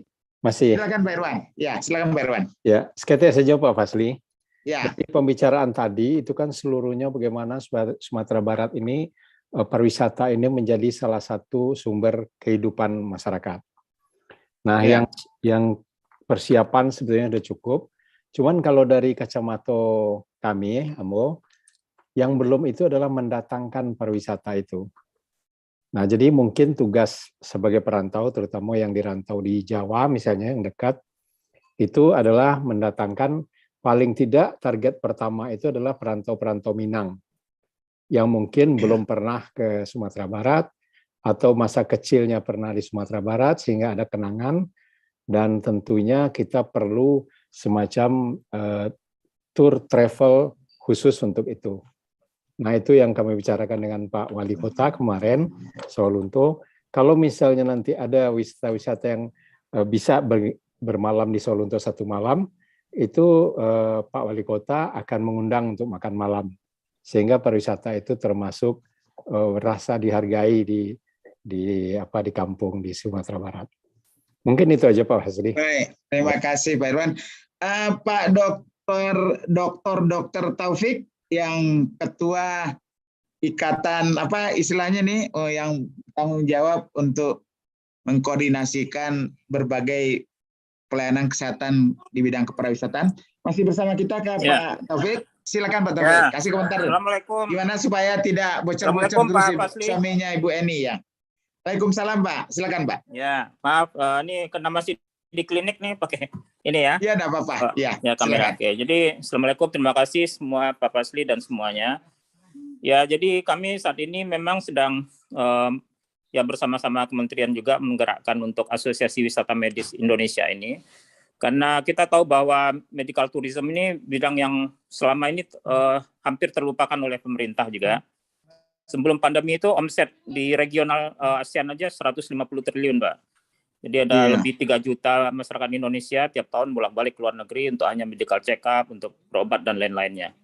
Jadi kami sangat mendorong sekali di masa pandemi ini sudah jadi concern juga dari pemerintah, kementerian, BUMN, Menko juga ya, di pariwisata juga sudah mulai memperhatikan bidang wisata medis ini untuk mendorong rumah sakit pemerintah dan swasta untuk mulai memperhatikan layanan yang berstandar baik dan bersifat medical tourism ini. Jadi mulai dari arrangement pasien dari daerah, ya kita tidak usah mengharapkan orang luar dulu datang Pak Fasli, tapi lokal saja dulu yang 3 juta itu kita amankan, tidak keluar negeri dulu ya. Jadi kalau kita bisa grab 10-20% itu udah sekian puluh triliun gitu bisa ditahan devisa untuk negara kita. Nah, jadi saat ini kami bersama kawan-kawan rumah sakit juga mendorong.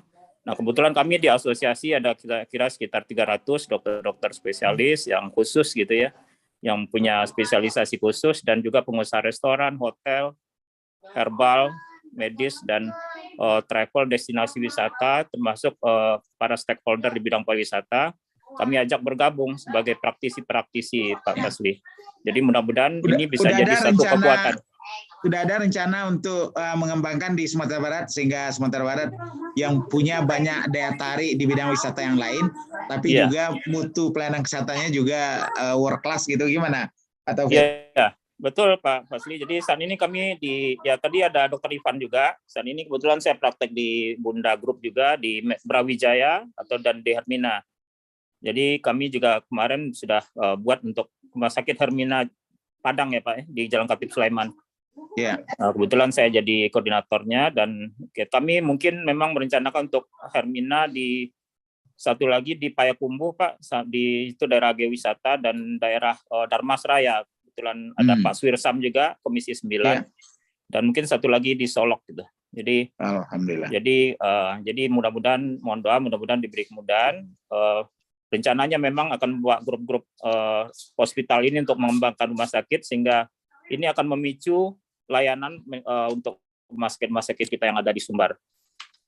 Siap, nanti mudah-mudahan kami bisa main ke RC juga nih Pak Prof. Insya Allah dengan segala senanti. Ya. Kita buat juga terima kasih Pak Taufik. Baik, nanti kalau memang Pak Iliandre masih bersama kita minta Pak Iliandre memberikan punchline ya. Jadi statement pengunci. Ya didahului sebelum Pak Andre nanti oleh Pak Doni ya sebagai penanggung jawab kebijakan di provinsi. Tapi ya kita minta dulu 2 menit pada para pembicara untuk menyimpulkan closing statement-nya gimana Bapak dan Ibu melihat apa yang kita dialogkan dan juga mungkin saran apa tindak lanjut yang kira-kira perlu segera kita lakukan untuk membuat momentum tidak hilang begitu saja. Jadi untuk itu saya mulai dengan kembali urutannya kepada Pak Ridwan Tulus. 2 menit Pak Ridwan, silakan. Pak Ridwan masih bersama kita kah?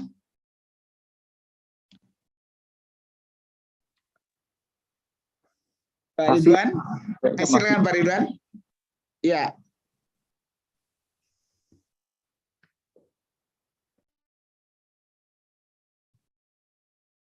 Silakan memberikan closing statement Pak Ridwan Tulus ya. Sebetulnya beliau lebih suka dipanggil Pak Tulus sebetulnya karena orangnya tulus gitu ya. Silakan Pak Tulus.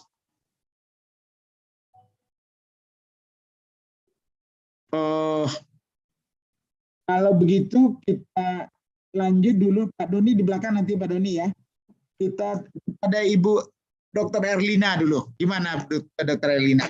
Saya sudah mendengar berbagai masalah tadi dan yang sudah Ibu sampaikan, apa kira-kira yang Ibu simpulkan dan ke depannya? Silakan Bu Erlina. Ya, terima kasih Prof. Fasli. Jadi kalau tadi saya mendengar suaminya Ibu Eni itu diare kalau datang ke Indonesia. Tadi di slide saya sudah katakan juga bahwa itu adalah traveler disease. Jadi menurut saya masalah kesehatan ini harus menjadi regulasi yang merupakan bagian dari regulasi pariwisata.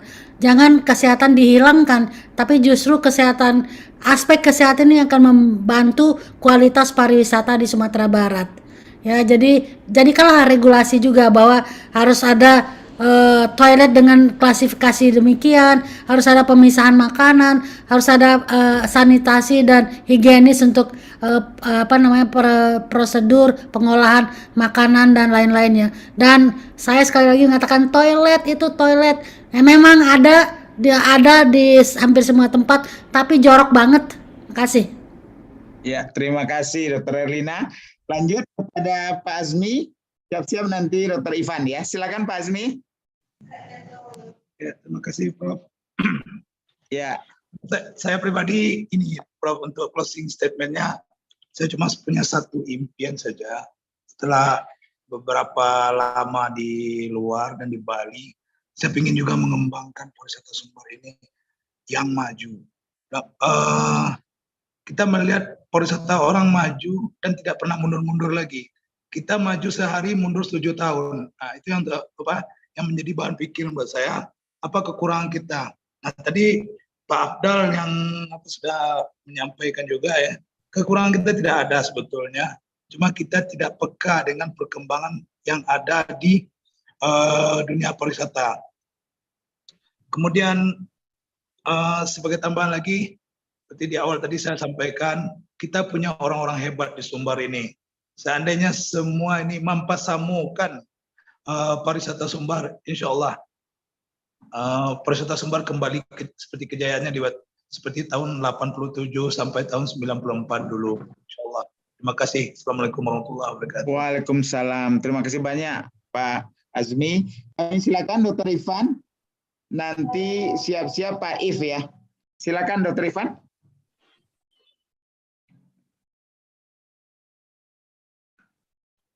Halo, Prof. Ya, silakan. Maaf, agak berisik. Ya, jadi ya, saya sangat antusias sekali kembali melihat bahwa teman-teman yang bergerak di bidang pariwisata sudah mulai sangat bergairah semua, apapun bentuknya, mau itu geopark atau agrowisata atau barangkali edu wisata atau apapun nanti yang memang bisa kita kembangkan. Saya rasa ini kesempatan kita ya untuk bisa mencari bentuk nantinya, karena saya pikir ini kita juga pada fase yang tentunya nanti akan terbentuk dengan sendirinya selama kita memang konsisten dan kita terus secara bersama-sama membangun antusiasme turis untuk datang. Dan saya pikir penting juga tadi sudah banyak sekali disampaikan mengenai aspek fasilitas umum yang menjadi landasan dasar, dan saya kira ini tidak akan lepas dari bagaimana budaya turisme itu benar-benar bukan hanya masalah hospitality atau keramahan, tapi benar-benar mengerti apa yang sebenarnya dibutuhkan oleh turis. Karena budaya apa yang dimiliki oleh masyarakat mungkin akan berbeda dengan budaya yang ditulis, dan bagaimana kita bisa mempersiapkan hubungan antara budaya masyarakat itu reseptif dan juga bisa kita mencoba mencari jalan tengah antara budaya-budaya yang datang. Bukan saya bicara dengan bule ya, dengan mungkin dengan orang kota pun yang mungkin mempunyai budaya yang sedikit berbeda. Itu yang mungkin PR kita bersama untuk bisa menyatukan sama-sama. Demikian, Doh. Terima kasih. Terima kasih banyak, Dr. Ivan. Lanjut kepada Pak If. Silakan Pak If di Saputra. Kalau Pak If sudah enggak connect lagi, Ibu Deni. Silakan Bu Deni. Baik, saya coba membungkus. Jadi kalau waktu Tombo SMP banyak bana orang bule di Bukit Tinggi, kini Alasari. Saya coba menyampaikan seperti ini, bahwa konsep modernisasi dan tradisional mana yang harus kita jaga, mana yang harus kita tingkatkan. Tetaplah kita menjadi orang Minang, tetaplah kita menjaga keminangan kita, alam kita, potensi budaya kita. Yang harus kita kejar adalah standar internasional yang belum kita punya. Standar kesehatannya, standar hospitality-nya, standar keamanan berkendaraannya. Tetapi yang lain tetap kita jaga. Itu aja mungkin Pak Fasli. Karena kita justru terbalik. Yang kita kejar adalah modernisasi fisiknya, tetapi kekayaan kita yang sebenarnya yang sering kita lupakan. Itu saja sebenarnya yang yang kita lupakan untuk pengembangan pariwisata Minangkabau. Terima kasih. Bu Deni, sedikit Bu Deni, tadi Pak Afdal kan mengatakan bahwa kekayaan kultural kita itu sebenarnya lengkap. Tapi kenapa itu nggak kita pegang atau nggak kita gali kembali daripada mencari-cari keluar yang belum tentu cocok, itu gimana? Bu Deni kan meneliti dan juga bergerak di bidang ini, benar ya? Gimana saran Bu Deni terhadap saran Pak Afdal tadi? Baik, akhirnya terbuka juga Profesor. Kebetulan riset saya itu tentang pariwisata Minangkabau. Saya menamakannya pariwisata Minangkabau dibandingkan pariwisata Sumatera Barat dengan lokasi penelitian saya Desa Wisata Pariangan dan Jawi-Jawi. Nah, satu hal positif yang saya dapat adalah pengembangan desa wisata atau desa budaya itu membuka celah yang sangat besar terhadap keterlibatan kaum wanita, bundo kandua, para ibu. Bahwa sebaliknya ibu-ibu kok indah masuk ada dalam hitungan dalam sebagai pelaku pariwisata, justru dengan adanya desa wisata aktor sebenarnya dalam pariwisata desa atau pariwisata budaya itu adalah kaum ibu. Satu. Yang kedua, seharusnya dalam pengembangan pariwisata budaya tokoh kepemimpinan Minangkabau Tali Tigo Sapili itu mendapatkan kesempatan dalam memberikan keputusan. Nah, mohon maaf, kalau bicara tentang sistem administrasi Indonesia yang malah menjadikan kepemimpinan Minangkabau hanya sebagai advisor, itu harusnya kita tabrak sakete untuk mengembalikan kepemimpinan Minangkabau di dalam pariwisata, bahwa mereka berhak memberikan keputusan, tidak hanya saran saja. Nah, itu kira-kira Profesor Fasli disertasi Ambo gitu. Baik, terima kasih Bu Deni. Kita tunggu ya detailnya nanti. Silakan Ibu Osro, Bu Os, ya. Dan tadi ada pertanyaan dari Pak Dasril dari Nagari Sinurui, sekete bahas saja syarat-syarat untuk bisa masuk menjadi diperhitungkan di Geopark, dan kemudian kepada Maite atau Pak Zurizul, beliau tanya juga bahwa menyiapkan desa wisata kalau Sinurui ingin mengembangkan diri. Kita berikan Bu Os dulu. Silakan Bu Os. Baik. Yang paling penting itu adalah ikuti aturan Geopark. Bapak Ibu yang mungkin dengar, ikuti aturan standar yang sudah ada, yang sudah ditetapkan oleh Geopark, patuhi. Kemudian kenapa? Karena Geopark itu tidak hanya sekedar penghargaan, tapi dia seperti sistem akreditasi yang harus diikuti oleh program, anggaran, dan dokumen fisik. Jadi tidak hanya sekedar, tapi ada bukti fisik yang akan menjadi lampiran pada satu dosier namanya laporan. Nah, itu akan dinilai setiap berkala. Jadi tidak bisa lepas, artinya apa? Kita melakukan perlindungan, konservasi, kemudian berjalan edukasi, meningkat pendidikan dan kesejahteraan, terlibat masyarakat dan tidak masyarakat saja, sama seperti yang disampaikan Uni Deni tadi, bahwa Bundo Kanduang adalah menjadi poin penting dalam Geopark di Sumatera Barat.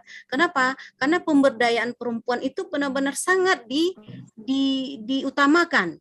Artinya apa? Perempuan bisa memberikan peningkatan ekonomi yang lebih baik lagi. Jadi tidak bapak-bapak saja dengan adanya perempuan. Nah, artinya apa?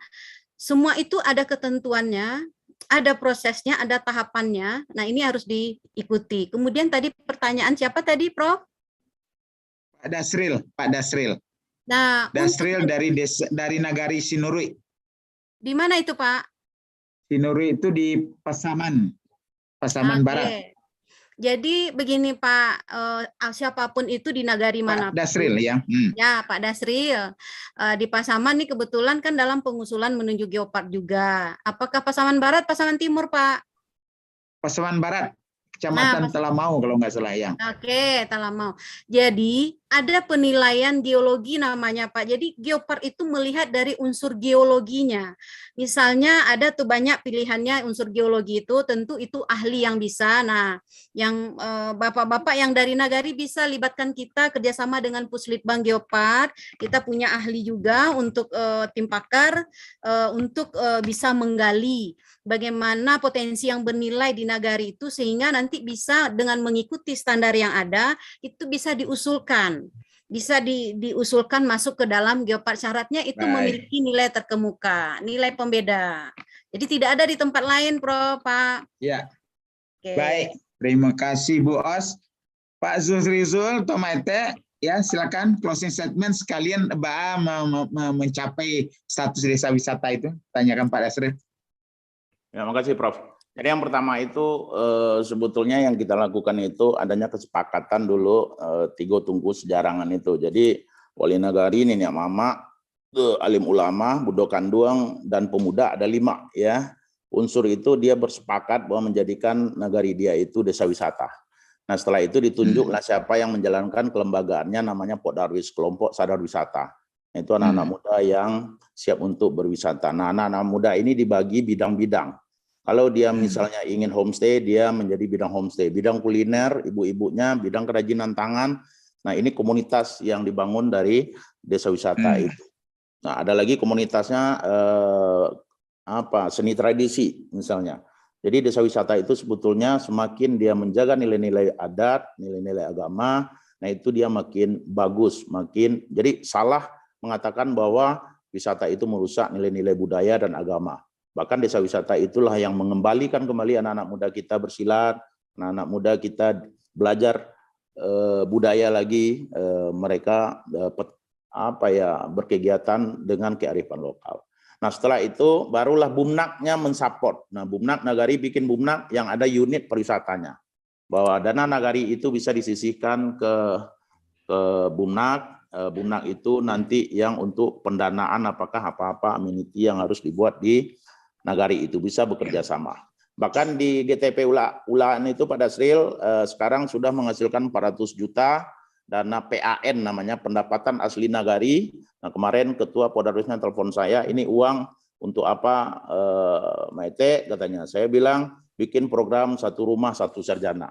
Jadi dengan pariwisata tidak ada lagi anak-anak di situ yang orang tuanya tidak bisa menguliahkan anaknya. Atau orang tua tidak bisa sekolahkan anaknya. Dari dana PAN itulah Nagari bisa membantu anak-anak di sekitar untuk bisa melanjutkan kuliahnya dari desa wisata. Itu yang menjadi kita tertarik dengan desa wisata. Terus yang kedua harapan kami, closing statement saya, pada perantau biasa memang ada masalah-masalah seperti pemalakan segala macam itu. Nah, kami berharap tolong dibantu kami juga. Beberapa daerah juga melakukan kesalahan, tapi mereka tidak pernah ekspos keluar. Mereka jaga daerah dia. Di Bali pun banyak pemalakan. Di NTT, waktu kegiatan Mandalika, saya juga kena palak, Prof. Tapi mereka tidak pernah ekspos, karena mereka sayang dengan kampung halaman dia. Nah, kita ini mungkin harapan kami kepada orang tua kami perantau, kalau seandainya ada salah nak kemenakan kita, nah kita sabar sampaikan kepada kepala daerah, jangan diviralkan. Nah ini nanti merugikan kampung halaman kita sendiri. Bahwa hari ini biasalah itu pun yang terjadi itu bukan penggiat-penggiat anak-anak muda, tapi malah destinasi wisata yang dikelola oleh pemerintah yang jadi masalah. Ini harus menjadi perhatian pemerintah. Harau itu dikelola oleh pemerintah, mereka punya polisi, punya Satpol PP. Nah pesisir selatan itu punya pemerintah. Jadi kami di Podarwis alhamdulillah tidak ada masalah yang sangat mendasar karena kami turun dengan teman-teman kelembagaan tambah lagi dengan BPPD, Ibu Sari Lenggogeni. Sekarang banyak penggiat tapi yang banyak cuman menjadi narasumber, Prof. Jadi bukan penggiat yang mau tidur di kampung, dia mau berbaur dengan masyarakat, mengedukasi masyarakat di desa-desa. Nah itu kita yang kekurangan. Kalau penggiat banyak, Tapi dia hanya muncul ketika ada undangan menjadi narasumber dapat uang. Nah itu yang banyak di Sumatera Barat. Tapi yang mau hidup dengan masyarakat di bawah, mengedukasi niniak mama, mengedukasi anak-anak muda, itu yang belum ada di Sumatera Barat. Yang terakhir, masalah investasi di Sumbar, tolong juga jangan momok seolah-olah wilayah ini susah. Saya Prof yang menginisiasi Marawa Beach Club dari awal dengan Pak Doni Oskaria, tidak ada masalah. Kita sangat dibantu, lahan tidak ada masalah, kita sangat dibantu oleh pemerintah, bahkan staf dari pemerintah itu yang antarkan izin kita ke rumah saya. Pak Zul, ini Marawa Beach Club, amdalnya sudah selesai, kami yang antar ke rumah Pak Zul. Tidak ada, kami kasih pun uang sebagai ucapan terima kasih, jangan Pak Zul. Ini sudah kewajiban kami. Nah begitu image-image positif yang ada jangan dihilangkan di Sumatera Barat. Bahwa di Sumatera Barat ketika kita niat betul-betul berinvestasi, pemerintah sangat mendukungnya. Nah ini yang sangat penting. Tapi kalau mereka berinvestasi niat buruk, yang banyak itu calo, Prof. Bukan orang yang punya duit betul-betul investasi. Dia akal-akali masyarakat. Nah itulah yang terjadi masalah tanah-tanah ulayat itu, karena yang jalan itu calo. Dia tidak punya uang, tapi dia sok-sok mau investasi. Tapi kita buktikan, saya dengan Doni Oskaria bangun inisiasi Marawa Beach Club. Nah akhirnya seorang Raffi Ahmad pun mau untuk support, dan nanti akan ada lagi investasi yang lebih besar di Sumatera Barat. Nah harapan kami tolong apa-apa yang buruk di kampung halaman jangan diviralkan, Prof. Kalau bisa kita jaga kampung kita, karena bangkitnya pariwisata di Sumatera Barat itu anak kemenakan kita juga yang akan menikmatinya untuk perekonomian anak kemenakan kita. Mungkin itu dari kami. Terima kasih. Banyak maaf. Assalamualaikum warahmatullahi wabarakatuh. Waalaikumsalam. Loud and clear kata orang ya. Terima kasih pesan dari Pak Zuhrizul atau Maite. Kita minta Pak Doni dulu, Doni Andras, sebelum punchline-nya dari Bapak Iliandre Darwis. Silakan Pak Doni. Gimana? Sudah Pak Doni mendengar semua ini? Baik, yang pertanyaan, masukan. Terima kasih Pak Prof. Ya. Terima kasih Pak Prof. Mungkin kita langsung saja. Pertama kami dari Dinas Pariwisata Provinsi mewakili Pak Kadis, juga mewakili Pak Gubernur dalam hal ini, mengucapkan terima kasih dengan adanya Zoom meeting yang diadakan oleh Minang Diaspora Network Global yang telah menghadirkan Uni Deni dan uni-uni yang lain, Uni Eni dan yang lainnya dari Prancis dan lain-lainnya dengan ada acaranya. Ada beberapa catatan yang bisa kita ambil Pak Prof, bahwasanya yang pertama Pak, kita perlu melaksanakan gerakan bersama nampaknya lagi sesuai dengan tugas pokok kita fungsi masing-masing. Karena yang saya sebutkan dari awal tadi adalah pentahelik, akademisi mengerjakan apa di bidang pariwisata, kemudian pemerintah mengerjakan apa di bidang pariwisata, dan industri pariwisata mengerjakan apa, bagaimana membangkitkan pariwisata secara positif. Saya yakin kalau membangkitkan pariwisata secara positif. Kapan itu dimulai dan bagaimana bentuknya? Siapa yang mengambil inisiasi, Pak Doni? Bisa juga Minang Diaspora Network ini memberikan masukan kepada kita semua bahwasanya gerakan bersama ini adalah membangkitkan gerakan secara positif, Pak Prof. Itu yang pertama. Kemudian yang kedua, ada untuk kebersihan ini Pak Prof, kalau generasi kolonial termasuk kita, itu sangat susah memberikan pengertian bagaimana membuang sampah itu menjadi sebuah istilahnya malu. Kalau kami memberikan saran, nanti Pak Prof bisa mendorong pada pemerintah provinsi bahwasanya tolong dimasukkan dalam kurikulum sekolah yang ada. Saya tidak pernah kembali mendengar bahwasanya yang bersih seperti Jepang, bahwasanya bersih itu dimulai dari pendidikan dini. Alangkah lebih baiknya di Sumatera Barat dimulai hal-hal tersebut. Dan kita mendorong dengan adanya Zoom ini, kita menjadi sebuah masukan nantinya kepada pemerintah Provinsi Sumatera Barat maupun kabupaten kota. Kemudian yang ketiga Pak Prof, dulu waktu Pak Sarul Wujud, kita ada perda istilahnya memberikan sanksi untuk yang membuang sampah. Tapi hari ini kita di kabupaten kota tidak pernah mendengar lagi. Dan sanksi untuk masyarakat Sumatera Barat, kalau nyokani sanksi itu malunya Pak Prof. Karena sanksi itu malu. Hari ini kita tidak mendengar lagi kabupaten kota bikin perda yang memberikan sanksi tegas dan keras istilahnya untuk orang yang membuang sampah dimanapun. Saya yakin kalau adanya perda oleh kabupaten kota, oleh wali kota maupun bupati memberikan sanksi tegas, saya yakin sampah tidak ada lagi di Sumatera Barat. Mungkin itu saja statement kami. Terima kasih Pak Prof. Baik. Assalamualaikum. Terima kasih Pak Doni. Selamat bertugas. Kita bersinergi terus nanti ya. Sekarang kita persilakan kepada penasihat Menteri Pariwisata dan Industri Kreatif. Silakan Pak Iliandre, masih bersama kita kah? Baik. Kalau masih adakah Pak Iliandre? Oke. Baik, mungkin karena beliau juga banyak kegiatan yang lain ya, apalagi waktu berharga beliau sudah kita pakai berapa jam tadi. Tapi sebagai penutup ya, saya persilakan kepada Pak Tampo. Gimana Pak Tampo?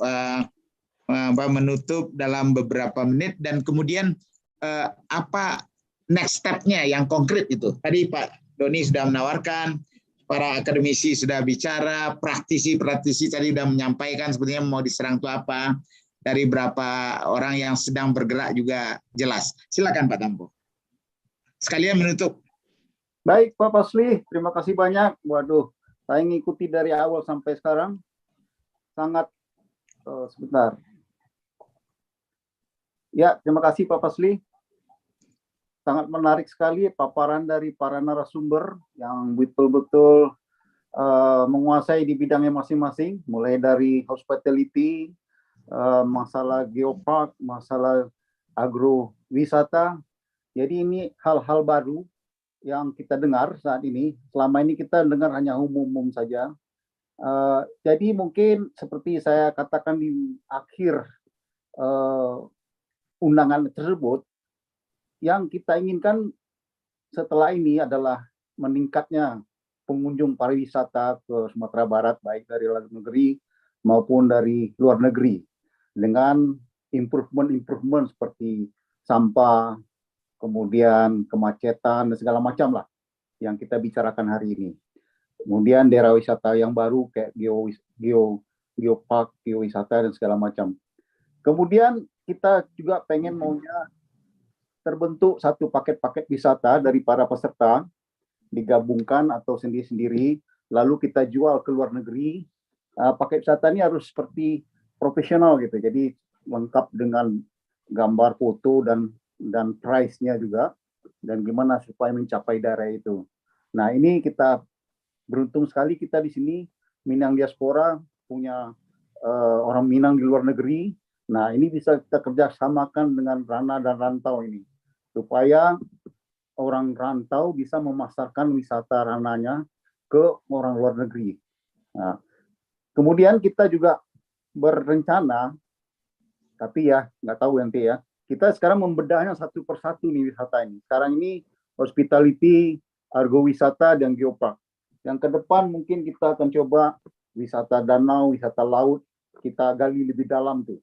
Wisata olahraga, wisata medical, kata Pak dokter tadi, macam-macam kita bedah satu-satu supaya kita bisa dapat mendalami lagi nih apa kelebihannya dan apa kekurangannya. Nah, mudah-mudahan berlanjut terus seri webinar wisata ini, mungkin sekali 2 bulan kita adakan dengan topik-topik yang berbeda nanti. Ini yang kedua. Yang pertama dulu bulan Oktober 2020 tahun 2020 Pak ya. Ya, 2021. Itu yang pertama tuh umum saya lihat waktu itu. Semua petinggi-petinggi membicarakan itu. Tapi ini sekarang kita mencoba menggali ke pelakunya langsung gitu. Sekarang ini udah banyak pelakunya di sini. Nah, ke depan mungkin yang spesifik, mungkin wisata kuliner. Jadi pelaku-pelaku kuliner itu yang berbicara nanti.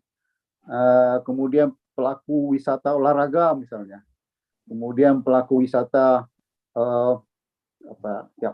bisa kita kelompok-kelompokkan nanti seperti klaster-klaster lah gitu. Nah, itu saja Pak closing dari saya mewakili MDN. Mudah-mudahan bisa berlanjut terus dan mudah-mudahan betul-betul terrealisasi lah apa yang kita bicarakan ini. Seperti saya bilang tadi, adanya paket-paket wisata supaya bisa mengundang wisatawan luar negeri ke dalam negeri gitu. Terima kasih Pak Posir Sajal. Terima kasih Pak Tampo.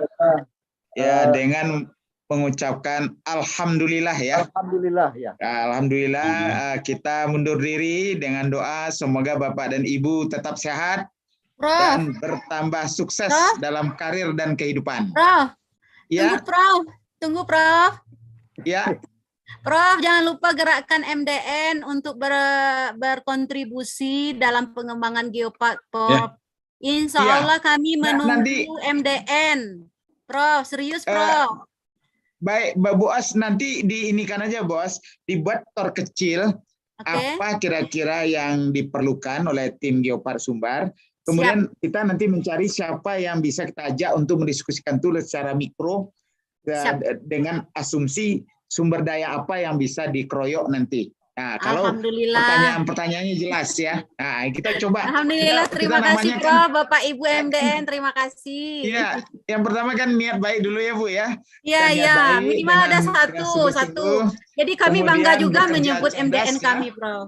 Ya, bekerja cerdas tapi juga sekeras mungkin, bekerja sama dengan lugas, luas dan ikhlas, dan berdoa dengan khusyuk. Mudah-mudahan nanti makin banyak bagian-bagian dari kegiatan pariwisata ini yang mencorong dari Sumatera Barat, insya Allah. Sekian, bila taufiq wal hidayah. Wassalamualaikum warahmatullahi wabarakatuh. Ambo mandiri. Waalaikumsalam, Prof. Mas Arya.